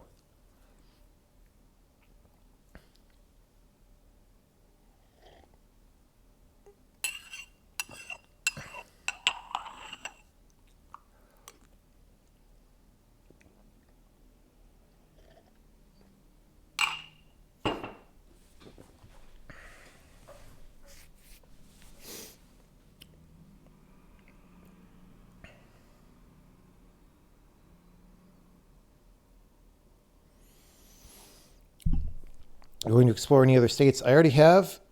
I'm going to keep looking, but I sort of also am dating someone now, and so that affects things.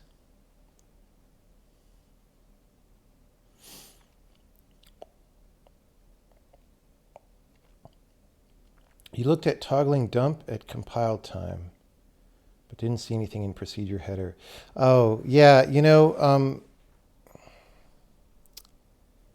it's probably not exposed to the user. I could definitely, if that's an official request, just again, email it to the address, and it shouldn't be hard for me to put it in. It's just, I think it's one of those things that I only put into the parser.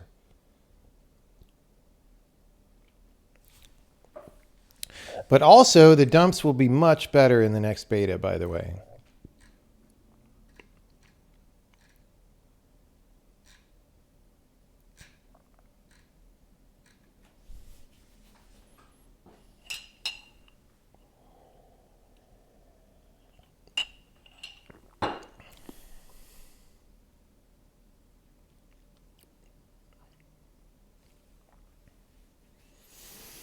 Like the most of the changes that I've been doing in the past several days are code generation quality changes.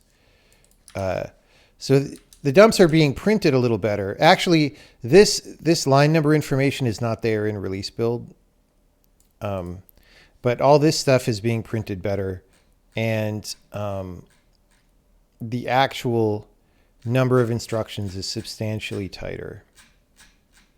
So that's good.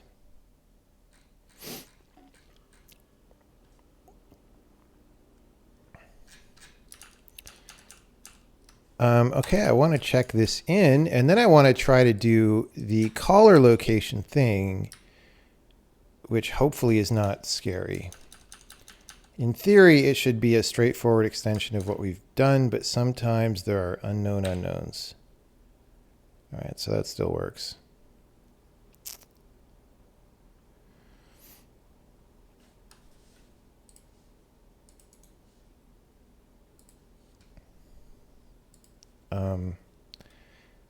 Do we have no check-ins?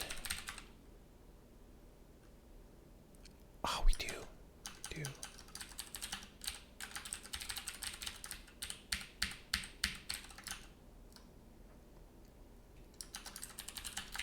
See, I've learned to check for the no check-ins. Oh, rename.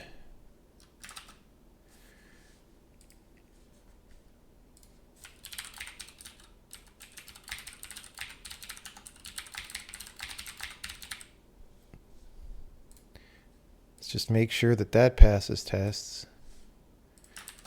Just sometimes names that date back to the early days of the compiler annoy me.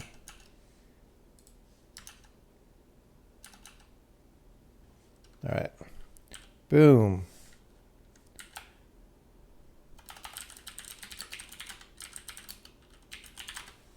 All good.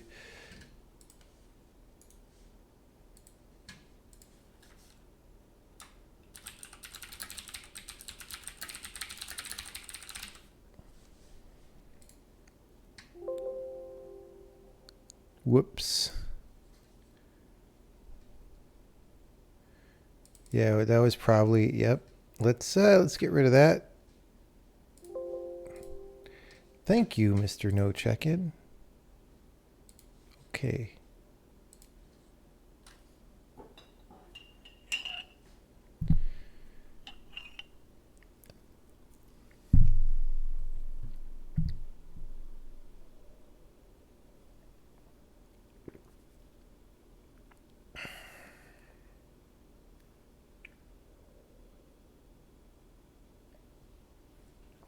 Do assignments return values? No, they do not, because I wanted to avoid the mistake in C where you put 1 equals instead of 2, and then they have to have that be a warning. However, we might extend the syntax to allow declarations in while and do, or while and for and if, but we don't currently. Currently, that is not allowed.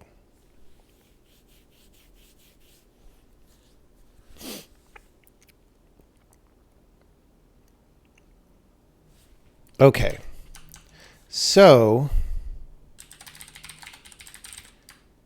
if loc is caller location,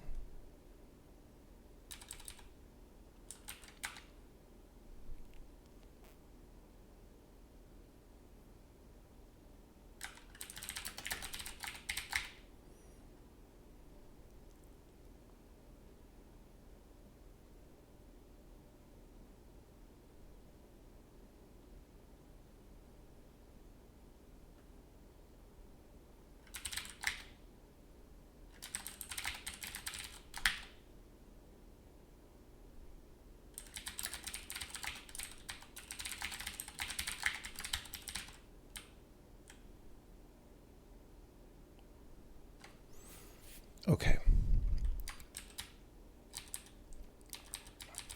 So we're going to do this.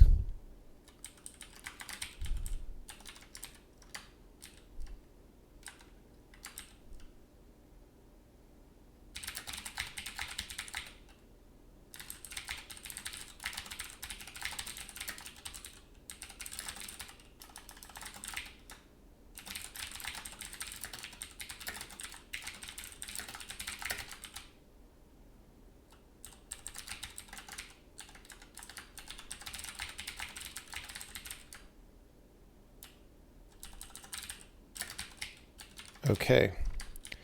So,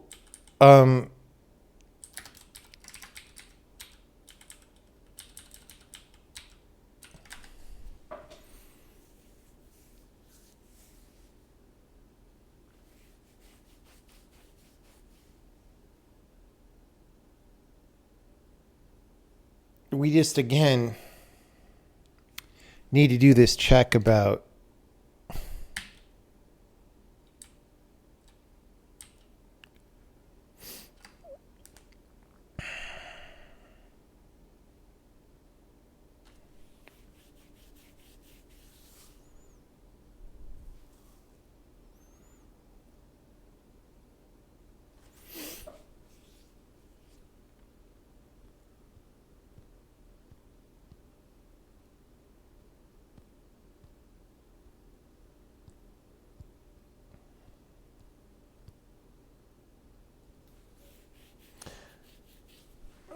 the problem is, again, we can't reuse one.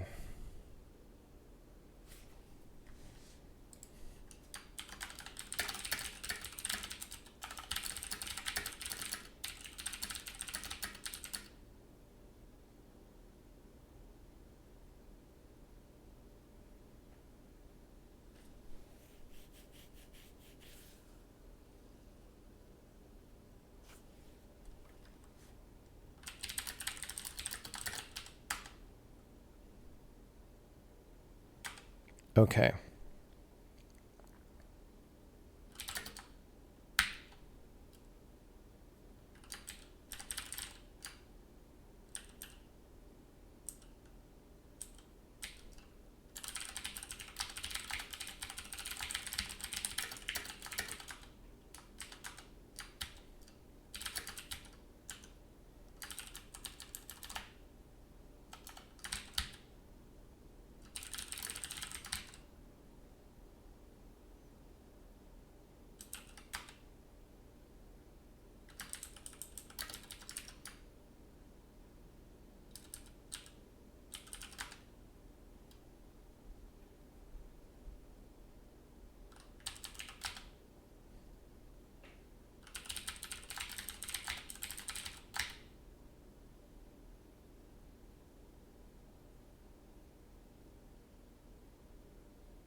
Oh.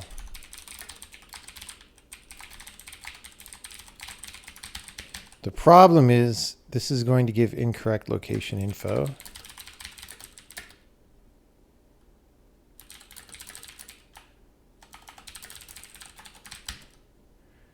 But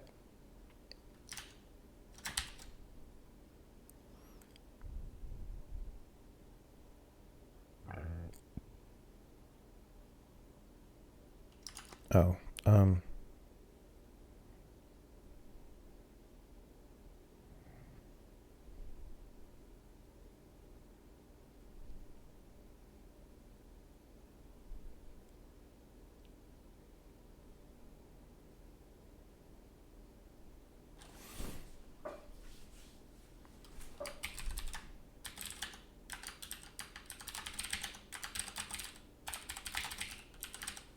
so what are we saving here? File name, probably. Line number, maybe.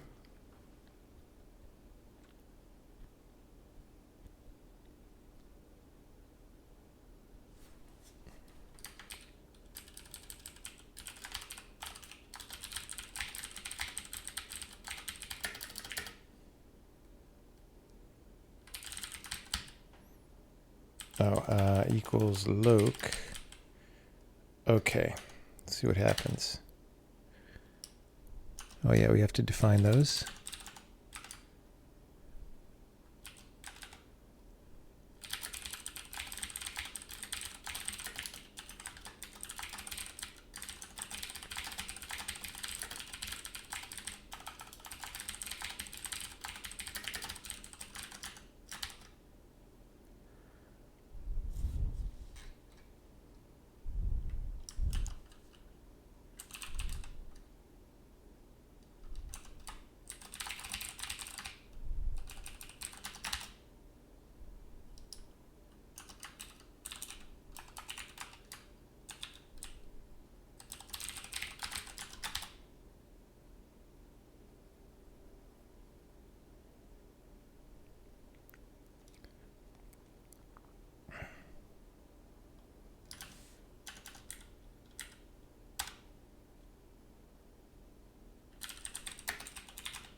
All right.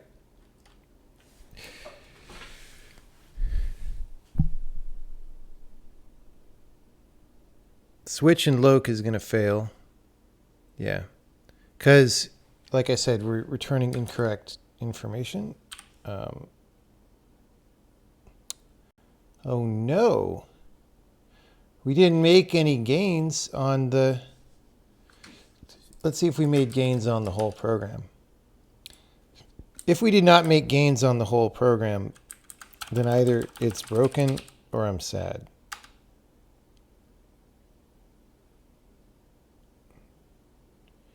$400,220, guys.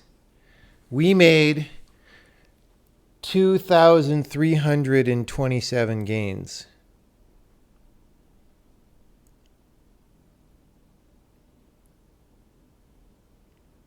How did I manage to increase typing speed? That's just how fast I've typed since 7th grade when I took a typing class.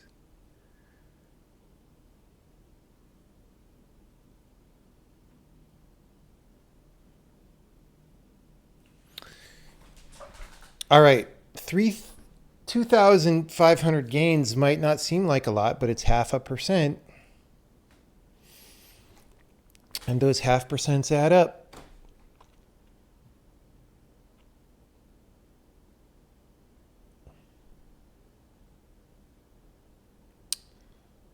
No, 7th grade is not high school.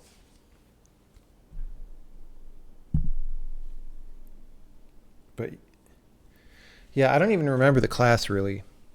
I just remember taking a typing class. And it was not on computers, by the way. It was on physical typewriters. Because that was the good action back then.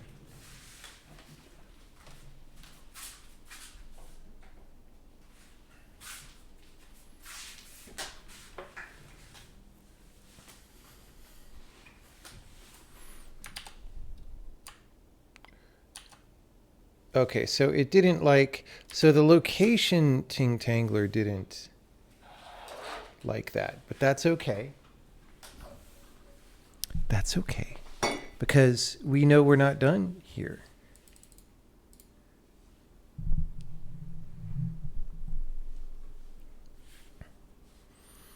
Okay, so we're going to say,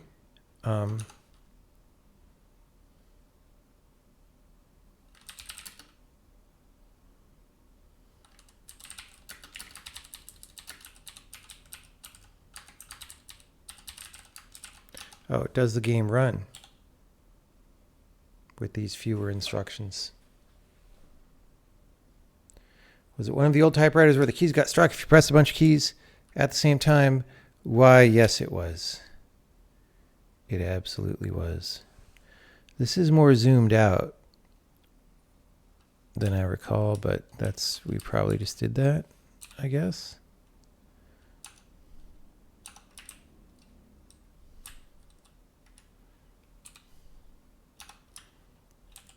All right. Promising. Okay.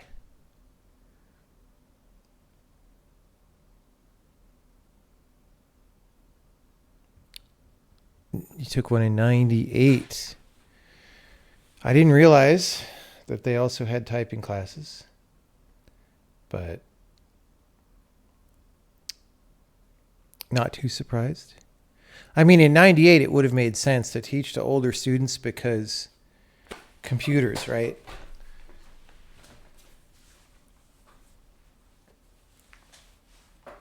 When I took typing, it would have been like 1982.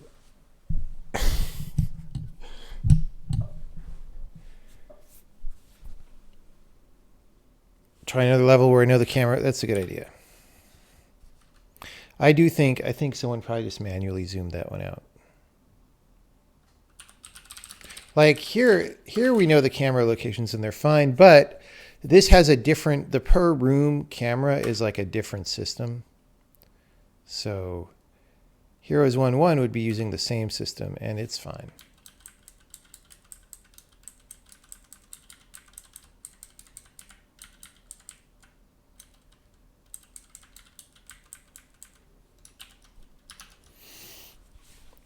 I could also check the palette level. Let's do that.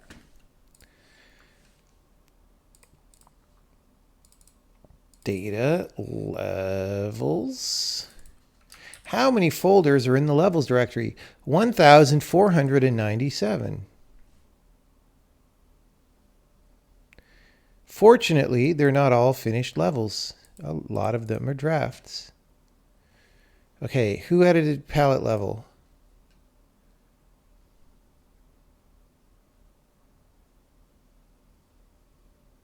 Or she? December 14.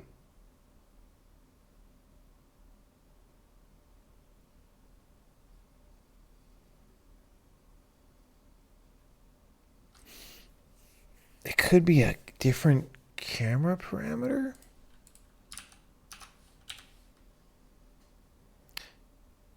Now I'm confused.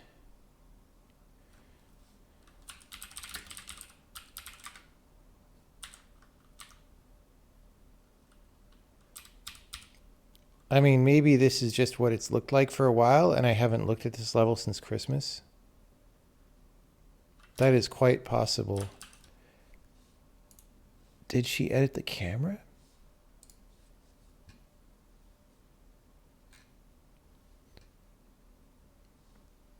Wait. What is wrong with Windows? All right.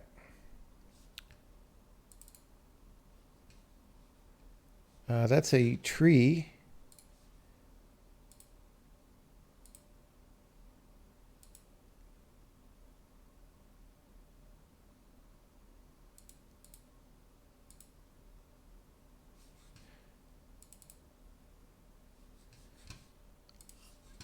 Am I freaking out here? Like, why would the camera be different?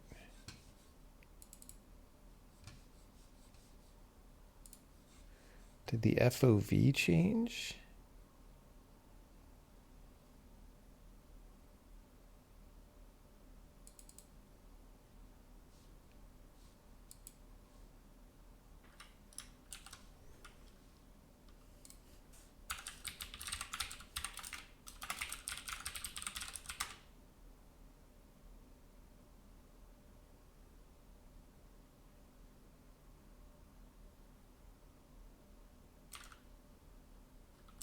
Okay. This is the release mode executable that we built a while ago.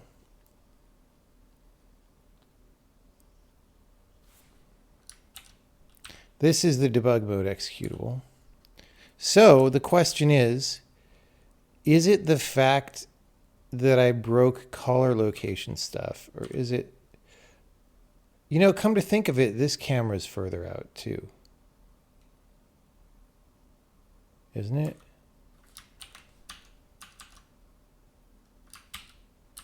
Is that a varargs bug?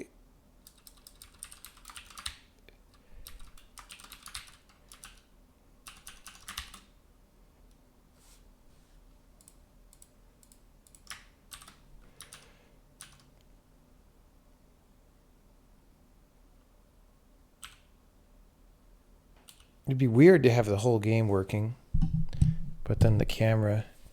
Gains lost. No, gains are not lost. It's still screwed up. It is a varargs bug somehow. What? Okay, hold on.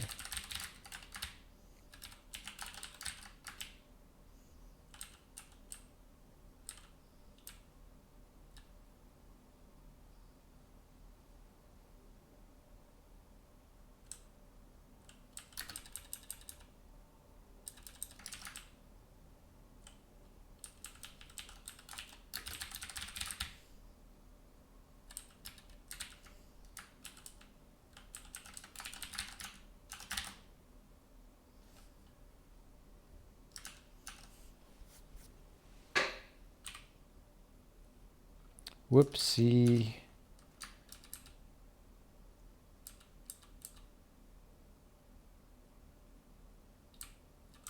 I need this too.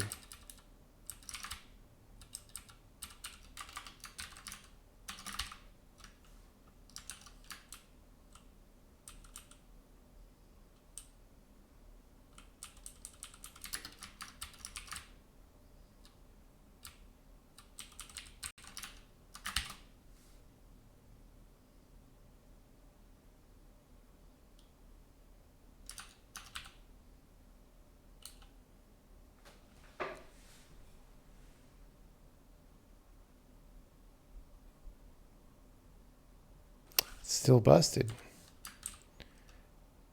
Oh, you know what? It could be local changes to the game that I might have made while screwing around. No, because I just ran the release build.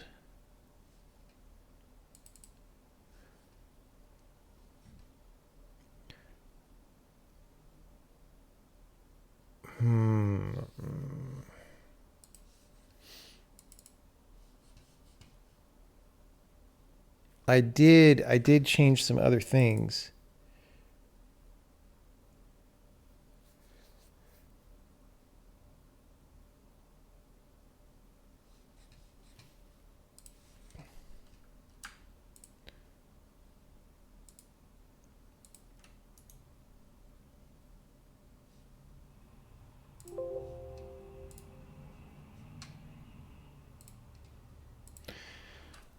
Let me build without those changes.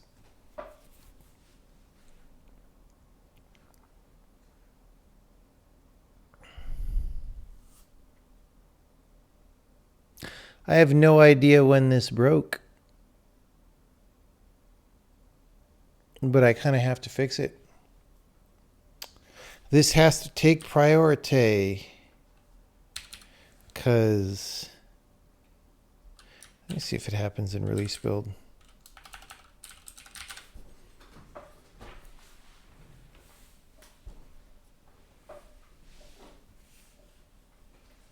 Let's see if it happens in release build.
Is it an x64 backend problem?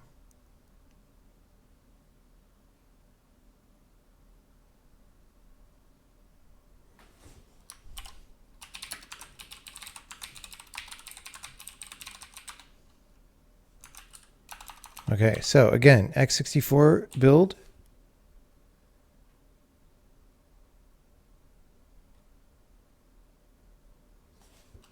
Problem.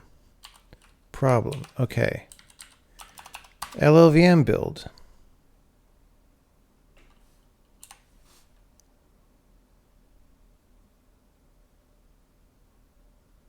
No problem.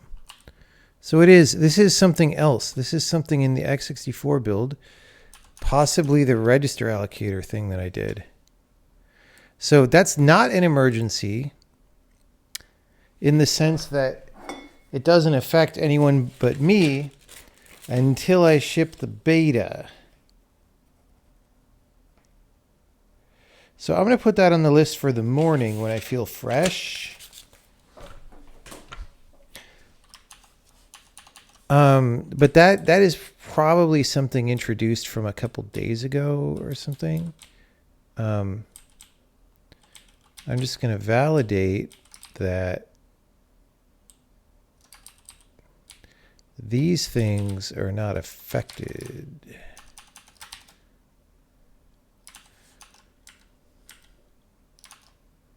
So we're turning those back on.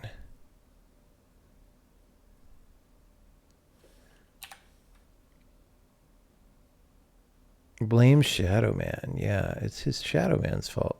Okay, so the new things I've been doing today did not seem to affect this. It is a back-end difference. Actually, this may have been exhibited due to some changes I was doing earlier today, possibly, or yesterday. But the problem seems to be a back-end problem. It's probably very simple, and therefore will take 5 hours to find.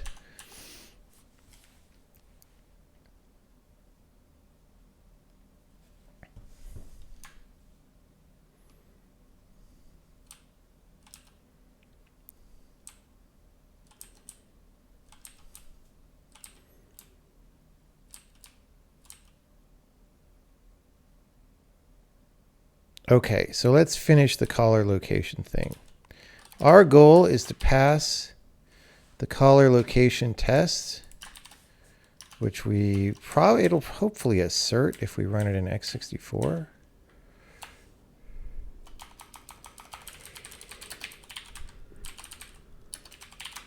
Or sorry, in debug. Who knows? It probably won't. Who knows? Anyway, find or emit caller location. So here we're going to go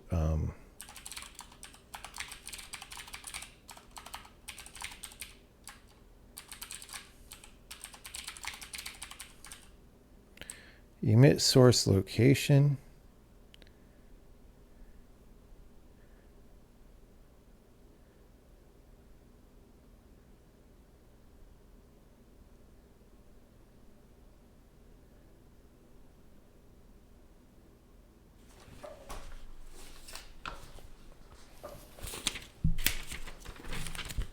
Oh, we have more gains. There's going to be a bunch of assigned to big constants in here that we can all convert.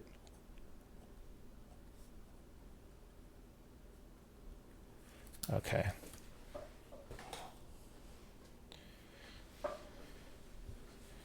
Okay.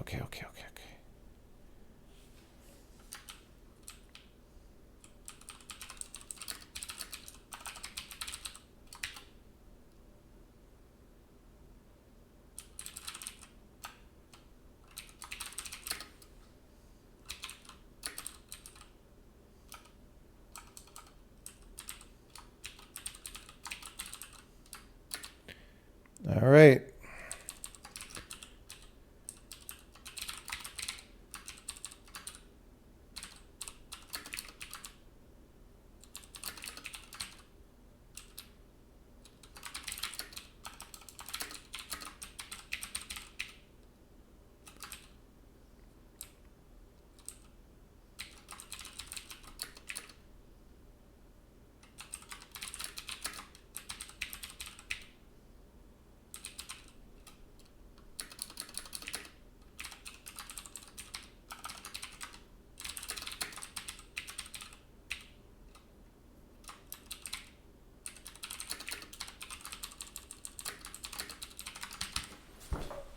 Okay.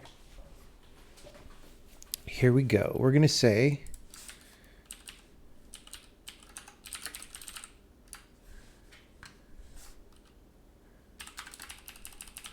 if existing pointer value is equal to -1, we do this stuff. Else result equals existing pointer value. Okay.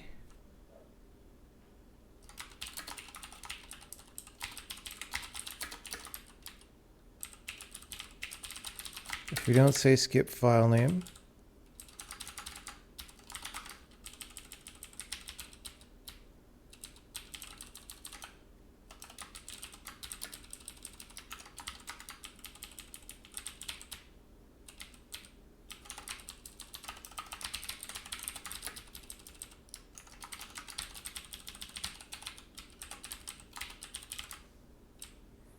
okay.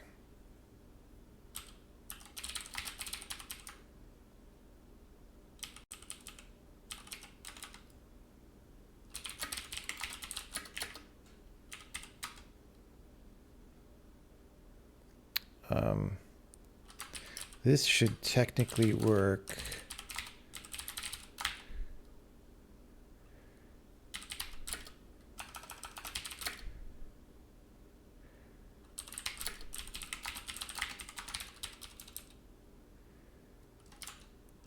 So the deal is we will add skip flags to tell it what to skip.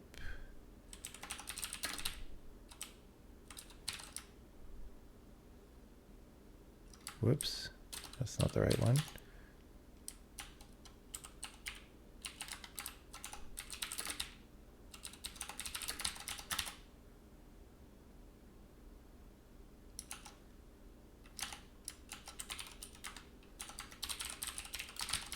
Oh, Builder. Okay. Okay. Yes, test x64 said expected 19 but got 16. I bet if we do this now, it'll work. Ha, ha, ha. Okay, so now we just have to do our skip flags. Skip flags, Magic Mountain.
Four zero zero 983. Is that higher or lower than before? It's got to be lower, right?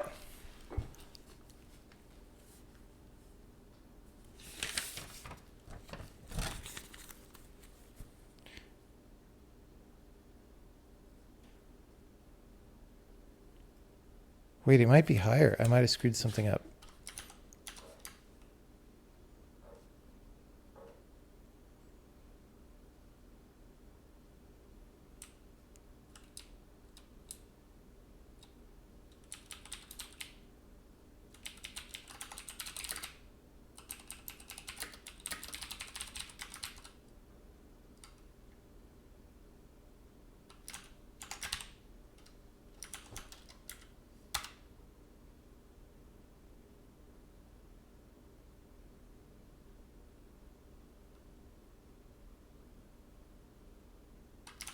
Wait, also,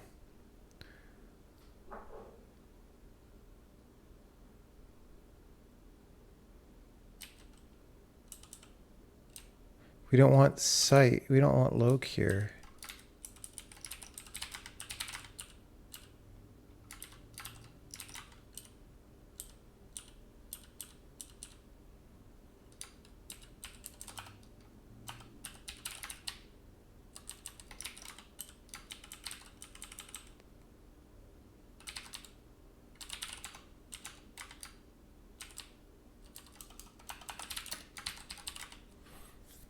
Okay. I don't think that's going to matter for practical purposes.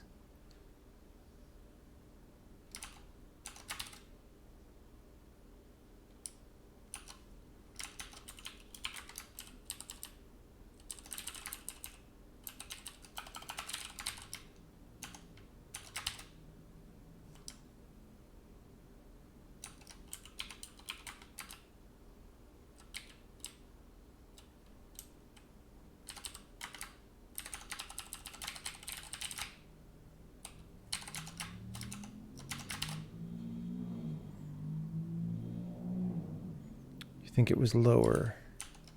That's bad if it's lower. Means the done screwed something up. So I think I turned it off again, right? Yeah. So this should be completely off. Now we're at 402,531. Wait, did I leave one of the other things off? 402,531 is very close. Dang it, guys.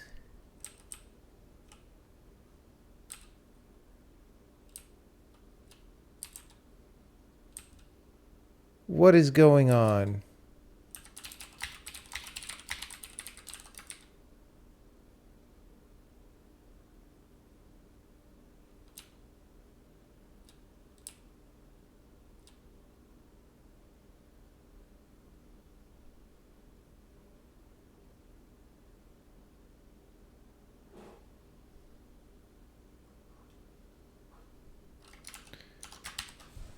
Guys, I am very depressed now.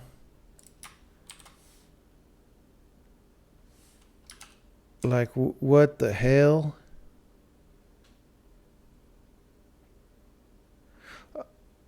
Although, I did revert some files.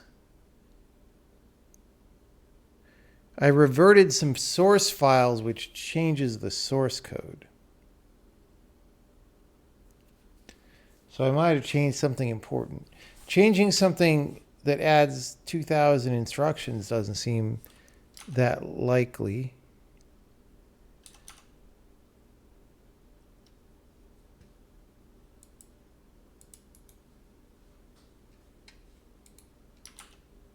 Ugh. What was I doing? I lost my reference. All right, well, this is going to be our new benchmark. I think if I accidentally screwed something up,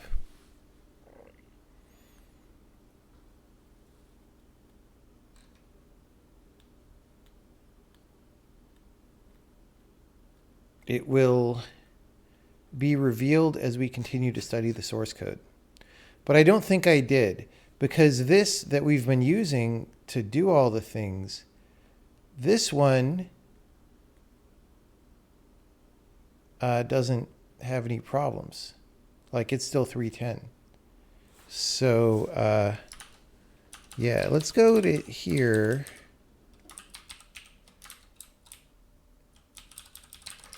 Let's try this on our test program. Let's say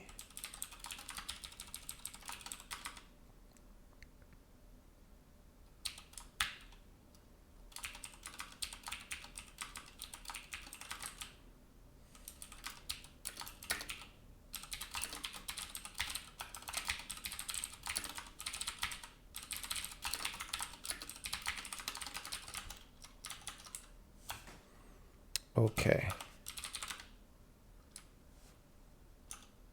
Oh, it's a value. Okay. The locations are wrong.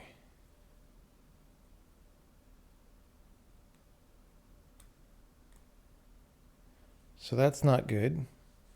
If I go put this back,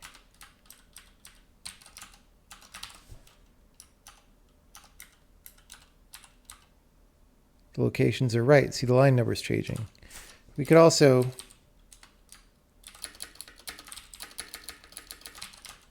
do that.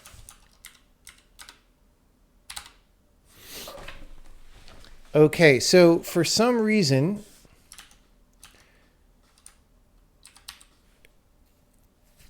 I probably just got it backwards. But no, if site is equal to old site,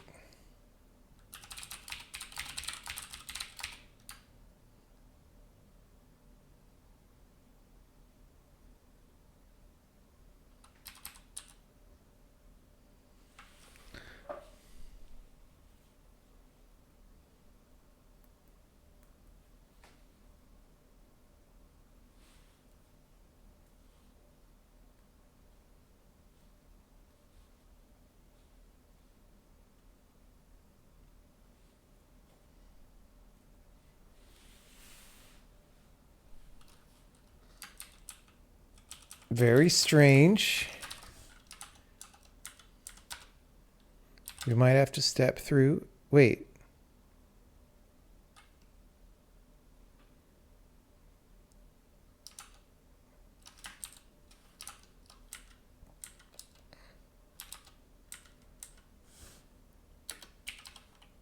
Was I spacing before? Were these? I thought I saw 33, 33, 33 before. Maybe I didn't rebuild correctly.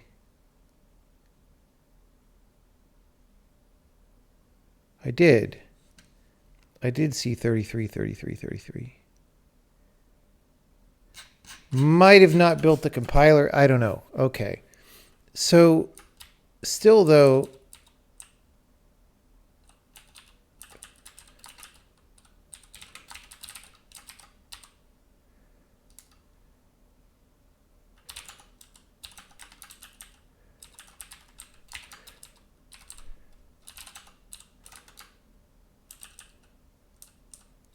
where are these? Did I mess up the declarations? They just, oh yes, that's a, yeah, bro, that is inappropriate. So we got a different result. The compiler was up to date. It's just we changed the characters. There we go. Okay. But this is 23 instructions. And if I redisable this cacher,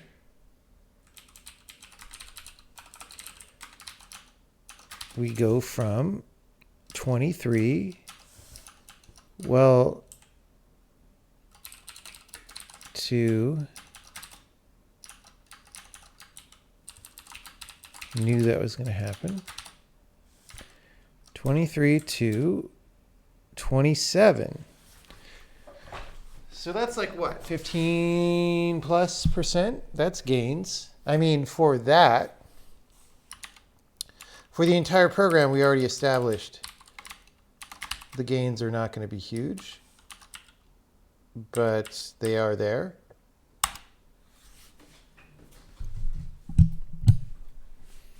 $310 still. So this doesn't have repeated caller locations. Oh, 401053.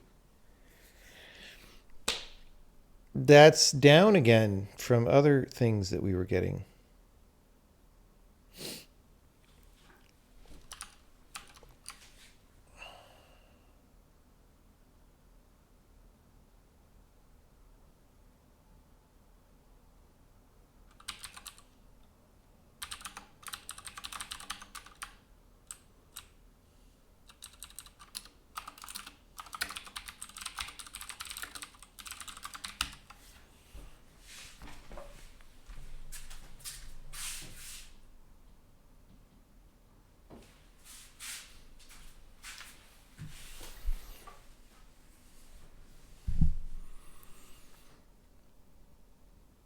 I should eat some cookies. Will probably help. Dude, it's Miller time for me, just about. I'm pretty close to done. The only thing is we have this mysterious X64 camera situation.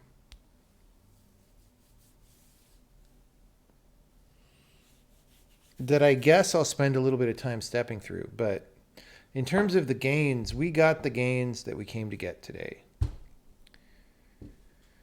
Like literally, we're almost 10% on the entire program down. In fact, if we somehow did update and added some more instructions that somebody else checked in or whatever, then we are basically at 10%.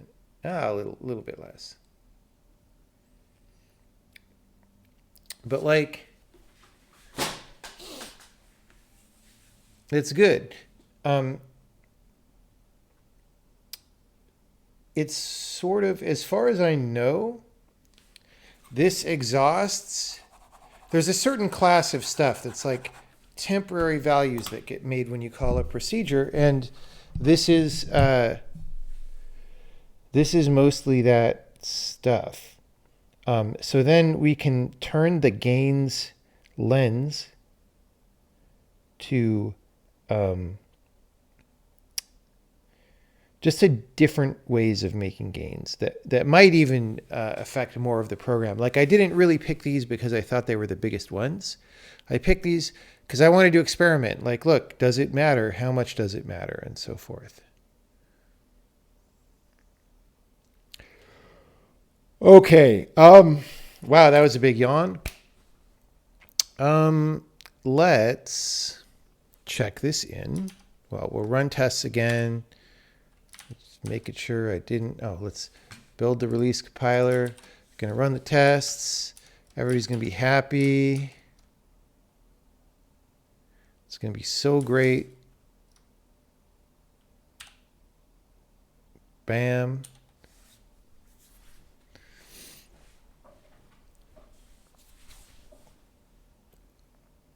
Okay, camera's still bad. Now, interestingly, like I said, the per screen camera is a different camera system.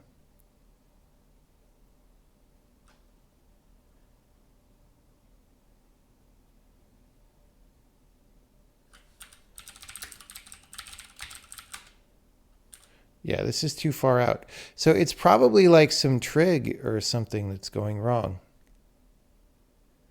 It's probably... Do you want me to take a wild guess at what it is?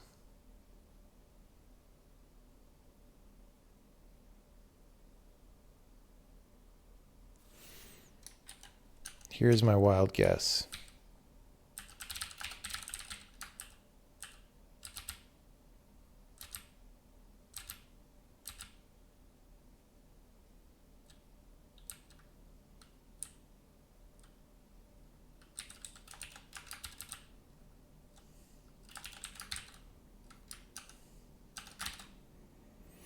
That's going to be some nega gains turning that off, but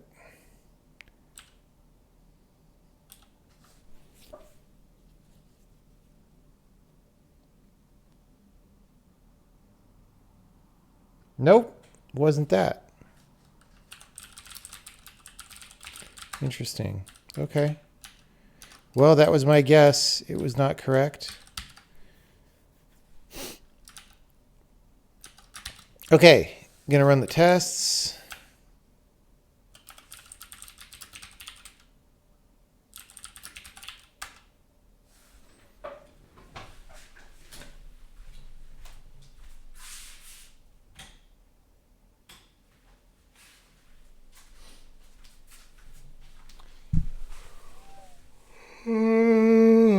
What is the camera bug? The camera is just too far out when running with the x64 backend.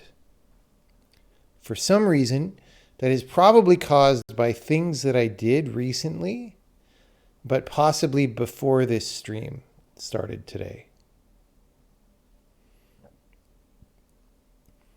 It's recent, but maybe not mega recent.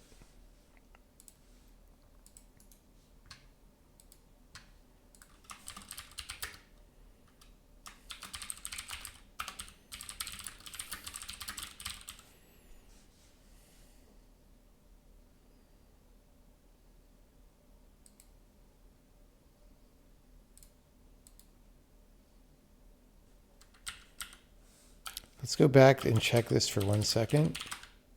So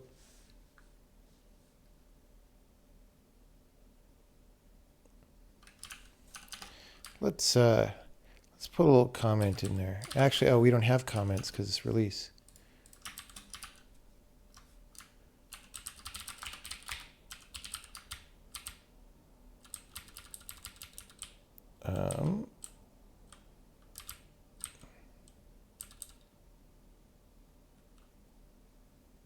Oh. Well, let's see what comments we have.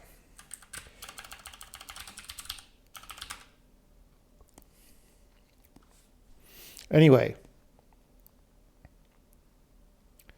33.7 call H, 23B call H, 25.9 or V9 call H. So we are not re-getting the stack L value for this. This is the source code location v1, and we're reusing v1 every time to write the file in line.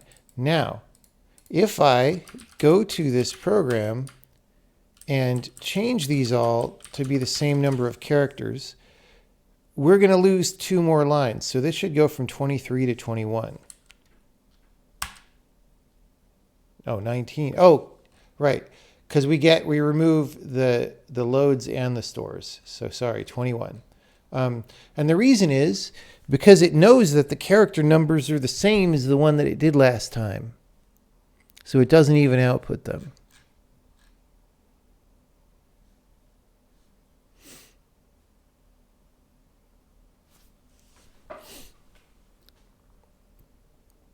So that's good. I just wanted to test that that was working. And, okay, if you want to see it differently, you kind of can't put them at the same line and character. Unless it's a macro.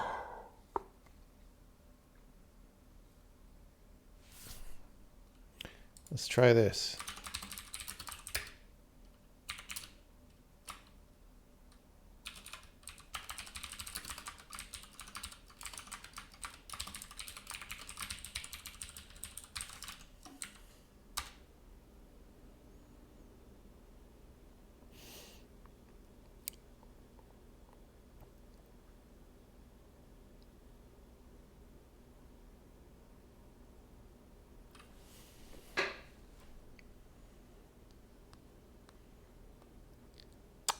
I think we'll investigate that later. That's probably resetting the... No, it's not resetting the basic block.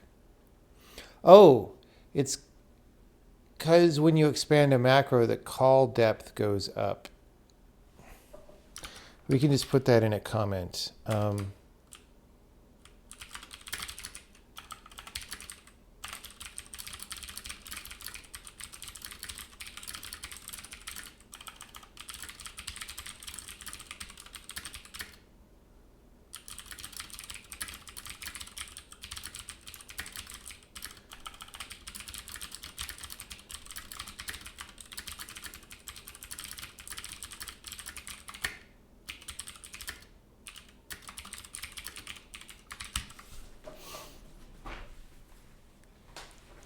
Okay.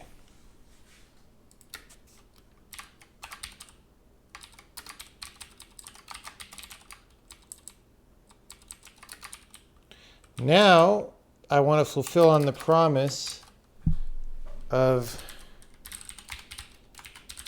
removing using function.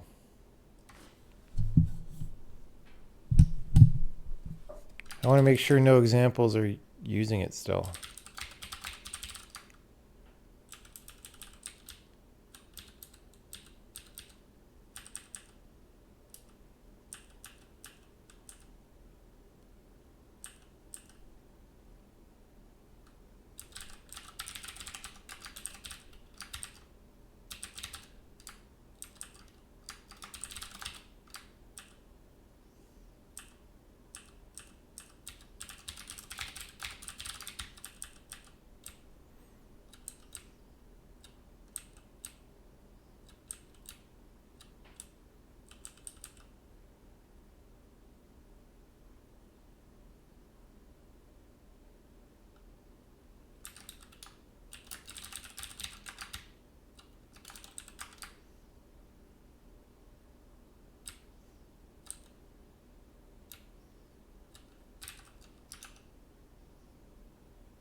Okay. Let's go release. I want to make some source code gains now. We are at, let's put this in the other window actually. Oh no, we can't. 54901. We're perilously close to 55,000 lines now. So we're just making sure this works. Is my assumption about the bug that it is in the compiler? Yes, it might not be. Do I actually drink Miller Lite? I do not actually drink Miller Lite. Oh.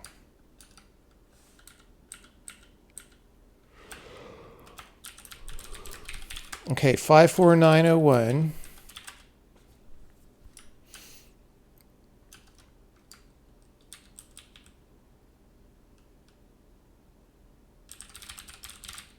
Oh, actually, hold on.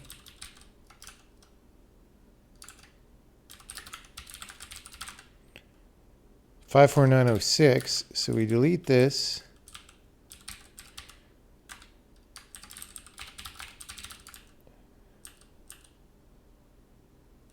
Actually, we already deleted some of it, so we're not counting all of it. But we're counting all my asserts. Okay, whatever. It's not a good comparison at all. Okay.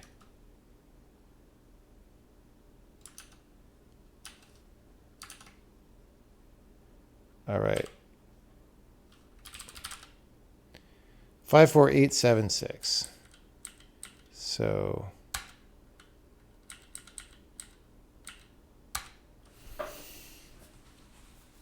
all right, and with that, I think I'm feeling too tired to go on. So camera bug will have to be fixed tomorrow in the morning.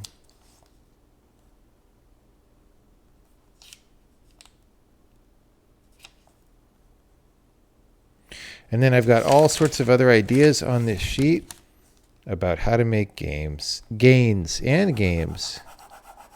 If you want to succeed in the gains industry, you've got to get good.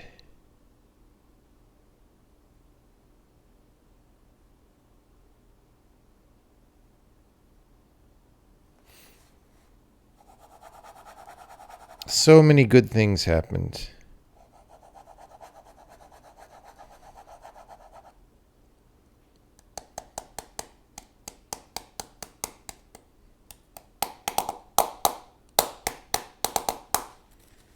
Hey, hell, welcome, Raiders. You raided just as I was saying that we are signing off. So now I am going to have to find a raid.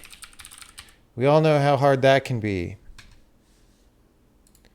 It could be downright perilous. Pet Ducks, though. Adam C. Eunice. We could do him again. It's been a while. Netlark terminal game. Why would anyone make such a thing? No. We could do Netlark terminal game.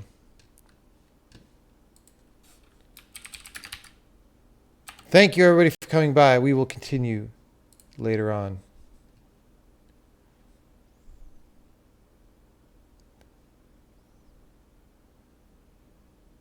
We can agglomerate an ever-growing mass of people passed from channel to channel.